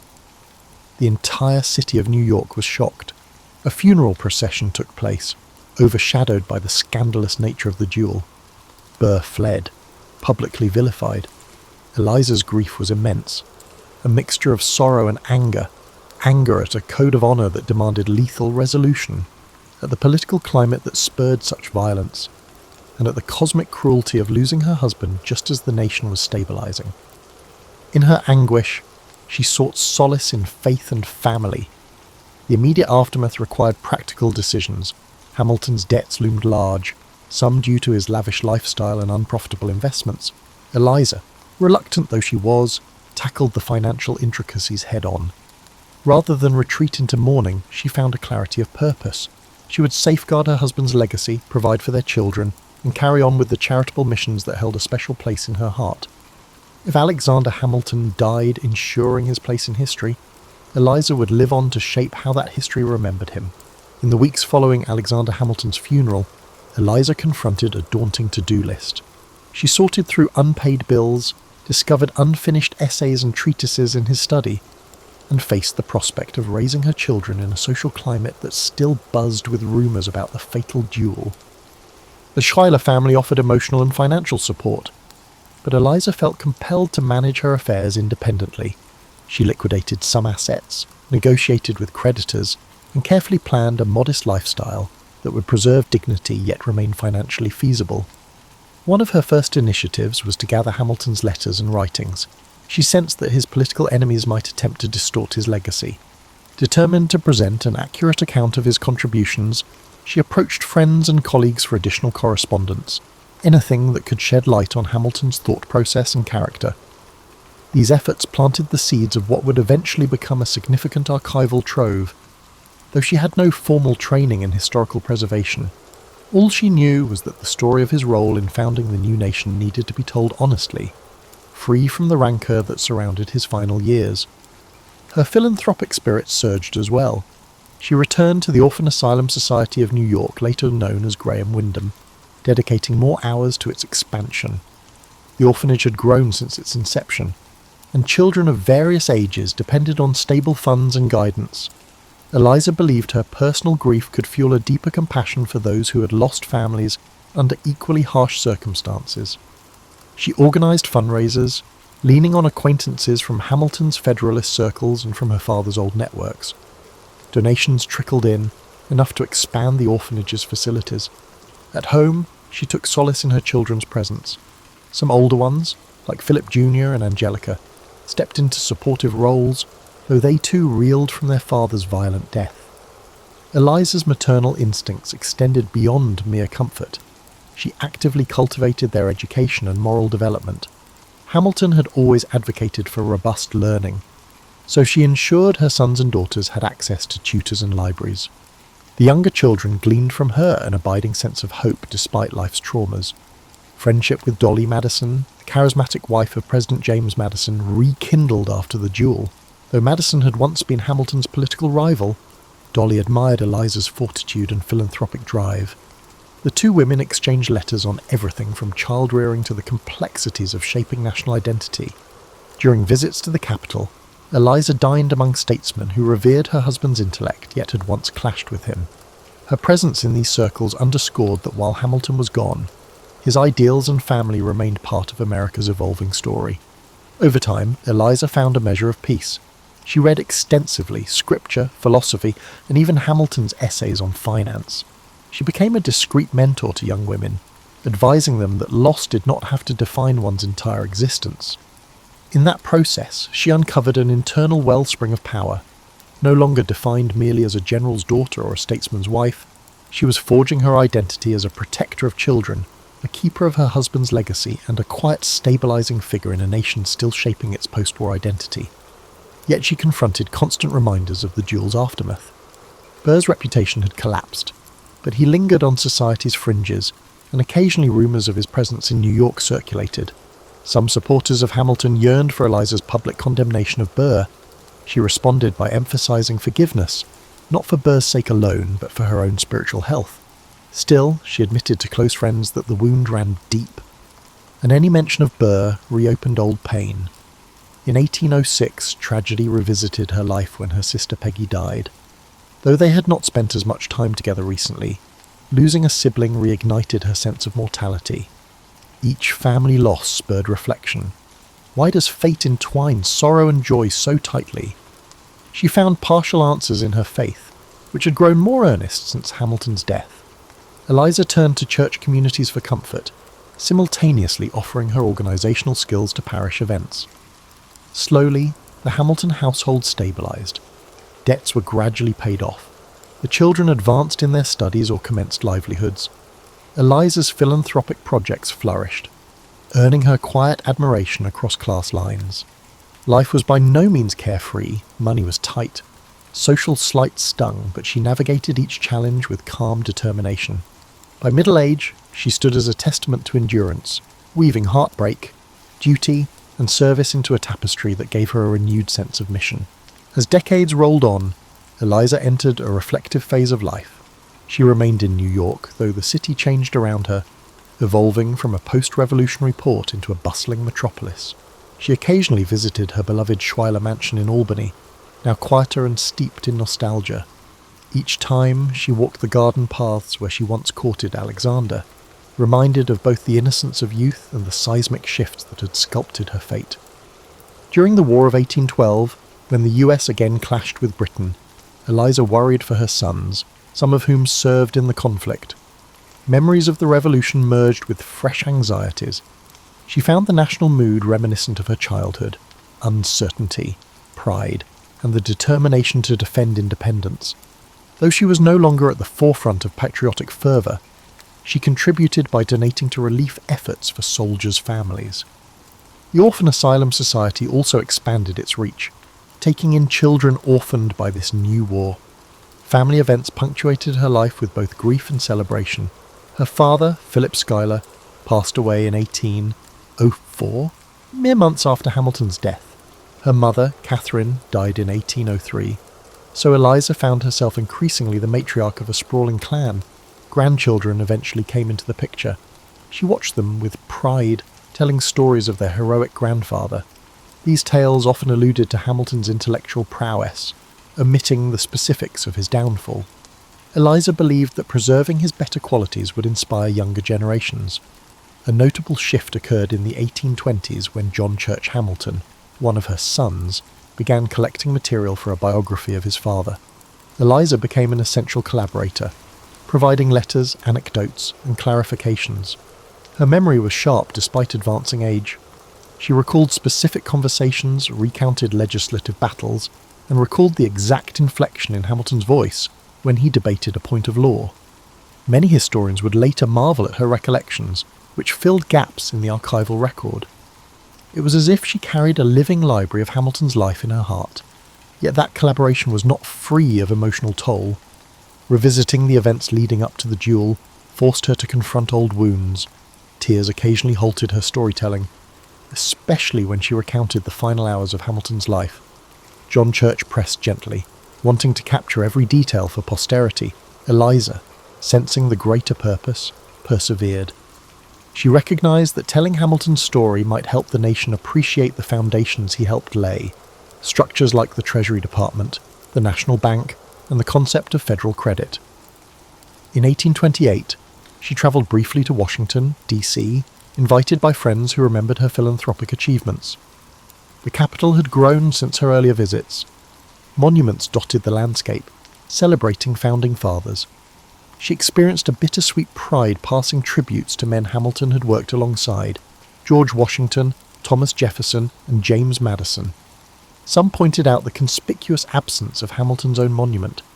She shrugged it off, insisting that the measure of a person's influence lay not in stone effigies, but in living institutions. With the passage of time, she also became more candid about the Reynolds scandal, though still discreet. In private conversations, she admitted the pain had never vanished, but she framed it as a testament to the flawed humanity even brilliant people carry. Her capacity to forgive reflected a deep spirituality. She attended church regularly, praying for unity in a country that seemed perpetually on the brink of new conflicts, nullification crises, debates over slavery, and the push westward. Living well into her golden years, she gathered a tight circle of confidants. Often, they found her mending clothing for orphan children or proofreading a letter for John Church's next manuscript draft. She rarely sought acclaim for her charitable work. If praised, she gently redirected attention to the cause itself. For her, the real triumph lay in ensuring children had a chance at life, just as the nation's founders had tried to secure opportunity for future generations. In 1832, she experienced another heartbreak when her oldest son, Philip Jr., passed away after a struggle with illness. Each loss reminded her of time's relentless march, yet her faith and familial bonds kept her grounded. She wrote that her love for God and for the late General Hamilton fortified her soul against despair. Approaching 80, Elizabeth Schuyler. Hamilton was more than a relic of a revolutionary era. She was a living narrative of strength, weaving personal tragedy and national memory into a single tapestry of compassion and hope. Elizabeth Schuyler Hamilton lived to see Andrew Jackson's presidency and the beginnings of the Industrial Revolution. She watched America morph into a nation both deeply reflective of its revolutionary roots and straining toward modernity. Railroads spread, factories arose, as this political scene erupted with fresh tensions over states' rights and potential expansion.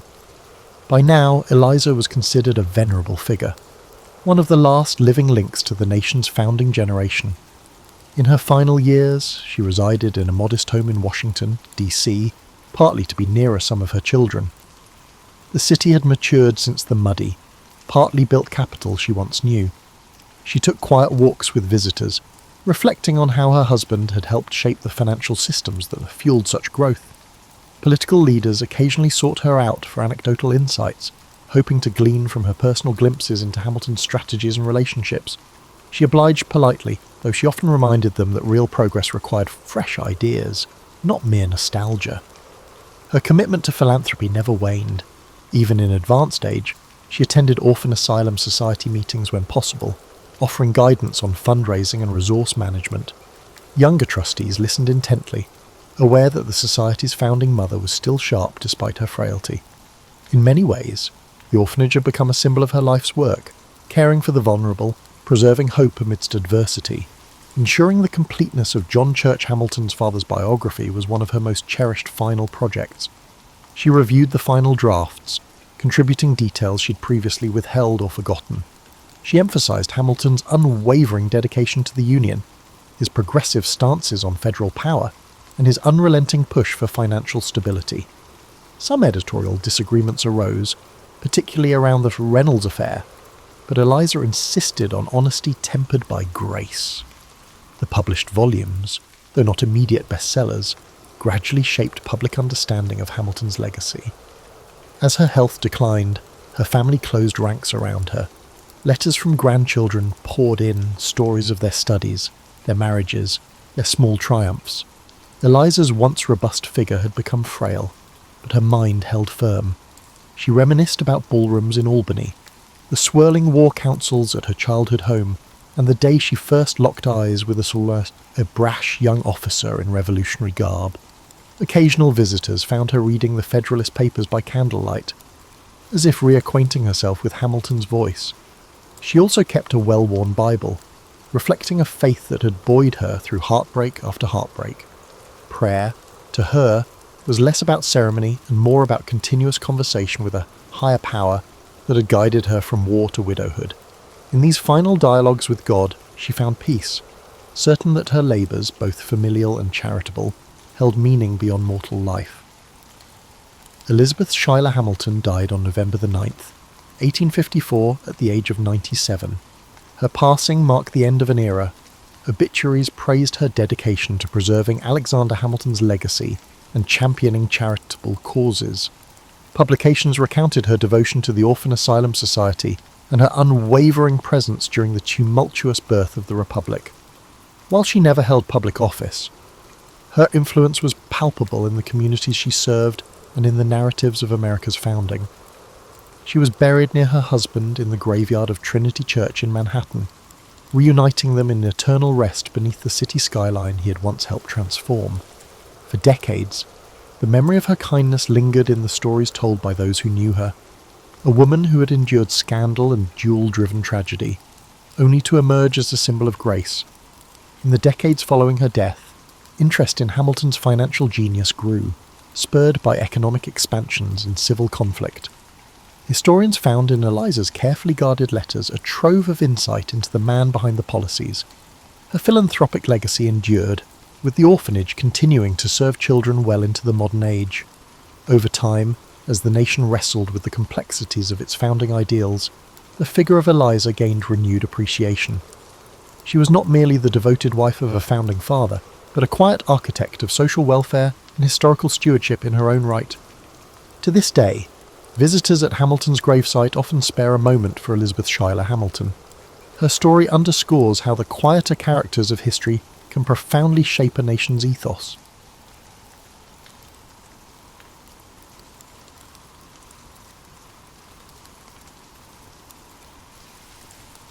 In the early 19th century, the United States was still refining its identity, grappling with international pressures.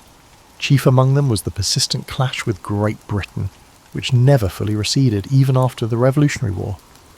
By the year 1812, tensions had once again escalated. British warships roamed the Atlantic, seizing American merchant vessels and impressing sailors into the Royal Navy. Britain justified these actions by citing its endless struggle with Napoleonic France, but Americans saw them as blatant infringements on neutral rights. Politicians in Washington, D.C., argued that national honour demanded a resolute stance. Yet not all Americans agreed. New England merchants, dependent on overseas trade, feared that a war would wreck their livelihoods. Frontier farmers from the West and South, meanwhile, were more bellicose. They complained of British influence over native tribes, alleging that British agents provided weaponry to indigenous groups resisting American expansion. Famed orators in Congress, labelled war hawks, pressed for military action, insisting that only force could end maritime harassment and secure national credibility. James Madison, the fourth president, presided over a charged political scene, a quiet, deliberative. He weighed options carefully, but the clamour for war grew. In June 1812, Madison sent a war message to Congress, highlighting impressment, trade restrictions, and alleged British incitement of native violence. A narrow majority in both houses voted for war, marking the first time that the United States formally declared it. The nation's newness and untested military raised questions. Could the young republic muster the unity and resources to challenge the world's leading naval power? On paper, the British hardly viewed the US as a primary threat. Napoleon's armies in Europe had captured their attention. Nonetheless, the British recognised that if the Americans invaded Canada, the region might be lost. After all, Canada was lightly populated, and the British presence there hinged on loyal militias. British leaders believed that, despite the American impetus, the conflict wouldn't supplant Britain's prime focus on the European front, so they stationed smaller garrisons, trusting that the disorganised American approach would yield limited success.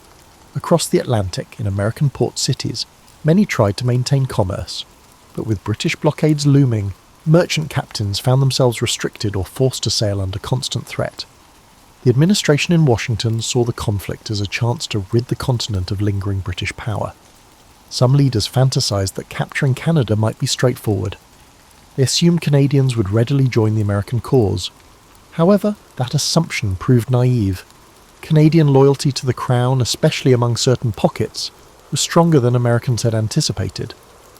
Meanwhile, the war's outbreak also reverberated among native nations, particularly in the Great Lakes region. Some tribes formed alliances with the British, considering them to be less harmful than the land-hungry American settlers. Leaders like Tecumseh strove to form a broad indigenous confederation that might halt further American encroachment. For them, this war was another chapter in a long-standing struggle to defend their homelands. The British, short on manpower, readily welcomed indigenous allies, albeit with uncertain commitments once the war ended. Public opinion within the United States remained uneven. Southern and western states tended to favour hostilities. In contrast, many New Englanders, reliant on Atlantic trade, found the conflict ruinous. Some states half-heartedly contributed militia. Political friction within the US threatened to hamper effective prosecution of the war. Nevertheless, the formal declaration spurred initial bursts of patriotism in certain regions. Local militia parades and oratory about defending liberty repeated the rhetoric of the Revolutionary era, though critics derided the war as Mr. Madison's war. As the summer of 1812 progressed, American forces readied invasions across the Canadian border, aiming to quickly seize territory. The War Department, however, was ill-prepared. The regular army was small, officered by a mix of Revolutionary War veterans and political appointees. State militias varied widely in discipline. Supply lines were shaky. Still, generals promised swift victories. Observers from Europe, half attentive while embroiled in Napoleonic campaigns, watched with mild interest, suspecting the conflict would remain localized. The War of 1812 began in this precarious, multifaceted environment. The Americans believed they could avenge maritime wrongs and perhaps expand into Canada. The British, confident but distracted, expected to defend Canada with minimal resources. Indigenous nations, caught in the crossfire, saw an opportunity to resist American expansion.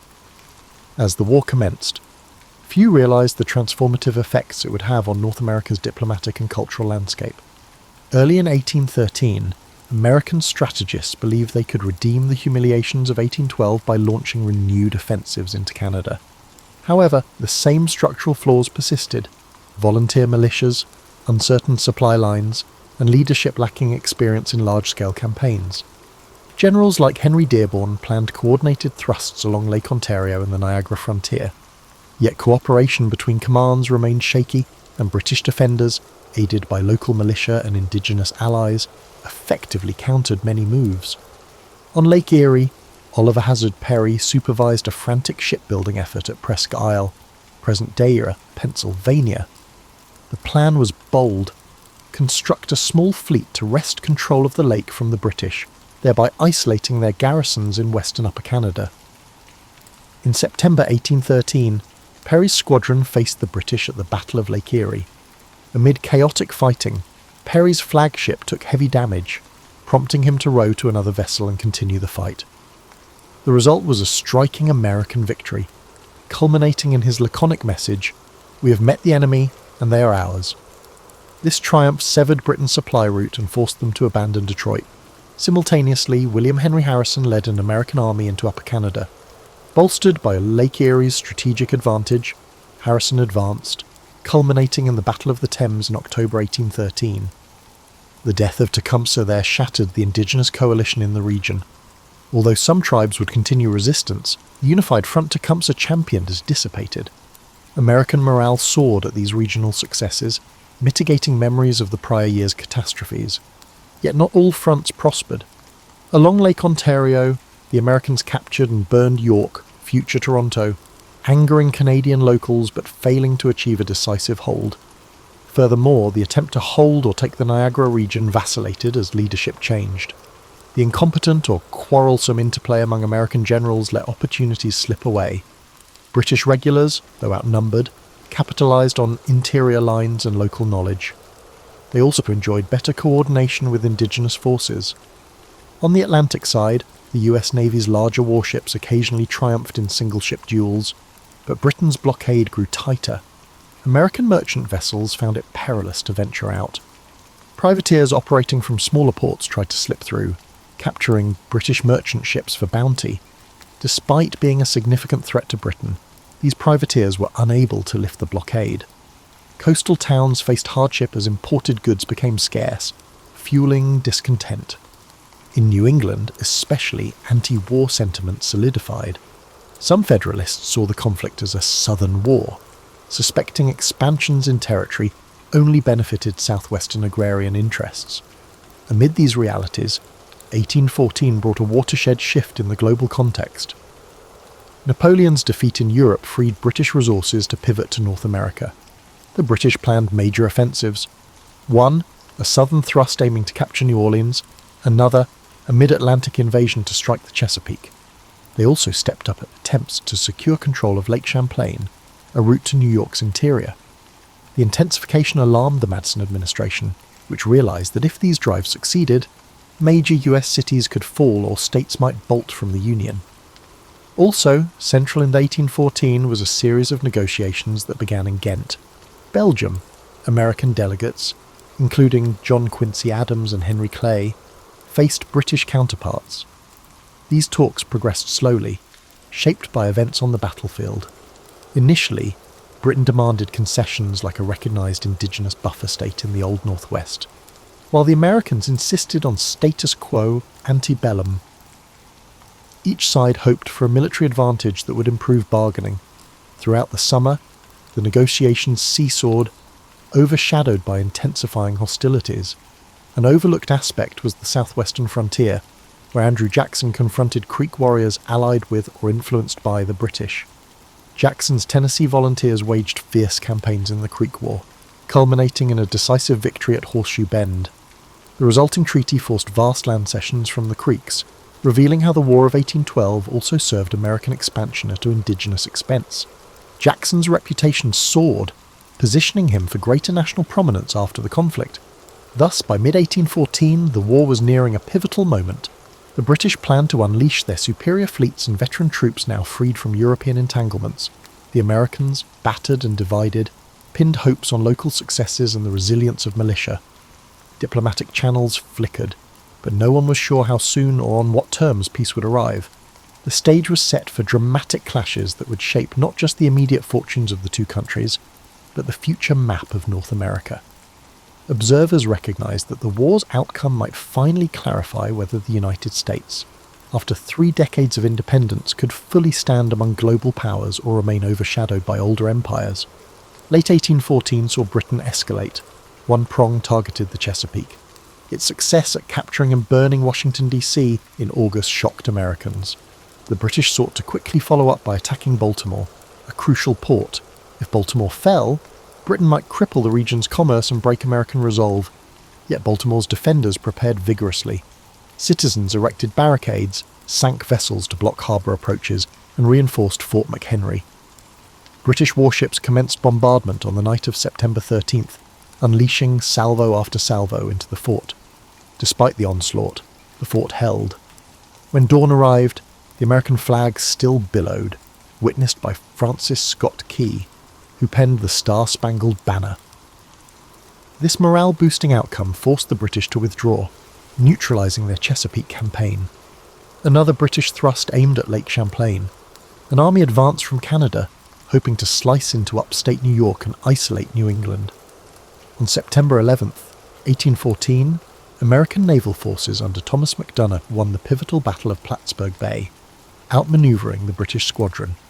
With their naval support lost, the British land invasion faltered, forcing a hasty retreat. This second repulse, alongside Baltimore's defence, shattered British hopes for a swift resolution by capturing major towns.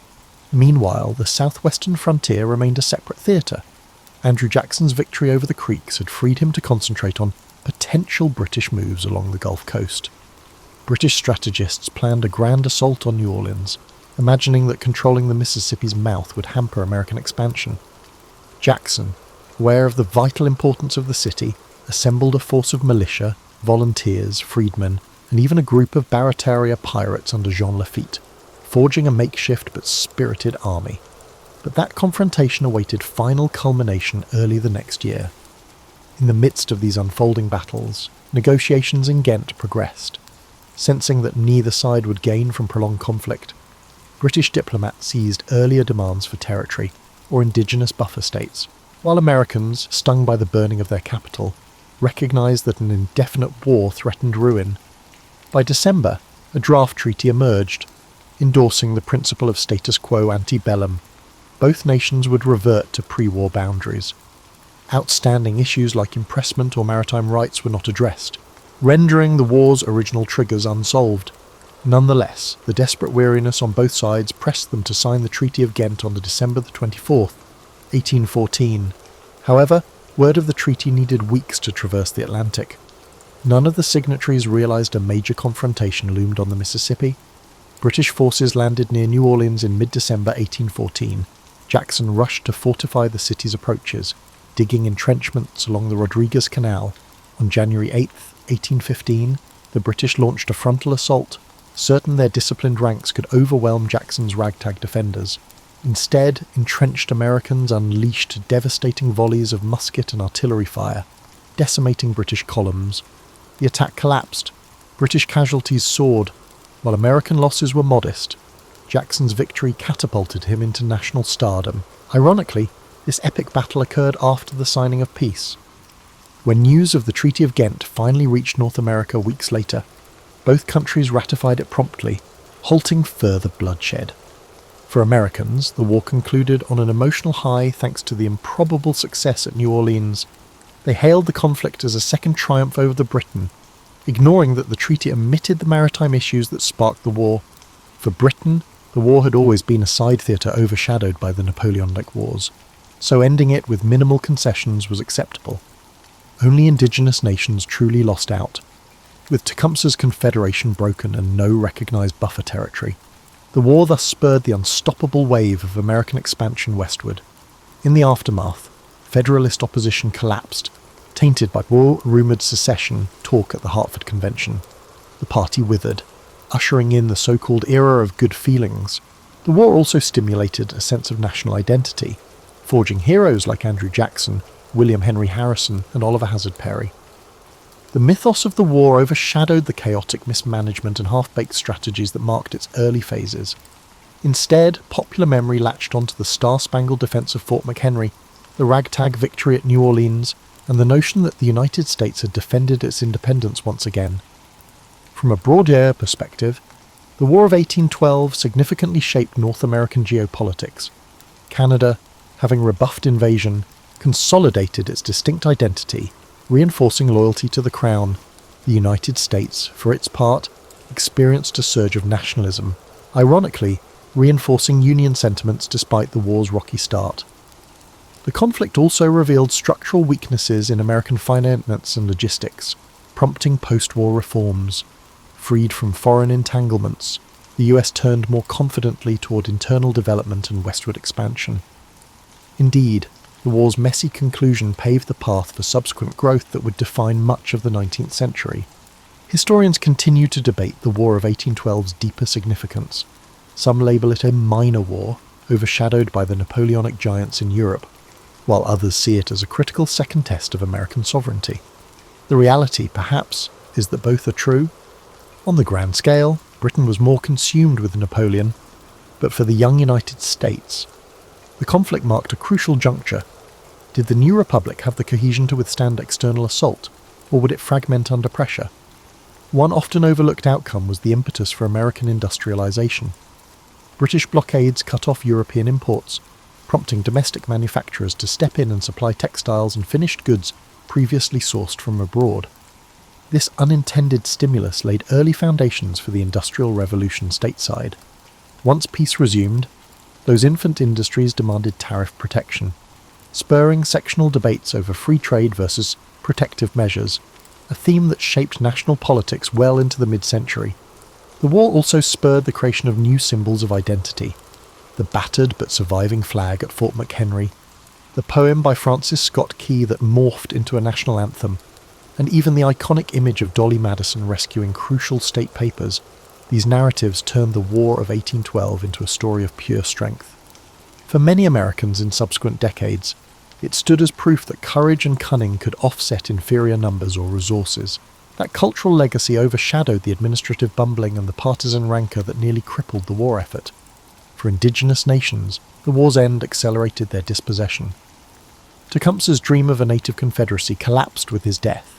British forces, no longer needing a bulwark against US expansion, provided limited post-war assistance. Tribes that had allied with Britain faced retribution or land seizures as Americans advanced.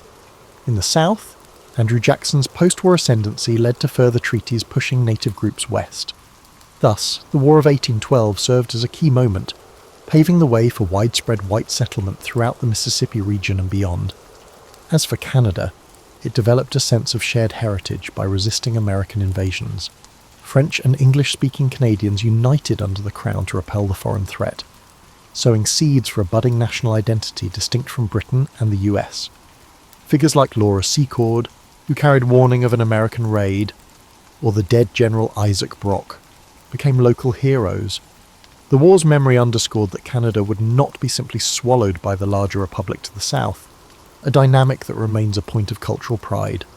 Meanwhile, the returning US soldiers found themselves in varied conditions. Many frontier militias simply melted back into civilian life. Officers like Andrew Jackson or William Henry Harrison parlayed their war reputations into political capital, eventually capturing the White House. The post-war political environment recognized the potency of war heroes as leaders. The Federalist Party, tarred with disloyalty, soon dissolved, leaving the Democratic Republicans dominant, though internal factions would later spin off into new parties. James Madison completed his presidency in 1817, claiming the war had proven the constitutional system could endure an external threat. However, not all scars vanished. New England's economy, battered by blockades, pivoted more strongly toward manufacturing. Southern cotton expanded rapidly, ironically, fueled by the sense of security that no immediate British incursion threatened the coastline. The war's ephemeral alliances with French exiles or Spanish forces in Florida also factored into ongoing jockeying for territory. Within a few years, the US negotiated further expansions, culminating in the acquisition of Florida from Spain in 1819. These expansions, ironically, were partly greased by the sense that the US had won the War of 1812, even if the official treaty indicated no formal victor or concession. Thus the conflict's legacy blossomed in multiple directions. For some, it was an afterthought overshadowed by the Napoleonic saga. For others, especially Americans, it was a second war of independence that validated the constitutional experiment. For indigenous nations, it triggered sorrowful fragmentation. For Canadians, it stamped a rebellious, proud identity that shaped future confederation. And for the wider Atlantic world, it removed a potential thorn, allowing Britain and the US to gradually pivot from enemies to trading partners. Of course, the complexities of war never vanish neatly. Subsequent decades saw tensions remain, especially in the boundary disputes in the Great Lakes region, eventually resolved by more peaceful diplomacy. The War of 1812 thus quietly ended an era of direct Anglo-American conflict. In the century that followed, both nations found more pressing concerns elsewhere, forging an uneasy but enduring peace. Over time, the war receded into historical memory, overshadowed by other milestones, yet its impact on shaping North American political, cultural, and economic trajectories remains indisputable. From a modern viewpoint, the War of 1812 often suffers from overshadowing by the American Revolution or the Civil War, yet it introduced important transformations in how Americans conceptualize their government's role, how local militias interface with federal authority, and how the broader continent responded to shifting power dynamics. For a generation that came of age after 1776, the war proved their own defining moment. Many states saw newly minted heroes or identified local episodes of valor, forging a tapestry of war stories that fed local pride. Among lesser-known anecdotes, is the role of enslaved men who escaped to British lines, particularly in the Chesapeake region. The British offered freedom to those who joined their cause, akin to certain practices during the Revolution. Many seized the chance, enforcing British logistical efforts or forming labour battalions. Following the war, some relocated to British territories such as Nova Scotia or Trinidad, forming diaspora communities known as Americans. The phenomenon highlighted the contradictory nature of a war fought over liberty, while slavery persisted, adding another dimension to the moral tensions of the era. Another overlooked thread is the role of women on the home front. Dolly Madison's rescue of the White House portrait is famous, but countless unnamed women toiled under blockades, farmed while husbands marched, and nursed wounded militiamen. Some women, with entrepreneurial flair, turned to weaving or local manufacturing to fill voids left by the disrupted import market. Their contributions, though seldom documented, were part of the shift toward a more self-sufficient domestic economy, proving that crises can spur inventive responses in local communities. Meanwhile, the impetus for building infrastructure grew. The war exposed how the poor roads hindered troop movements and supply lines, prompting calls for federal investment in internal improvements, canals, turnpikes, and eventually railroads. Although these developments advanced mostly after the war ended, the War of 1812 experience laid bare the necessity for connectivity. As a result, the federal government gradually leaned into more involvement with the infrastructure, an idea championed by national Republicans who wanted to unify the states through improved trade routes. Diplomatically, the post-war settlements signified a slow thawing in Anglo-American relations. British statesmen, preoccupied with maintaining post-Napoleonic Europe's order, found it pragmatic to reduce friction across the Atlantic. The Rush-Bagot Agreement of 1817 demilitarized the Great Lakes, a pioneering arms control pact that diffused future tensions. Over time, the Canada-US boundary stabilized, fostering an unusual phenomenon, the world's longest undefended frontier. This shift from hostility to mutual accommodation in North America stands as a direct outgrowth of the war, even if overshadowed by the dramatic episodes of 1812 to 1815. For indigenous peoples, the war's end spelled heartbreak. Britain no longer needed to bolster native confederations, so they withdrew support. The momentum of American expansion resumed, unstoppable. A patchwork of treaties forced tribes onto smaller lands or westward. The war had briefly offered a chance for unity under Tecumseh's leadership, but that vision perished at the Thames. The subsequent displacement of tribes in Ohio and Indiana soared, part of the broader national policy that would eventually culminate in the forced removals of the 1830s. Culturally, the war fed a romantic notion of American pride in adversity. Painters produced works depicting the Constitution's duels at sea or the British retreat from Baltimore. Poetry and ballads commemorated local militia triumphs. Over decades, these popular accounts coalesced into a somewhat sanitized narrative highlighting victory at New Orleans and the heroic stand at Fort McHenry. The fiascos, the bungled invasions of Canada, the burning of Washington slipped into lesser emphasis. This selective memory pattern shaped how textbooks presented the war for generations, culminating in a sense that the US overcame formidable odds to defend its independence once more. Thus, the War of 1812 was not solely about the immediate triggers of maritime rights or frontier tension. Its significance unfolded over decades, influencing economic policy, forging new heroes, weaving new cultural motifs, and setting boundaries for indigenous communities. Even with no territorial gains codified, the intangible results were profound. The conflict established that the US could wage war without fracturing, albeit narrowly. It paved a path for internal expansion and signalled that a truly post-colonial North America was emerging, with the US and Canada forging distinct identities. Looking back, these legacies underscore that wars, even ones overshadowed by larger global events, can reshape continents in subtle but enduring ways. The War of 1812 might seem distant, yet its themes echo in contemporary life: how a young nation handles international bullying, the friction between defending principles and managing everyday commerce, and the tensions of forging unity among disparate regional interests. Observing how that the US then navigated blockades, invasions, and internal disputes can offer perspective on the modern crises, where resource constraints and political divides remain just as real, albeit in different forms. One instructive aspect is the leadership dynamic. President Madison, initially reluctant, found himself backed into a war by vocal congressional voices. The war's early failures exposed the cost of insufficient preparation and partisan bickering. Only by mid-conflict did the administration coordinate effectively with local militias, naval contractors, and privateers. This shift from disorganisation to partial synergy teaches how policymaking, once confronted with real adversity, can pivot.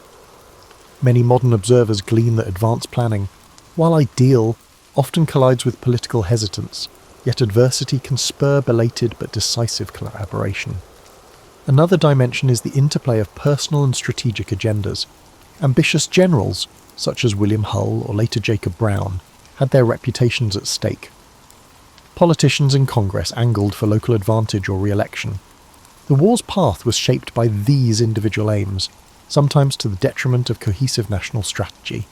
Similarly, in today's environment, personal ambition can sabotage or realign collective efforts, showing that cohesive leadership must harness personal drives rather than deny them. The conflict also underscores how external catalysts can unify an otherwise fractious society. Despite ongoing disputes, the burning of Washington united many who previously criticized the war. The subsequent defense of Baltimore turned despair into resilience, bridging divides, at least temporarily. This phenomenon appears repeatedly in national histories. A tangible external threat can galvanize unity, overshadowing internal differences. However, sustaining that unity after the crisis abates is another matter, a lesson well illustrated by the meltdown of Federalist support post-war and the ephemeral era of good feelings. From a moral vantage, the war showcased how indigenous alliances can be manipulated by great powers. British promises to protect native lands or the American pledge to incorporate friendly tribes often found little fulfillment once strategic ends were met. The ephemeral nature of these alliances led to tragic outcomes for indigenous communities. Modern discussions about the rights of marginalised groups caught in geopolitical crossfires resonate with the story of these nations' exploitation as pawns. While times differ, the principle that real autonomy seldom emerges from foreign patrons remains relevant. In the realm of memory, the War of 1812 reveals how selective retelling can overshadow complexities. Francis Scott Key's rocket's red glare soared in the national consciousness, overshadowing episodes where US invasions failed or inflicted harm on civilians. Today, educational curricula often reduce the war to a handful of famous vignettes: burning of Washington, the Star-Spangled Banner, Andrew Jackson at New Orleans, neglecting the messy intricacies. This phenomenon, common in historical narratives, underscores the importance of seeking more profound perspectives beyond iconic highlights. Another parallel to modern times is the war's reflection on global commerce. Then, as now, major powers tried to control trade routes, imposing blockades or sanctions. The US had to navigate a dual challenge, sustaining internal unity while resisting external economic pressure. The war's outcome hinted that a nation with robust internal markets and flexible production can endure even when cut off from usual trade. This resilience dynamic remains at the core of contemporary discourse around self-sufficiency and global supply chains. Ultimately, the War of 1812's legacy remains multifaceted. It united Americans around a renewed sense of identity, advanced some individuals politically, and inflicted irreparable damage on indigenous confederacies. It highlighted that the young republic, though battered, could stand as an independent entity, shaping a distinct brand of national pride that propelled expansions west and cultural evolutions at home. Yet the moral questions, particularly regarding indigenous and enslaved populations, reveal deeper costs. For midlife readers who are balancing personal ideals with real-world complexities, the War of 1812 emphasizes that every grand enterprise, from commercial policy to warfare, hinges on negotiations of principle, ambition, and compromise. During this delicate balance, societies often uncover their potential for harmony as well as the potential for future strife. When the final guns fell silent and the Treaty of Ghent was ratified, the War of 1812's immediate outcome could be summarised as a military stalemate but a psychological victory for the US. The impetus behind the war, ending British impressment and maritime restrictions, remained largely unresolved in the text of peace, but global shifts, including the final defeat of Napoleon, rendered those maritime issues moot. Britain no longer felt the same compulsion to detain American sailors. Gradually, normal trade resumed. Domestically, the war left behind a changed political and economic landscape. The Federalist Party collapsed, tainted by its near-treasonous Hartford Convention. The Democratic Republicans established a single-party dominance despite the emergence of internal factions. James Monroe succeeded Madison and ushered in the so-called era of good feelings, where partisan bickering lulled temporarily. Simultaneously, the war stoked calls for a more robust national infrastructure, roads, canals, a better banking system to prevent future logistic nightmares. Many of the same states that had balked at federal authority during the war now grudgingly admitted the necessity of coordinated planning. Of the war's personalities, Andrew Jackson emerged as the archetypal hero. His triumph at New Orleans overshadowed earlier fiascos. Popular ballads hailed him as the unstoppable Old Hickory. This catapulted Jackson toward the presidency in the following decade, shaping a new wave of populist politics that departed from the more patrician style of Jefferson or Madison. Another figure, Dolly Madison, remained a cultural icon for her bravery during the White House evacuation, exemplifying how smaller personal acts can become legendary in a war overshadowed by battles and sieges. Meanwhile, the war's end did not bring peace to indigenous nations. With Tecumseh's coalition shattered, American expansion surged west, leading to treaties that often forced tribes off ancestral lands. The war's ephemeral alliances, wherein the British used tribal forces to hamper US invasions, vanished once the conflict concluded, leaving tribes vulnerable. This pattern repeated throughout the 19th century, culminating in a systematic push across the continent that overshadowed earlier illusions of indigenous-led confederations. For Britain, the war was a minor chapter. Most British historical accounts mention it as a side conflict overshadowed by the Napoleonic Wars. The eventual forging of an amicable British-American relationship in the 19th century meant that the War of 1812 quietly retreated into the background of British consciousness. The Joint Rush-Bagot Agreement of 1817 prevented future naval build-ups on the Great Lakes and fostered the concept of a demilitarized boundary that remains remarkable in global terms. For Canada, defending against American invasions underlined a budding sense of distinct identity. Residents of Upper and Lower Canada had, to many Americans' surprise, not welcomed the idea of annexation. This loyalty to the British Crown found fresh impetus after repelling repeated US attacks. Over time, Canadian historians pointed to the War of 1812 as a foundational moment. The volunteer militias, the alliances with Indigenous fighters, and the persevering local leadership formed the nucleus of later Canadian unity. Commemorations throughout the 19th century celebrated heroes like Isaac Brock, forging national myths that shaped the country's future. In the broader context of US military tradition, the war highlighted weaknesses that spurred professionalization. The humiliating collapses of militias taught that raw volunteer forces needed better training and discipline. Naval successes, on the other hand, proved the potential of a well-crafted professional navy. Post-war, the Navy's leadership gradually expanded, adopting new ship designs and forging a tradition that would eventually propel the US to maritime prominence in the next century. The Army, though overshadowed, also instituted reforms in leadership selection and supply management. As the decades passed, the war's memory nestled into national lore.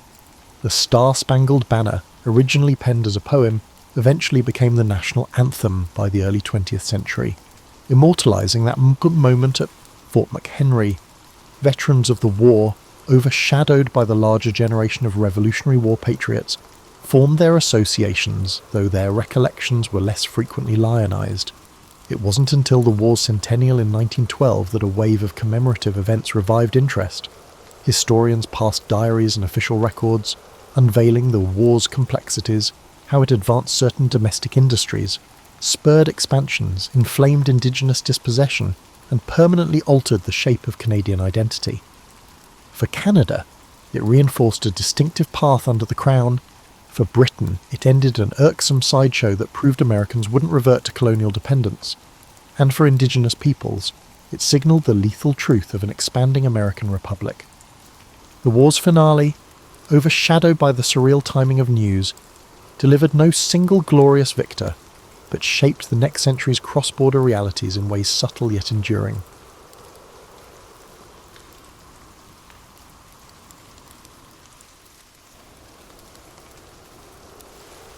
Imagine yourself waking up in ancient Rome, perhaps around 150 AD. and stumbling toward your modest apartment's kitchen. Your stomach is growling, and you're dreaming of scrambled eggs, toast with butter, and maybe some orange juice. Well, friend, you're about to discover that Roman breakfast was about as exciting as watching paint dry on a humid day. You see, Romans didn't really do breakfast the way we think of it. They had something called ientaculum, which sounds fancy until you realise it was basically whatever leftover bread you could find from yesterday, maybe dipped in wine if you were feeling particularly festive. There were no eggs Benedict served here, just you, some stale bread, and the faint hope that lunch might be more interesting. The Romans had this peculiar relationship with morning meals that would make modern nutritionists weep. They considered eating a big breakfast to be somewhat gluttonous, like wearing pyjamas to a board meeting. It just wasn't done if you had any sense of dignity. Instead, they'd nibble on bread, perhaps some cheese if they were lucky, and call it good enough. If you were rich enough to have servants fanning you with palm fronds, you might have had honey on your bread or olives. But for most Romans, breakfast was less rise and shine, and more rise and make do with whatever's not growing mould. The fascinating thing about Roman food culture is how backwards it seems to us now. We've got our coffee shops on every corner, our breakfast burritos, and our endless cereal aisles that stretch like ancient Roman roads. But Romans, they saved their energy for the real meal of the day, which came much later. Breakfast was just fuel to get you through the morning's work, like putting just enough gas in your car to reach the next station.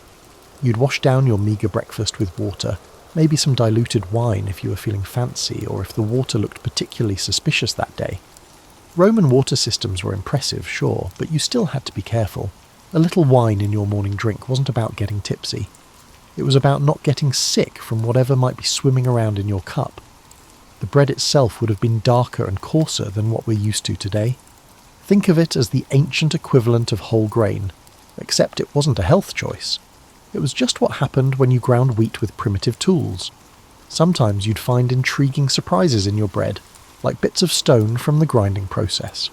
Romans had strong teeth, or at least they did until they didn't. You could get goat's milk if you lived in the country. Cow's milk was more of a luxury item, like truffle oil or premium vanilla extract today. Most Romans in the city would have looked at you strangely if you suggested starting the day with a big glass of cold milk. It just wasn't part of their world.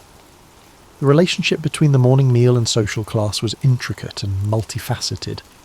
A wealthy Roman might have had slaves preparing elaborate breads with various seeds and nuts baked in, while a poor Roman was grateful for any bread at all. The disparity between the affluent and the impoverished during breakfast time was comparable to the difference between a luxurious continental breakfast at a 5-star hotel and a simple bowl of oatmeal 5-star hotel and a meagre breakfast from a gas station at 6 a.m. So there you are as an ancient Roman finishing your modest breakfast and preparing for the day ahead. Your stomach isn't exactly singing with satisfaction, but you're fed enough to function. The real excitement, the actual meal worth waiting for, is still hours away. But don't worry, when it comes it'll be worth the wait, even if it's not what you expect. So you've made it through your underwhelming Roman breakfast, and now you're wondering about lunch. Here's where things get interesting.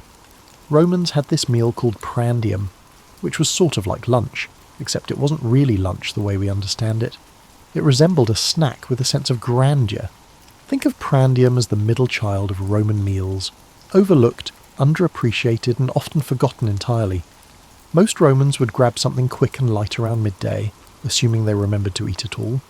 They were busy people, these Romans, what with their empire building and their complex social hierarchies to maintain.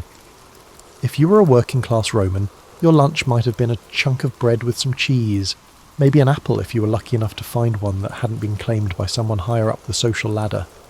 You'd eat it quickly, probably while standing, and then get back to whatever important Roman business you had to attend to. There were no leisurely lunch breaks where co-workers would discuss the latest gladiator matches. The wealthy Romans naturally had a different approach to midday eating.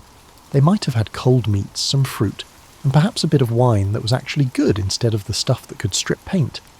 But even they didn't make a big production of it. Lunch was like a brief intermission in the play of daily life, acknowledged, but not the main event. Here's something that might surprise you. Romans were big on cold lunches. This was not due to their proclivity for meal prep, but rather due to the impracticality of preparing a full meal in the middle of the day. Most Romans living in cities didn't have proper kitchens anyway, They lived in apartments that would make modern studio dwellers feel positively spacious, and cooking facilities were shared or non-existent. You'd find Romans eating lunch in taverns, which were scattered throughout the cities like ancient food courts. These weren't fancy establishments. Think more like a combination of a gas station deli and a sports bar minus the sports and the bar part. The food was cheap, quick, and designed to keep you going rather than to impress anyone. The typical tavern lunch might include some hard-boiled eggs, olives, bread, and cheese. If you were feeling adventurous, you might try some of the prepared foods they had sitting out, though the concept of food safety was about as developed as their understanding of germs, which is to say, not at all. Fish was popular at lunch, especially if you lived near the coast. Romans had this thing for fish sauce called garum, which was basically the ketchup of the ancient world. They put it on everything, and I mean everything. Imagine if someone today decided that ranch dressing should go on every single food item. That's Romans with their fish sauce. It was made from fermented fish intestines, which sounds absolutely horrifying until you realise it's basically the ancestor of Worcestershire sauce. If you were travelling, your lunch options became even more limited. Roman roads were excellent for getting from point A to point B, but they weren't exactly lined with convenient restaurants. You'd pack some bread, maybe some dried meat, and hope for the best. It was the ancient equivalent of grabbing a protein bar and hoping you'd find something better later. The timing of lunch was also flexible in a way that would confuse modern schedulers. Romans didn't have precise timekeeping the way we do, so lunchtime was more of a general concept than a specific hour. You ate when you felt hungry and when you had free time, which sometimes meant not eating at all. What's really fascinating is how Romans viewed this meal, or lack thereof. They didn't see skipping lunch as a hardship or a sign of being too busy. It was just part of life. They were saving their energy and appetite for the real meal of the day. Everything else was just keeping the engine running until the main event. Now comes the fun part, shopping for the evening meal, which was where Romans really showed their culinary colours. But before you start imagining neat grocery store aisles and shopping carts, let me paint you a picture of what food shopping actually looked like in ancient Rome. First, you'd head to the local market, which was less like a modern supermarket and more like a chaotic festival, where everyone was trying to sell you something. The noise alone would have been overwhelming. Vendors shouting about their wares, customers haggling over prices, and animals making whatever sounds animals make when they're about to become dinner. It was like Black Friday, but every day with more chickens. You'd start at the bread stalls, because bread was the foundation of every Roman meal. The bakers would have their loaves displayed, and you'd need to choose carefully. Some bread was better than others, and you could tell a lot about someone's social status by the quality of bread they bought. White bread was for the wealthy, darker bread was for everyone else. It was like a carbohydrate-based social hierarchy. The meat section would have been an adventure in itself. Romans consumed pork, lamb, goat, and beef. However, beef was expensive and typically reserved for special occasions. You'd see whole animals hanging in the stalls, and the butcher would cut off whatever piece you wanted right there. No neat packages wrapped in plastic, just you, the butcher, and whatever animal was looking at you with those reproachful dead eyes. Poultry was popular among the Romans, especially chicken, but they also consumed ducks, geese, and various other types of birds. They had a particular fondness for stuffed dormice, which sounds adorable until you realise they were being stuffed for dinner, not as toys. Romans had some interesting ideas about what constituted good eating. The fish market would have been a sensory experience you'd never forget. Romans loved their seafood, and they had access to both freshwater and saltwater fish. You'd find everything from simple sardines to elaborate preparations of mullet and sea bass. The smell would have been intense. Imagine the strongest fish market you've ever encountered, then multiply it by about 10. Vegetables were sold by farmers who'd bring their produce from the countryside. You'd find onions, garlic, leeks, cabbage, turnips, and various greens. Tomatoes didn't exist yet. They were still hanging out in the Americas, waiting to be discovered, so Roman cuisine was a lot less red than you might expect. Fruits were seasonal and precious. Apples, pears, grapes, and figs were common, but citrus fruits were exotic imports that cost more than most people could afford. If you desired an orange, it would be advisable to have the ancient equivalent of a trust fund. The spice vendors were like ancient drug dealers, but legal and with better business licenses. Pepper was incredibly valuable, so valuable that it was sometimes used as currency. Salt was essential for preserving food, And Romans had some pretty sophisticated ideas about different types of salt and their uses. Wine was sold everywhere, and it came in various qualities. The excellent stuff was for special occasions and wealthy people, while the everyday wine was more like alcoholic vinegar. Romans mixed their wine with water, which was partly about taste, and partly about not falling over before dinner was finished. Shopping wasn't just about buying food, it was a social activity. You'd run into neighbours, catch up on gossip, and probably hear about the latest political scandals. The market was like Facebook, but with actual faces and fewer privacy settings. You'd need to bring your containers for liquids and loose items. No convenient bottles or bags, just whatever pottery or baskets you could carry. Especially if you lived in one of those multi-storey apartment buildings and had to carry everything up narrow stairs, shopping became a workout in itself. The whole experience would have taken most of the day, and you'd need to be a skilled negotiator to get acceptable prices. Romans expected haggling the way we expect barcodes. It was just part of the process. You'd start with an outrageous price, work your way down, and eventually settle on something that made both parties slightly unhappy, which meant it was probably fair. So you've survived the market experience and made it home with your purchases. Now comes the fun part, actually cooking the food. But here's where things get really interesting, because Roman kitchens were nothing like what you're imagining.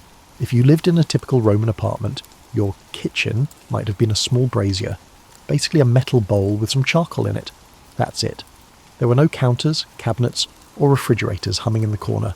You'd do your cooking crouched over this tiny fire, probably in a space that was barely bigger than a modern closet. It was like trying to prepare Thanksgiving dinner using only a hibachi grill. The smoke from your cooking fire had to go somewhere, and that somewhere was usually everywhere. Roman apartments weren't known for their ventilation systems. You'd open a window if you had one, but mostly you'd just live with the smoke. Everyone smelled like cooking food all the time, which was either charming or horrifying, depending on your perspective. If you were wealthy enough to have a proper house, you might have had a real kitchen with a stone hearth, maybe even a small oven, but even these kitchens would have seemed primitive by modern standards. The cooking area lacked running water and lacked knob-controlled gas burners. Everything was fire-based, which meant it took longer and required more attention. Roman cooking was all about timing and patience. You couldn't just set a timer and walk away. You had to stay with your food, watching it, adjusting the heat by moving coals around and turning things by hand. It was like meditation, except if you meditated wrong, dinner burned. The most common cooking vessel was a clay pot called an olla. These came in various sizes and were used for everything from boiling water to making stews. Romans also had pans, but they were made of bronze or iron, not the non-stick wonders we're used to. Everything stuck to it, which made cooking an exercise in both skill and frustration. Spices were ground by hand using a mortar and pestle, which was an excellent exercise for your arms but time-consuming. You'd spend a good portion of your cooking time just preparing ingredients. There were no food processors, no pre-chopped vegetables, and no shortcuts. Every meal was earned through actual physical labour. Storage was another challenge entirely. Without refrigeration, you had to be creative about keeping food fresh.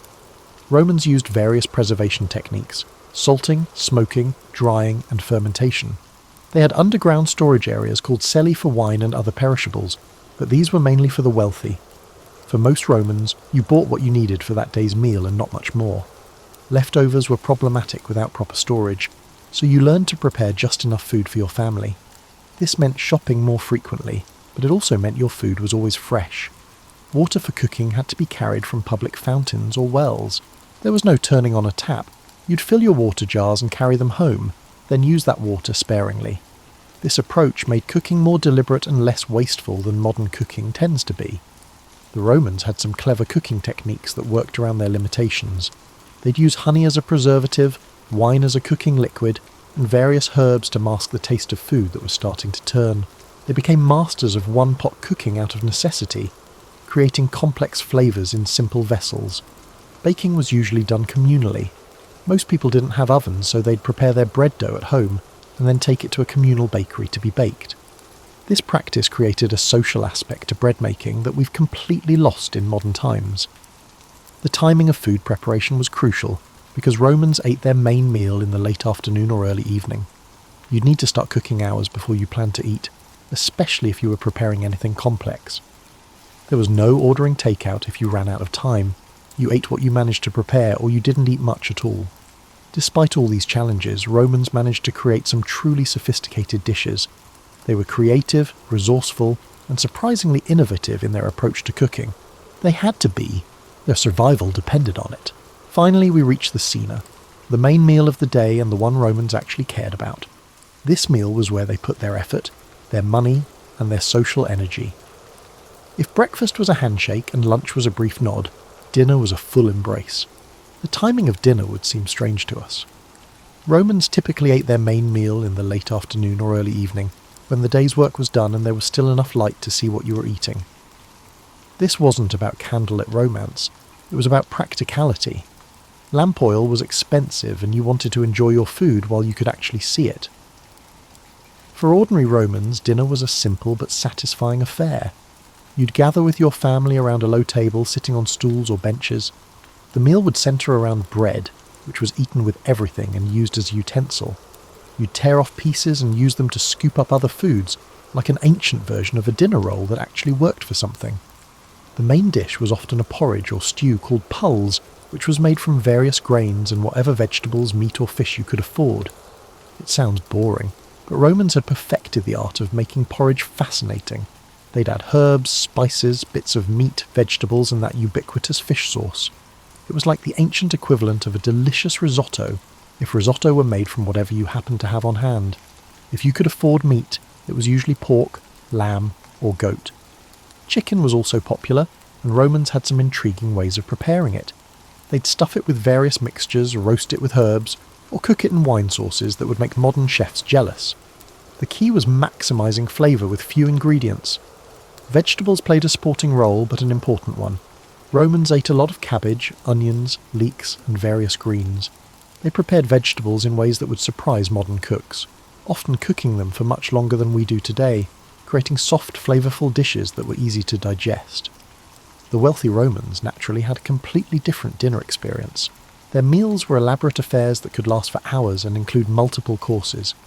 They'd recline on couches, yes, they literally lay down to eat, and be served by slaves who brought course after course of increasingly exotic foods. Rich Romans might start with gustaccio, appetizers like eggs, olives, honey-glazed ham, or various seafood preparations.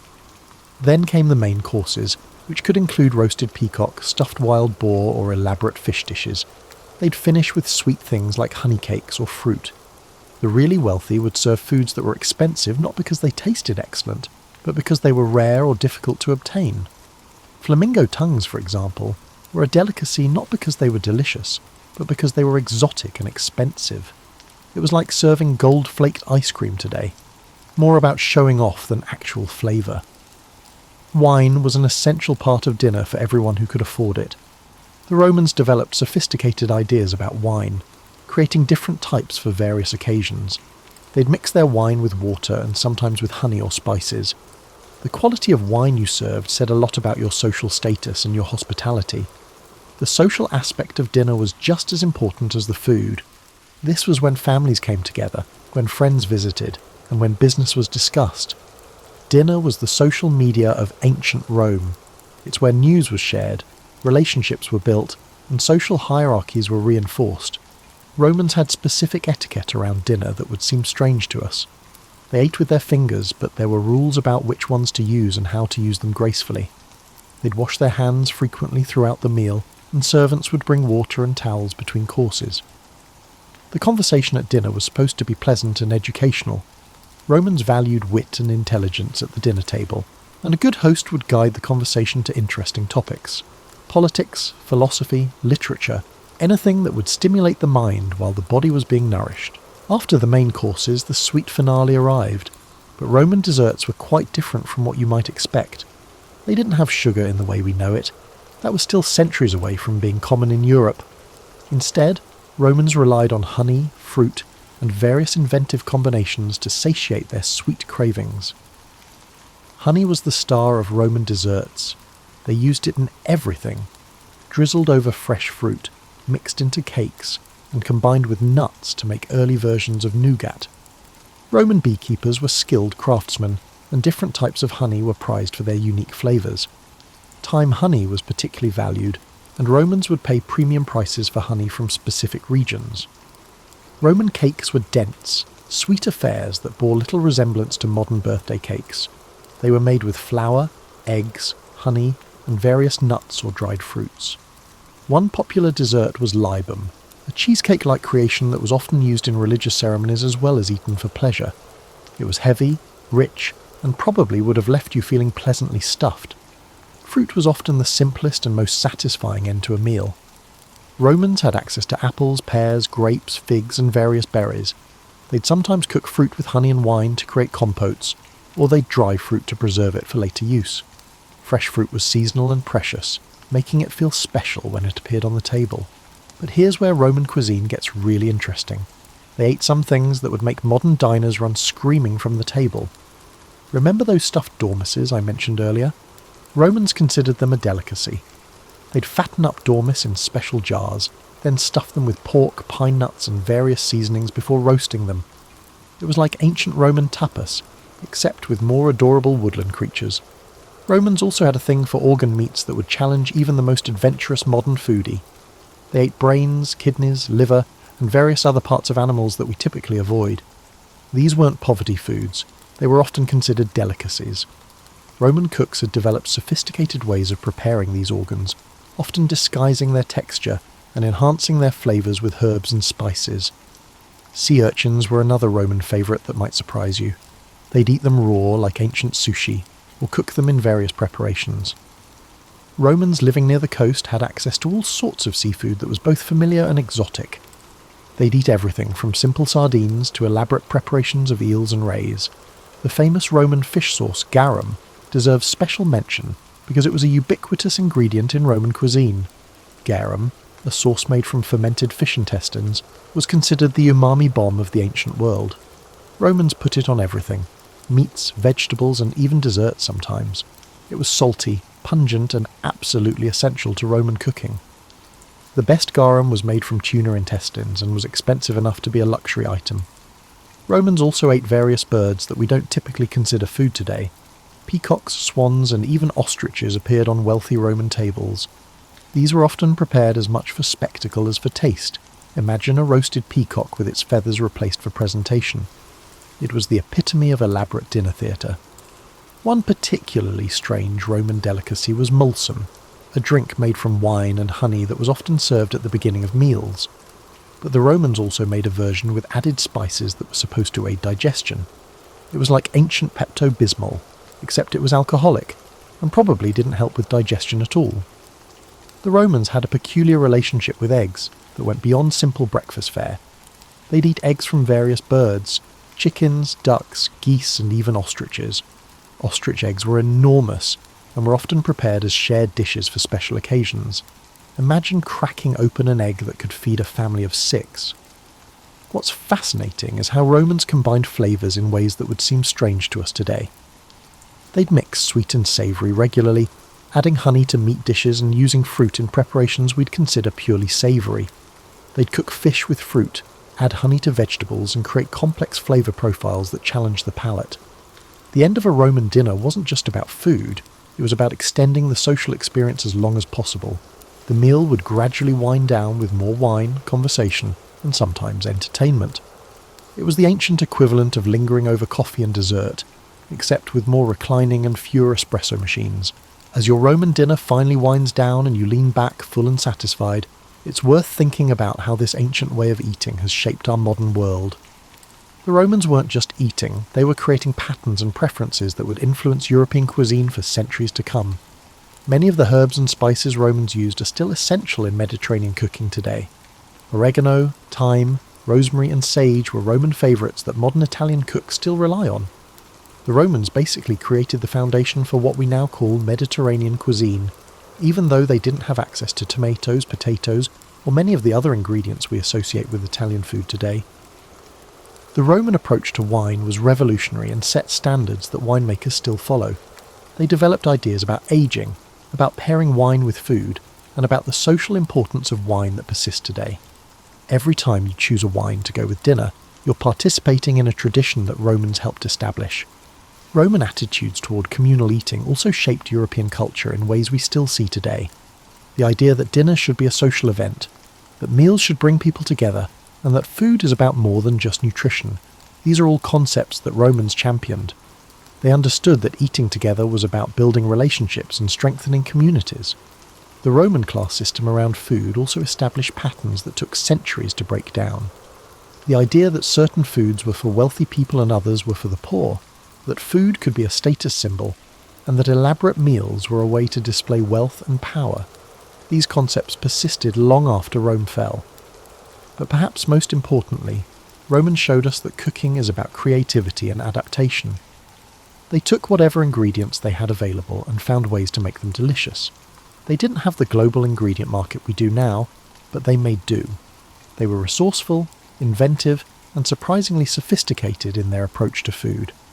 The Roman kitchen, with all its limitations, produced some truly remarkable dishes. They developed techniques for preserving food, for combining flavours, and for creating complex meals from simple ingredients.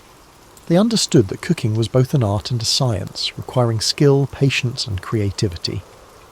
Roman eating habits also remind us that food culture is always changing. What seems normal to us today would have been completely foreign to Romans, just as their eating habits seem strange to us. They adapted to their circumstances, made the most of their resources, and created a food culture that was appropriate for their time and place. The social aspects of Roman dining, the conversation, the entertainment, the sense of community, are things we could perhaps learn from today. Romans understood that meals were about more than just consuming calories. They were about connecting with other people, sharing experiences, and creating memories. As you drift off to sleep tonight, full of this knowledge about Roman eating habits, you might find yourself thinking differently about your meals. Every time you sit down to eat, you're participating in a tradition that stretches back thousands of years. You're part of a long chain of people who have gathered around tables, shared food, and used meals as a way to connect with others. The Romans may not have had our modern conveniences, our global ingredients, or our sophisticated cooking equipment, but they had something that's perhaps more valuable. They understood that food is about more than just nutrition. It's about community, creativity, and the simple pleasure of sharing a meal with people you care about. So tomorrow morning, when you're having your elaborate breakfast that would have amazed any Roman, remember that you're eating like royalty compared to most people throughout history. And maybe, just maybe, you'll appreciate that morning meal a little bit more, knowing how far we've come from those simple Roman breakfasts of bread and wine. Sweet dreams, and may your meals be as satisfying as a Roman cena, minus the dormice.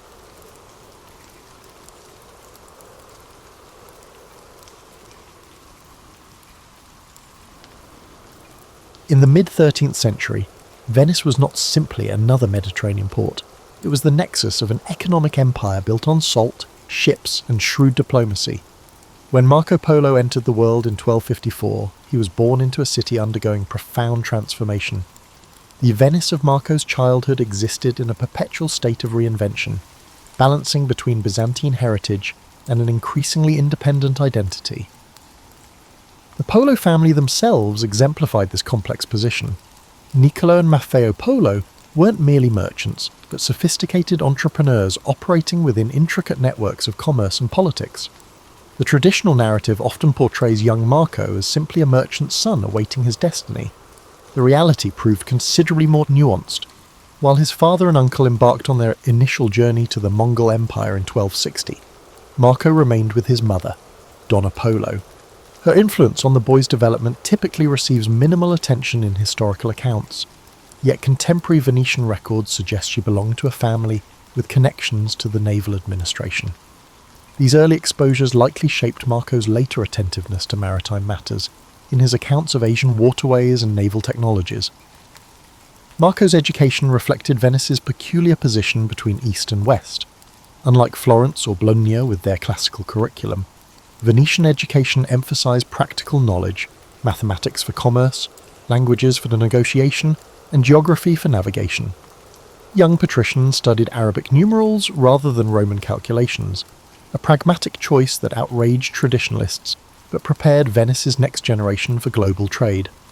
Marco likely received instruction not only in Latin and Greek, but possibly rudimentary Arabic and Persian, languages that would prove invaluable during his travels. The Venice of Marco's youth functioned as an information clearinghouse where rumours and reports from disparate corners of the known world collided in marketplaces and merchant houses. The city's position as a commercial republic rather than a traditional monarchy created a distinctive civic consciousness. While mainland Italian cities remained locked in bloody feuds between Guelphs and Ghibellines, papal and imperial supporters, Venice cultivated a pragmatic approach to power, forming alliances based on commercial interests rather than ideological commitments. What often goes unrecognised is how Venetian colonial expansion fundamentally shaped Marco's worldview. By the time of his birth, Venice controlled significant territories along the Dalmatian coast and numerous Aegean islands. These weren't mere trading posts but administered territories with Venetian governors and legal systems. Young Marco would have encountered returning officials and merchants from these colonies, absorbing stories of governance and cultural adaptation that informed his later observations of Mongol administrative techniques. The religious atmosphere of 13th century Venice defied easy categorization. While nominally devout Catholics, Venetians maintained a distinctly arm's-length relationship with papal authority. The city's extensive trade with Muslim and Orthodox territories fostered a pragmatic religious tolerance was unusual for medieval Europe. The Fourth Crusade's controversial diversion to sack Constantinople in 1204 had yielded Venice tremendous wealth and liturgical treasures, but also created complex theological justifications for interaction with non-Catholic powers. Marco grew up in a city whose magnificent St. Mark's Basilica incorporated Byzantine domes, Islamic decorative elements, and classical columns, architectural evidence of Venice's cultural hybridization. When Marco was 15, his father and uncle returned to Venice after their initial journey eastward. Traditional accounts emphasize the emotional reunion, but contemporary evidence suggests their return served specific diplomatic purposes. The Polos carried letters from Kublai Khan requesting educated Europeans to return with them, particularly those who could explain Christian theology and European technical knowledge. This request reflected not merely curiosity but calculated policy. The Mongol Empire actively recruited administrative talent from across their conquered territories, implementing a system that transcended ethnic and religious boundaries. The Venice that the teenage Marco prepared to leave in 1271 had already begun evolving beyond the city of his childhood. Political reforms under Doge Ranieri Zeno had strengthened the Great Council's authority, while naval conflicts with Genoa intensified competition for Mediterranean trade routes. The eventual journey would consume nearly a quarter-century of Marco's life, transforming not only his understanding of the world but ultimately Venice's conception of itself within a rapidly expanding global context. The conventional narrative of Marco Polo's travels typically begins with his departure from Venice in 1271. This simplified chronology overlooks a critical element of the Polo saga, the first journey undertaken by Niccolo and Maffeo Polo that laid the groundwork for Marco's later expedition. This initial voyage, occurring between 1260 and 1269, remains curiously under-examined despite its profound influence on subsequent events. When Niccolo and Maffeo first ventured eastward, they weren't pioneering an unknown route, but rather extending established Venetian commercial networks. However, what distinguished their journey was the remarkable timing. They departed during a unique geopolitical window, after the initial Mongol conquests had stabilized into the administrative structure known as the Pax Mongolica, but before European knowledge of Asian political realities had crystallized. The brothers originally intended a conventional trading expedition to Constantinople and the Crimean port of Soldaia, modern Sudakin, where Italian merchants maintained trading posts. What forced the Polos to deviate from their intended route was not adventurous spirit, but pragmatic necessity. Civil war between Mongol factions had temporarily closed their planned return path. Rather than retreat, they pressed eastward to Bukhara in modern Uzbekistan, where they remained for 3 years. This extended stay, often treated as a mere precursor to later events, actually provided the linguistic and cultural immersion that would prove invaluable for the subsequent journey with young Marco. In Bukhara, the brothers encountered an ambassador from Hulagu Khan, grandson of Genghis Khan, travelling to the court of his brother, the great Khan Kublai. The ambassador's invitation to join his embassy represents a frequently misunderstood aspect of Mongol diplomatic practice. The Mongols actively collected knowledgeable individuals from across their territories, viewing diverse expertise as valuable intelligence assets. The Mongols did not select the Polos for their individual importance. but rather as representatives of Latin Christendom who could provide valuable information about European politics and technology. Their journey to Kublai's court at Chengdu, immortalised as Xanadu in European literature, traversed the Eastern Silk Road through regions no Venetian had previously documented. Contemporary accounts suggest they travelled as members of an official Mongol embassy, which granted them access to the imperial post system with its relay stations and official protection. This status explains how merchants of modest standing managed to traverse thousands of miles of territory safely. They moved within administrative infrastructure designed to facilitate official communication across the empire. Upon reaching Kublai's court, the brothers encountered not an exotic, oriental despot of later European imagination, but a sophisticated ruler preoccupied with governance challenges. The Mongol Empire of 1266 was experiencing substantial administrative evolution, incorporating Chinese bureaucratic practices while maintaining nomadic military traditions. Kublai's questions for the Polos focused primarily on practical matters: European military capabilities, political structures, and technical innovations. The Khan's famous request for 100 learned men from Europe reflected not mere curiosity but strategic intelligence gathering about potential Western allies or adversaries. What's often overlooked is that the Polos' return journey to Venice carried specific diplomatic communication. They transported formal letters from Kublai to Pope Clement IV requesting Christian teachers. This diplomatic component transformed what might have been merely an extraordinary commercial venture into an unofficial embassy between powers. Upon reaching Accra in 1269, they learned of Pope Clement's death 2 years earlier, which complicated their diplomatic mission. Rather than proceeding immediately to Rome, they returned to Venice, where Niccolo discovered his wife had died during his absence, leaving his son Marco in the care of extended family. These 3 years in Venice between journeys, 1269 and 1271, represented a crucial period of preparation for Marco. Traditional accounts depict him merely waiting to depart, but evidence suggests this interlude involved intensive education tailored to the planned Eastern journey. He likely received specialised instruction in languages, astronomical navigation, and manuscript preparation, skills that would prove invaluable for documenting the subsequent travels. The Polos also arranged commercial partnerships and credit instruments to finance their second journey, developing complex arrangements that allowed them to transport valuable goods while minimising physical carrying of currency. When the 3 Polos finally departed in 1271, they carried not only papal letters from the newly elected Gregory X, but also diplomatic credentials and commercial contracts representing multiple interests. The foundation laid by Niccolo and Maffeo's first journey, establishing relationships, understanding roots, and gaining imperial favour, provided the essential framework that made Marco's subsequent journey and chronicle possible.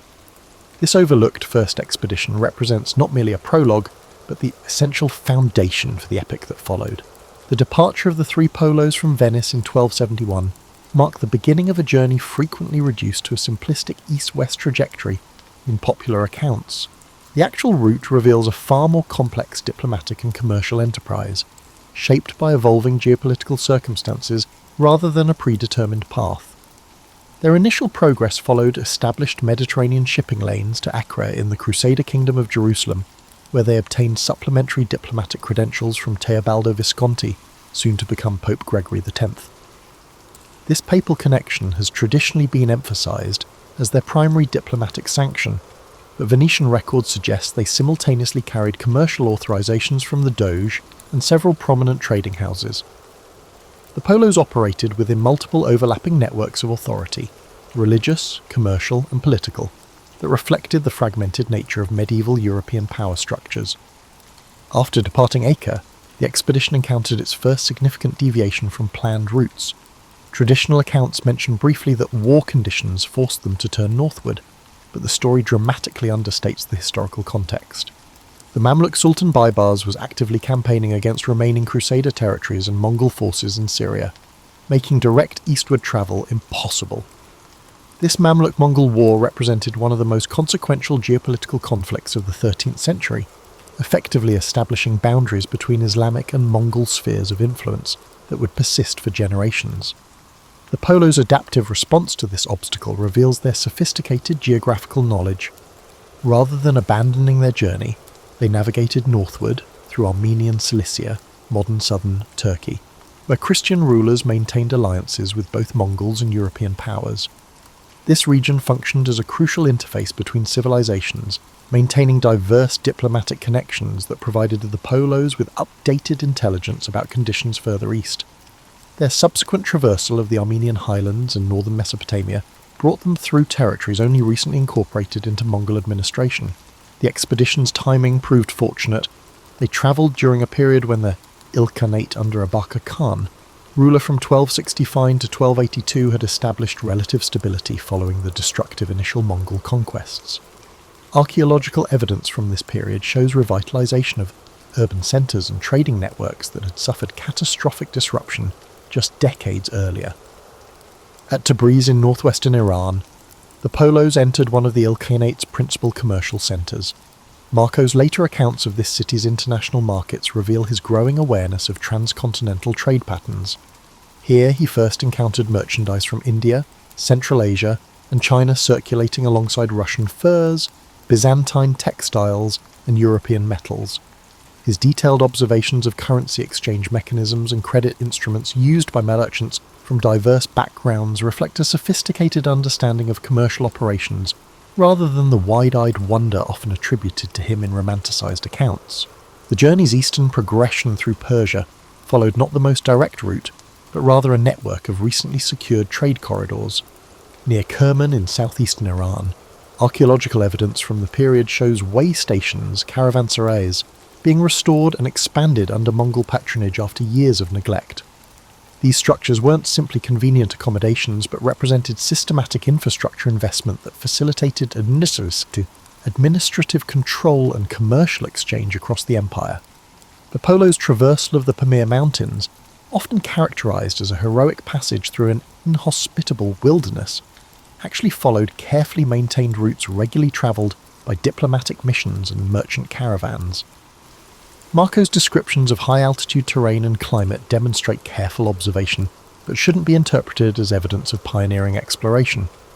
His accounts of highland peoples and their customs show particular attention to practical matters like animal husbandry techniques and local commodities, reflecting his growing commercial acumen. Upon reaching Kashgar in what is now western China, the expedition entered the Tarim Basin, where Marco documented not only trade goods but also agricultural techniques and water management systems. His observations about irrigation networks reveal an appreciation for the administrative systems maintaining these complex infrastructures across political boundaries, perspective reflecting his distinctly Venetian understanding of how governance enables commerce. The crossing of the Taklamakan Desert, often portrayed as the journey's most arduous segment, followed established caravan routes that had functioned for centuries. What distinguished Marco's account of this crossing was his attention to the economic niches occupied by different ethnic groups along the route: Uyghur merchants operating trading posts, Tangut herders supplying livestock, and Chinese officials administering taxation and security. This multi-ethnic commercial ecosystem operated under Mongol oversight, but maintained distinctive local practices that Marco documented with unusual detail. As the expedition approached the Chinese heartland, they encountered increasingly sophisticated administrative control. At Dunhuang, they entered a region where Mongol rule had been superimposed upon existing Chinese bureaucratic structures. Marco's accounts reveal his fascination with this hybrid governance system, particularly the imperial postal relay network that facilitated rapid communication across vast distances. This infrastructure enabled the Mongol Empire to maintain administrative cohesion across disparate regions while accommodating local governing traditions. Throughout the 3-year eastward journey, the Polos traversed not wild, unknown territories but a carefully administered network of trade routes, experiencing substantial integration under Mongol governance. Their achievement wasn't discovering new paths, but successfully navigating complex political, commercial, and cultural boundaries during a period of unprecedented transcontinental connectivity. The skills they developed, linguistic adaptation, diplomatic flexibility, and commercial awareness, prepared them for effective service in Kublai Khan's cosmopolitan court. When Marco Polo arrived at Kublai Khan's court in 1275, he encountered not the exotic oriental paradise of later European imagination, but a sophisticated administrative machine grappling with the challenges of governing the world's largest contiguous land empire. The traditional narrative emphasizes Marco's personal relationship with Kublai, suggesting the young Venetian became a trusted confidant almost immediately. Contemporary evidence suggests a more nuanced integration into court life, one that reflected the Mongol Empire's systematic approach to utilizing foreign expertise. Shangdu, the Xanadu of European literature, operated not merely as an imperial pleasure dome, but as a seasonal administrative capital within a complex governing system. The court regularly migrated between multiple capitals, including Beijing, then called Khanbalik or City of the Khan, allowing the ruler to maintain a personal presence across different regions while accommodating both Chinese administrative tradition and Mongol nomadic heritage. This mobile governance model, incomprehensible to stationary European bureaucracies, enabled direct imperial supervision across vast territories while symbolically maintaining Mongol traditions of movement. Marco's integration into this system began not with immediate elevation to imperial advisor, but through a typical assessment process applied to foreigners with useful skills. The Mongol administrative approach emphasized meritocratic utilization of talent regardless of ethnic or religious background, a pragmatic necessity for governing diverse populations across Eurasia. Chinese bureaucrats managed civil administration, Persian astronomers directed scientific research, Central Asian Muslims controlled financial operations, and Uyghur scribes handled diplomatic correspondence. Within this multicultural framework, Western Europeans like Marco occupied specialized niches based on their particular knowledge and capabilities. The traditional narrative suggesting Marco learned 4 languages oversimplifies the complex linguistic environment of the Mongol court. Contemporary evidence indicates communication occurred through layered translation processes, with documents often passing through multiple languages before reaching their final form. Administrative documents initiated in Mongolian might be translated to Uyghur, then Persian, then Chinese, depending on their intended audience and purpose. Marco likely developed working knowledge of Mongol court Persian, a lingua franca among administrative officials, rather than achieving full fluency in multiple unrelated language families. Marco's initial assignments reflected the standard Mongol practice of testing foreign abilities through provincial postings rather than immediate court responsibilities.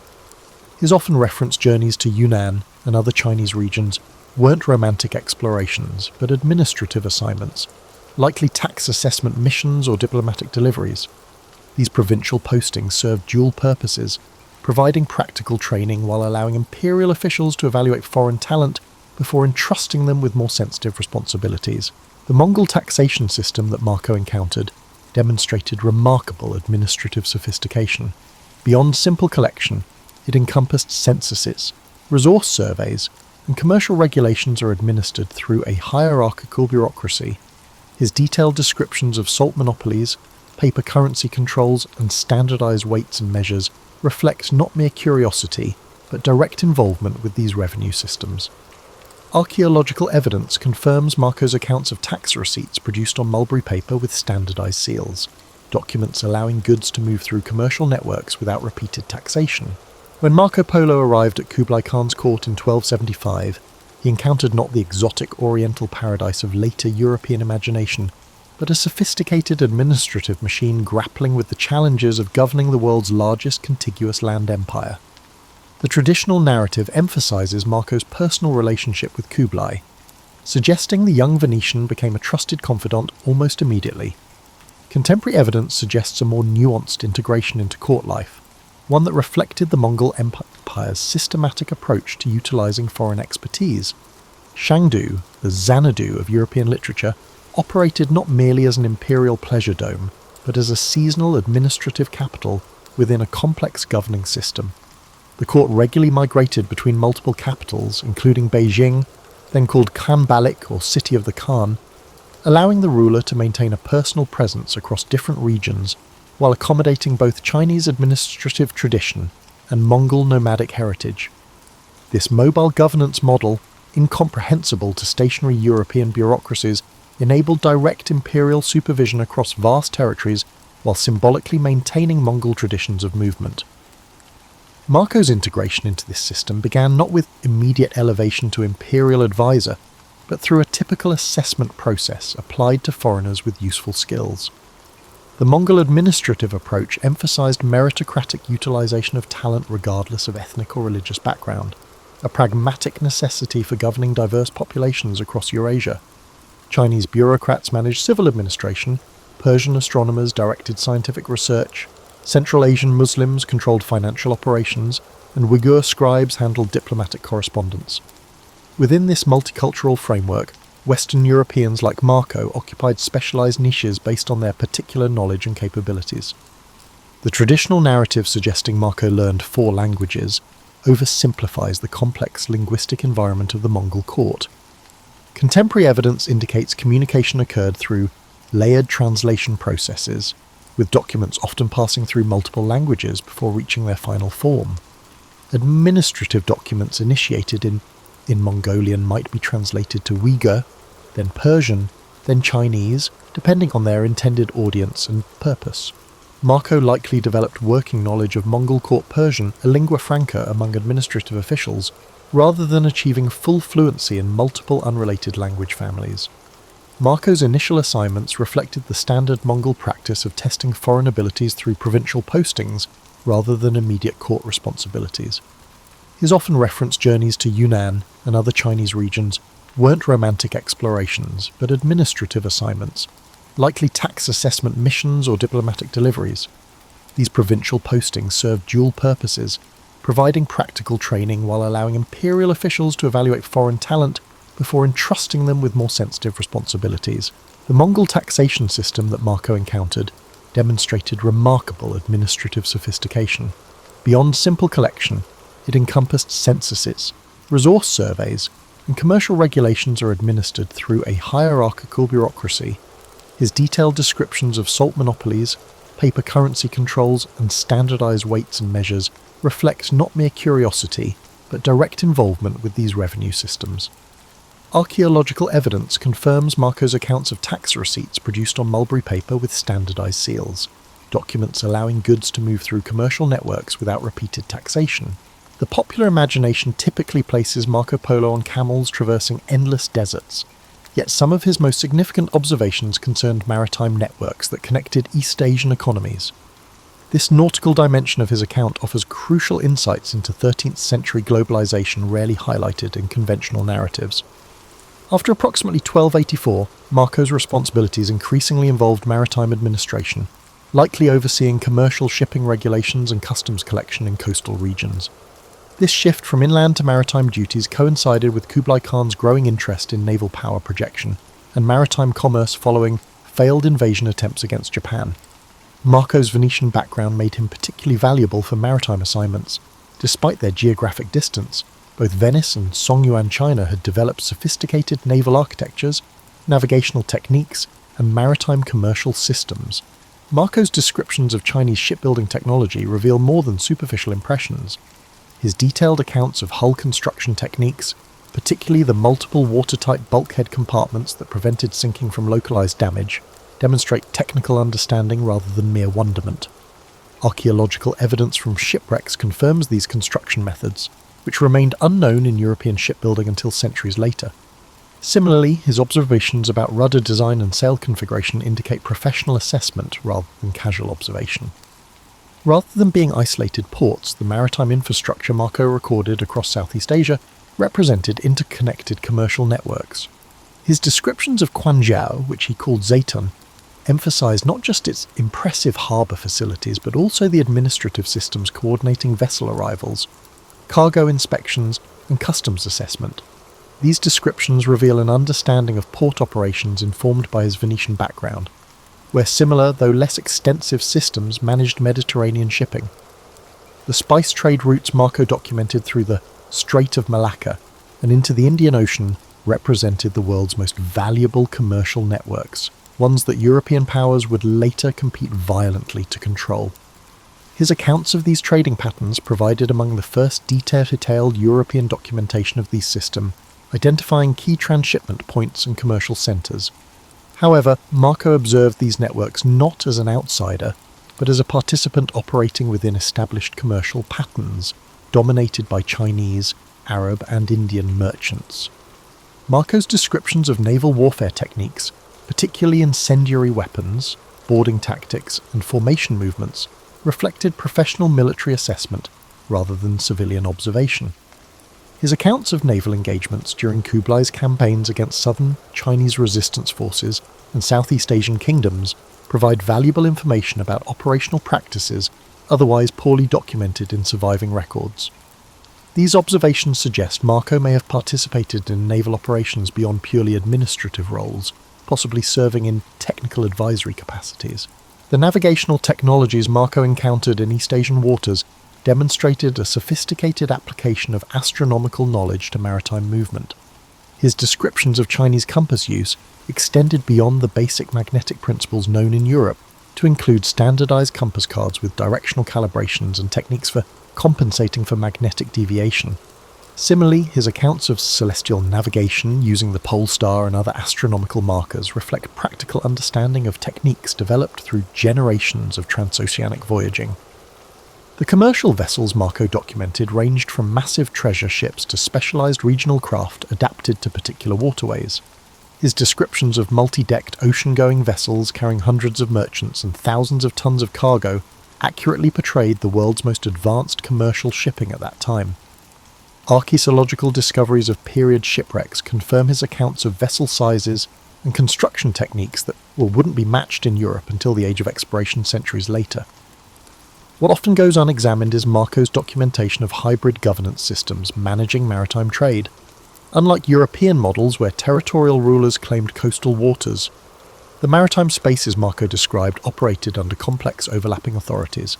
Harbour masters collected fees, guild representatives enforced commercial standards, imperial officials assessed taxes, and local authorities maintained navigation markers, creating layered systems of governance adapted to commercial needs rather than territorial control.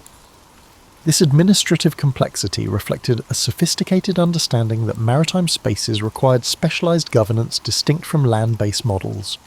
Marco's observations about marine resource exploitation, particularly pearl diving in the South China Sea and fisheries throughout Southeast Asia, documented sustainable management systems developed over generations. His accounts describe not just harvesting techniques, but also the regulatory systems governing access rights, seasonal limitations, and resource conservation. These observations countered later European colonial narratives depicting Asian waters as unregulated commons awaiting proper management. The final maritime journey that brought Marco homeward from 1291 to 1295 represented not an extraordinary expedition, but participation in regular commercial diplomatic patterns. The marriage convoy escorting a Mongol princess to Persia that Marco joined operated within established maritime networks connecting Yuan China to the Ilkhanate. His documentation of this journey, recording navigation patterns, seasonal weather systems, and port facilities throughout Southeast Asia and the Indian Ocean, provided Europe with unprecedented information about maritime spaces that would become central to later colonial ambitions. Throughout his observations of maritime Asia, Marco consistently documented connections rather than exoticizing differences. He recorded how Vietnamese shipbuilding techniques influenced Chinese naval architecture, how Persian astronomical knowledge enhanced navigational practices, and how Indian commercial contracts facilitated multi-regional trade. This integrated perspective reveals a maritime world characterized by technological exchange, commercial interdependence, and administrative sophistication that defies simplistic East-West dichotomies. The circumstances of Marco Polo's return to Europe in 1295 involved considerably more intentionality than the romantic narrative of a homesick Venetian finally escaping foreign service. Contemporary evidence suggests the Polos' departure from Kublai's court coincided significant political transitions made the continued presence of foreign officials problematic. Kublai died in 1294, and subsequent succession politics created an increasingly factionalized court environment where foreign officials associated with previous administrations faced uncertain status. Their journey homeward followed established maritime routes rather than retracing their original overland path. This decision reflected not merely convenience, but strategic awareness of changing geopolitical conditions. The initial overland route had become increasingly destabilized by conflicts between Mongol khanates no longer unified under singular authority. By contrast, maritime networks connecting Yuan China to the Ilkhanate in Persia maintained regular diplomatic and commercial traffic despite political fragmentation of the broader Mongol Empire. The maritime return journey brought the Polos to Hormuz at the entrance to the Persian Gulf, where they transitioned to land routes through the Ilkhanate territories to Trebizond on the Black Sea, then continuing by sea to Constantinople and finally Venice. This multimodal journey exposed them to diverse commercial networks and political systems during a period of significant transition throughout Eurasia. Their return to Venice in 1295 placed them in a city dramatically transformed from the one they had left 2 decades earlier. The intervening period had seen Venice's commercial position simultaneously strengthened through expanded Mediterranean networks and threatened by rising Genoese power. The city's governance had evolved through constitutional reforms that strengthened oligarchic control while limiting individual ducal authority. The returning Polos encountered not simply a static homeland, but a dynamic commercial republic adapting to shifting geopolitical circumstances. The famous account of the Polos' return likely contains elements of literary embellishment, as they were initially unrecognised and revealed jewels sewn into their clothing to prove their identity. However, it reflects the genuine challenge of reintegration after extended absence. Their appearance, mannerisms, and perspectives had been profoundly shaped by 2 decades in Asian contexts, making their Venetian identity something that required performance and reassertion rather than automatic recognition. Marco's subsequent captivity during conflict between Venice and Genoa created the essential conditions for his account's creation. Imprisoned in Genoa around 1298, he encountered Rustichello of Pisa, a writer of chivalric romances also held as a prisoner of war. Their collaboration produced the text known variously as The Description of the World, The Travels, or Il Milione. This unusual cross-cultural literary partnership united Marco's first-hand observations with Rustichello's literary frameworks, creating a hybrid text that defies simple categorization. The conventional narrative portrays Rustichello merely as Marco's scribe, faithfully recording dictated memories. Contemporary textual analysis suggests a far more complex collaborative process. The manuscript exhibits characteristics of Rustichello's established literary style, particularly narrative frameworks drawn from Arthurian romances and rhetorical conventions from chivalric literature. Simultaneously, it contains specialized commercial, administrative, and geographic information that clearly originated from Marco's experience. The resulting text represents neither pure memoir nor pure romance, but a sophisticated fusion of formats addressing multiple audiences simultaneously. The original manuscript was composed in Franco-Italian, a literary language combining French vocabulary with Italian syntactic structures commonly used for commercial and literary documents in the Mediterranean contexts. This linguistic choice reflected pragmatic concerns about audience and distribution rather than either author's native language. Franco-Italian provided access to elite audiences across multiple European regions while facilitating eventual translation into various vernaculars. The text circulated in multiple versions even during Marco's lifetime, with significant variations in content, organization, and emphasis. Some manuscripts emphasized commercial information, while others highlighted exotic customs or political structures. This diversification suggests active adaptation for different reading communities, rather than unauthorized corruption of an original text. Marco himself may have participated in revising and extending certain versions following his release from Genoese captivity. The manuscript's reception reveals considerably more complexity than simple skepticism or acceptance. Different communities evaluated the text through diverse frameworks. Commercial agents assessed its practical information. Religious authorities examined its implications for missionary activity, and political figures considered its intelligence value regarding Mongol capabilities. Terms like accurate or fabricated inadequately capture these multidimensional readings, which often simultaneously accepted certain elements while questioning others. Marco's subsequent life in Venice after his return showed active engagement with the city's commercial and political networks, rather than retirement into obscurity. Legal documents from 1300 to 1324 show him engaged in commercial partnerships, property transactions, and family financial arrangements. He appears as a witness to legal agreements, in business ventures, and as a manager of family assets, functions requiring community recognition of his identity and capabilities.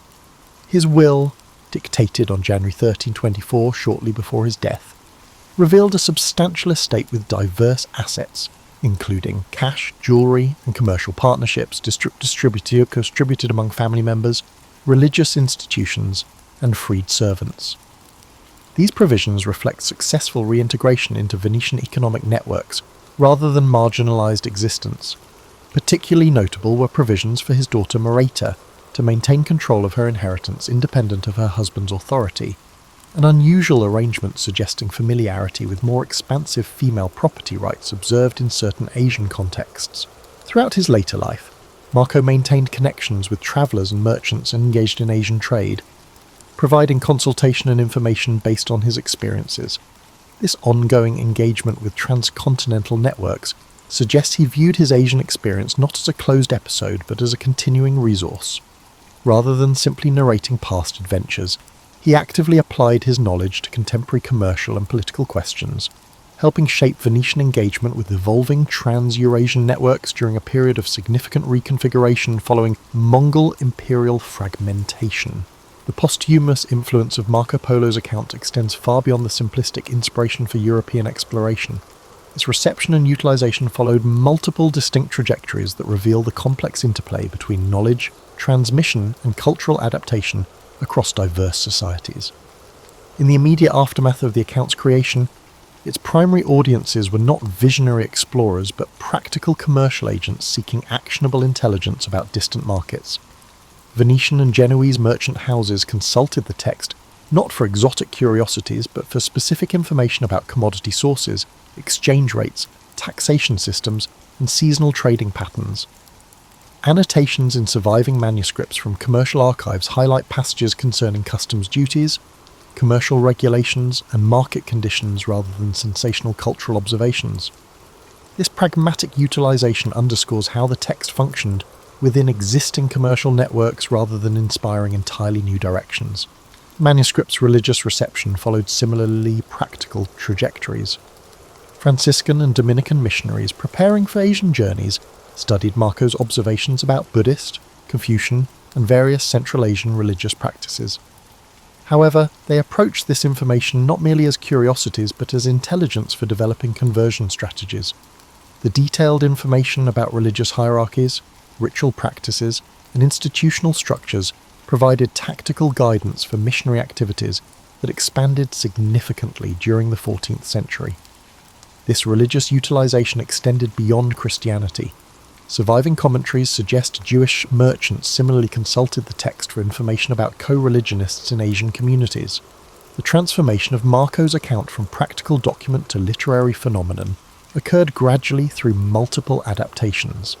As manuscript copies proliferated across Europe, translators and copyists modified the text to suit local interests and literary conventions. German translations emphasized commercial information relevant to Hanseatic trade networks, while Iberian versions highlighted potential military intelligence about Mongol capabilities. These weren't corruptions of an original text, but active adaptations for specific use contexts. The account's cartographic influence manifested not in immediate revolutionary change, but through gradual incorporation into existing geographical frameworks. Early 14th century Mappe Mundi show selective integration of Marco's geographical information rather than wholesale revision. The famous 1375 Catalan Atlas incorporated details about inland Asian cities and routes while maintaining traditional cosmological frameworks. This selective utilization reflects how new information was evaluated against established knowledge systems, rather than automatically displacing them. The narrative that Columbus carried Marco's book on his voyages oversimplifies a complex intellectual genealogy. Columbus indeed possessed an annotated copy, but his geographical understanding derived from multiple sources synthesized through particular interpretive frameworks. His marginalia suggests selective reading focused on passages about eastern islands and maritime routes, while largely ignoring inland Asian information. This curated reading extracted elements supporting pre-existing theories rather than comprehensively engaging Marco's actual observations about Asian geography. The scientific reception of Marco's account deserves greater recognition than it typically receives. His detailed observations on coal use in China, paper currency systems, astronomical practices, and medicinal applications were circulated among European technical communities. Metallurgists noted Chinese furnace designs, fiscal theorists examined monetary systems, and medical practitioners investigated described remedies. These technical adaptations occurred through specialized knowledge networks distinct from broader literary or geographical reception. Beyond Europe, Marco's account experienced significant cross-cultural transmission through Persian and Arabic translations. These versions, appearing from the late 14th century onward, evaluated his observations against established Middle Eastern geographical knowledge about Asian regions. Persian geographical works incorporated material from Marco's descriptions of Southeast Asia and the Indian Ocean, while comparing them with existing Persian accounts of these regions. This integration process involved critical assessment rather than passive acceptance, with commentators noting where Marco's observations aligned with or diverged from established knowledge. The account's reception in East Asia followed particularly intriguing trajectories. While no complete Chinese translation appeared until the 19th century, specific information from Marco's text reached China through diverse routes. Persian geographical works incorporating Marco's observations circulated in Yuan and Ming scholarly circles, while Jesuit missionaries in the 16th to 17th centuries brought European geographical knowledge partially derived from Marco's account. This created fascinating scenarios where information originally observed in China returned in transformed form through multiple cultural mediations. The 19th century rediscovery of Marco Polo during European colonial expansion involved substantial reinvention of his significance. Colonial administrators and commercial agents reimagined him as a proto-colonial pioneer, rather than a participant in Asian-centered networks. This reframing extracted his observations from their original 13th century context of Mongol imperial integration, and repositioned them as precedent for European dominance. This colonial appropriation obscured how Marco operated within existing Asian systems, rather than pioneering European expansion. Academic study of Marco Polo's account developed through multiple phases reflecting broader disciplinary evolutions. 19th century scholarship focused predominantly on verifying or disproving specific observations, approaching the text as a straightforward historical source rather than a complex cultural product. Mid-20th century analysis shifted toward understanding its literary construction and transmission history. Recent scholarship increasingly examines the text within transcultural frameworks, analysing how information moved between cultural systems and underwent transformation through multiple mediations. Archaeological discoveries throughout the 20th and 21st centuries have provided physical evidence confirming numerous specific observations in Marco's account.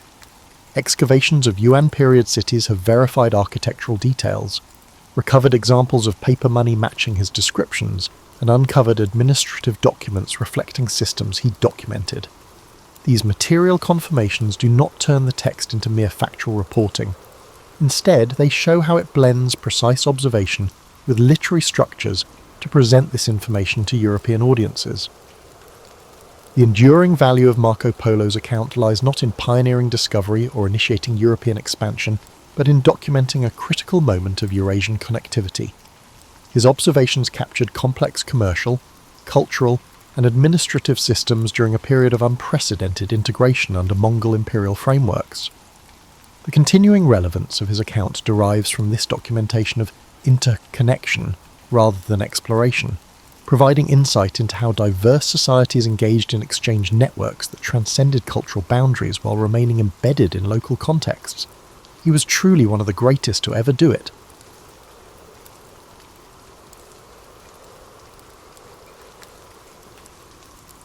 The American Civil War didn't happen overnight. It was the result of tensions that had been building for decades. Tensions rooted in profound differences between the North and South. At the heart of it all was the issue of slavery. In the South, slavery wasn't just an institution, it was their economy. Cotton fields stretched as far as the eye could see, and the labour of enslaved people made the South incredibly wealthy. But it came at an unbearable cost. The humanity of millions denied, their voices silenced. In the North, things were changing. The Industrial Revolution was taking hold, and with it came growing calls to abolish slavery. People were starting to speak out more, questioning how a nation built on the idea of liberty could allow such a system to exist. This wasn't just a difference of opinion, it was a clash of values, one that only grew louder as time went on. Then there was the question of states' rights. Southern leaders believed they had the right to govern themselves without interference, especially when it came to slavery. They feared that the federal government, growing stronger by the year, would strip them of their autonomy.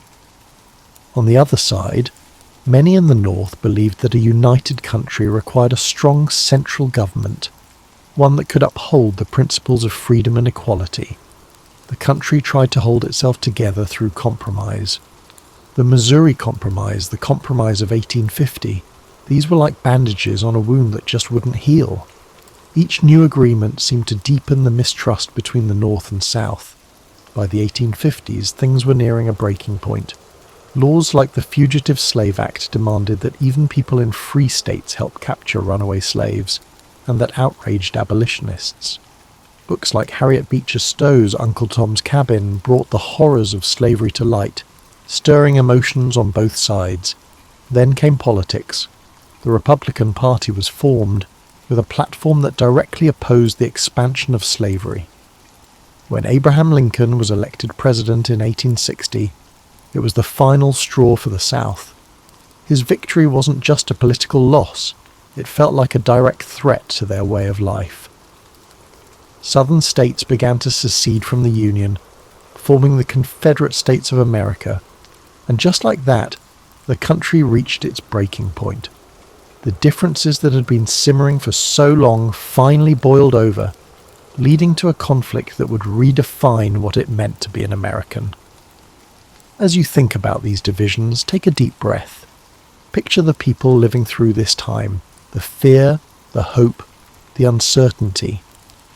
Let the weight of their struggles soften as you relax, knowing that history is full of lessons about resilience, progress, and the power of moving forward. By the spring of 1861, the tensions that had been tearing the nation apart finally reached a boiling point.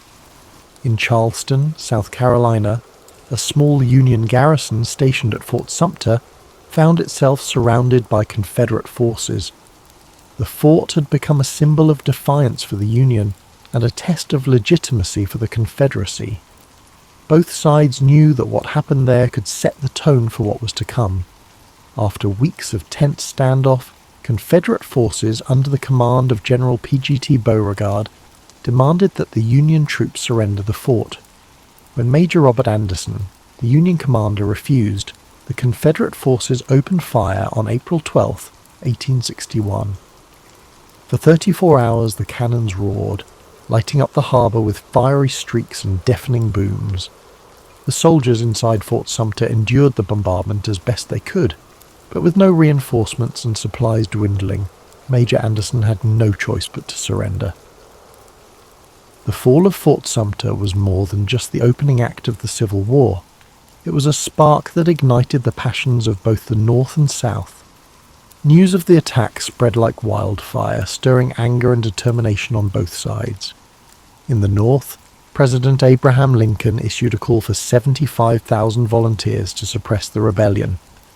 The response was overwhelming, with men from towns and cities across the Union stepping forward, ready to fight for the preservation of the nation. In the South, the bombardment of Fort Sumter was seen as a declaration of independence. More states, including Virginia, North Carolina, Tennessee, and Arkansas, joined the Confederacy. The divide was now complete, the lines drawn between two very different visions of America. The early days of the war were marked by a sense of optimism on both sides. Many believed the conflict would be brief, with one decisive battle bringing it to an end. Young men marched off to war with confidence, their families cheering them on with flags and songs. But beneath the surface, the reality of what was to come was far graver than anyone could imagine. As you think about the beginnings of this war, allow your mind to soften its grip on the tension. Picture the soldiers standing on the shores of Charleston Harbour, their breaths visible in the cool dawn air, their thoughts uncertain but resolute. Imagine the cannon fire fading into silence, replaced by the gentle rhythm of waves lapping against the shore. Let this moment remind you that even in the face of division, hope and resolve can endure.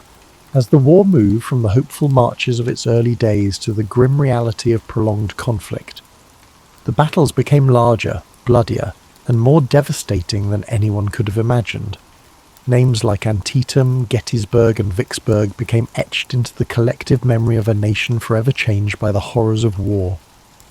In September 1862, the Battle of Antietam unfolded in Maryland. It was a single day of unimaginable carnage. Soldiers clashed in cornfields and along winding roads, with cannon fire and musket shots tearing through the air. By the end of the day, more than 22,000 men were dead, wounded, or missing. The ground was soaked with blood, and the scale of the losses left an indelible mark on those who survived. But out of this tragedy came a turning point. President Lincoln used the Union's strategic victory at Antietam to announce the Emancipation Proclamation, redefining the war as a fight not just to preserve the Union but to end slavery. Then came Gettysburg, the battle often seen as the turning point of the war. For 3 days in July 1863, Union and Confederate forces clashed in the rolling hills and fields of Pennsylvania. The stakes were enormous and the fighting relentless. On the third day, Confederate General Robert E. Lee ordered a bold assault known as Pickett's Charge. Thousands of Confederate soldiers marched across an open field under withering Union fire. The charge failed, leaving the Confederate army battered and retreating. Gettysburg marked the beginning of the end for the Confederacy, but the cost was staggering. More than 50,000 casualties in just 3 days. Further south, the Union Army achieved another critical victory at Vicksburg, Mississippi, securing control of the Mississippi River. The campaign was grueling, with soldiers enduring sweltering heat, constant skirmishes, and the hardships of siege warfare. When Vicksburg fell on July 4th, 1863, the Confederacy was effectively split in two, a devastating blow to their cause. These battles revealed the full weight of the Civil War, not just in numbers but in the profound human cost. Families mourned the loss of fathers, brothers and sons.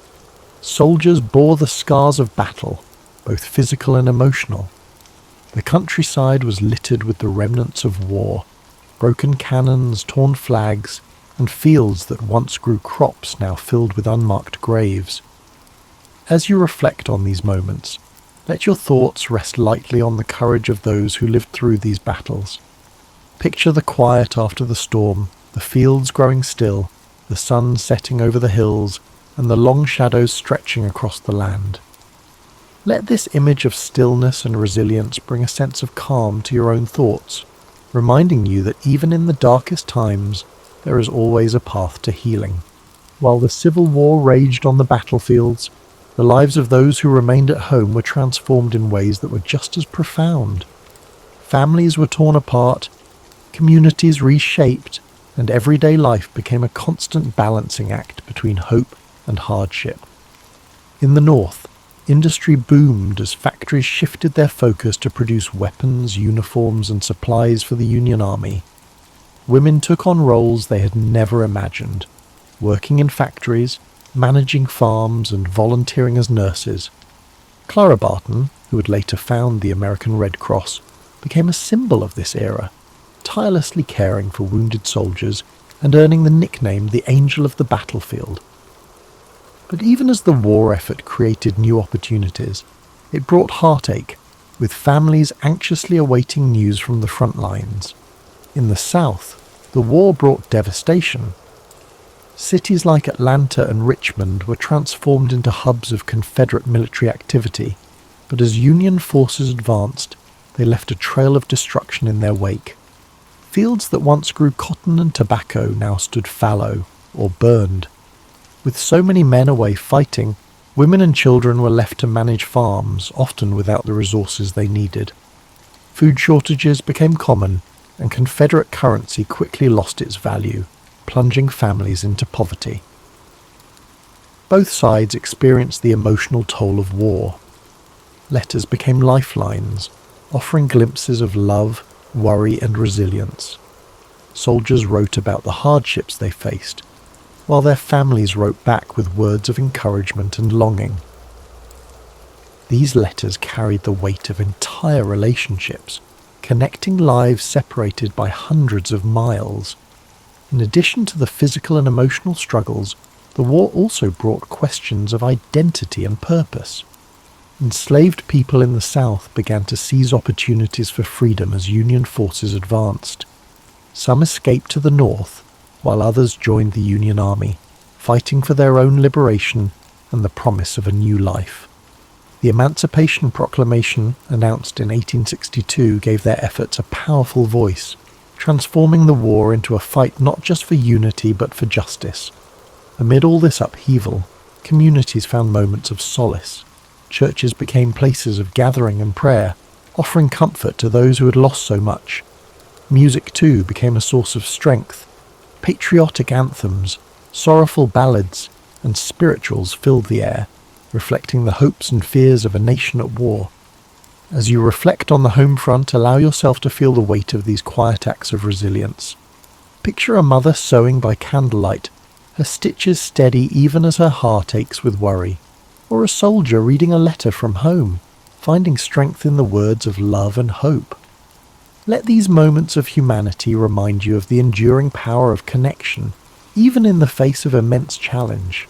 By 1864, the Civil War had entered its fourth year.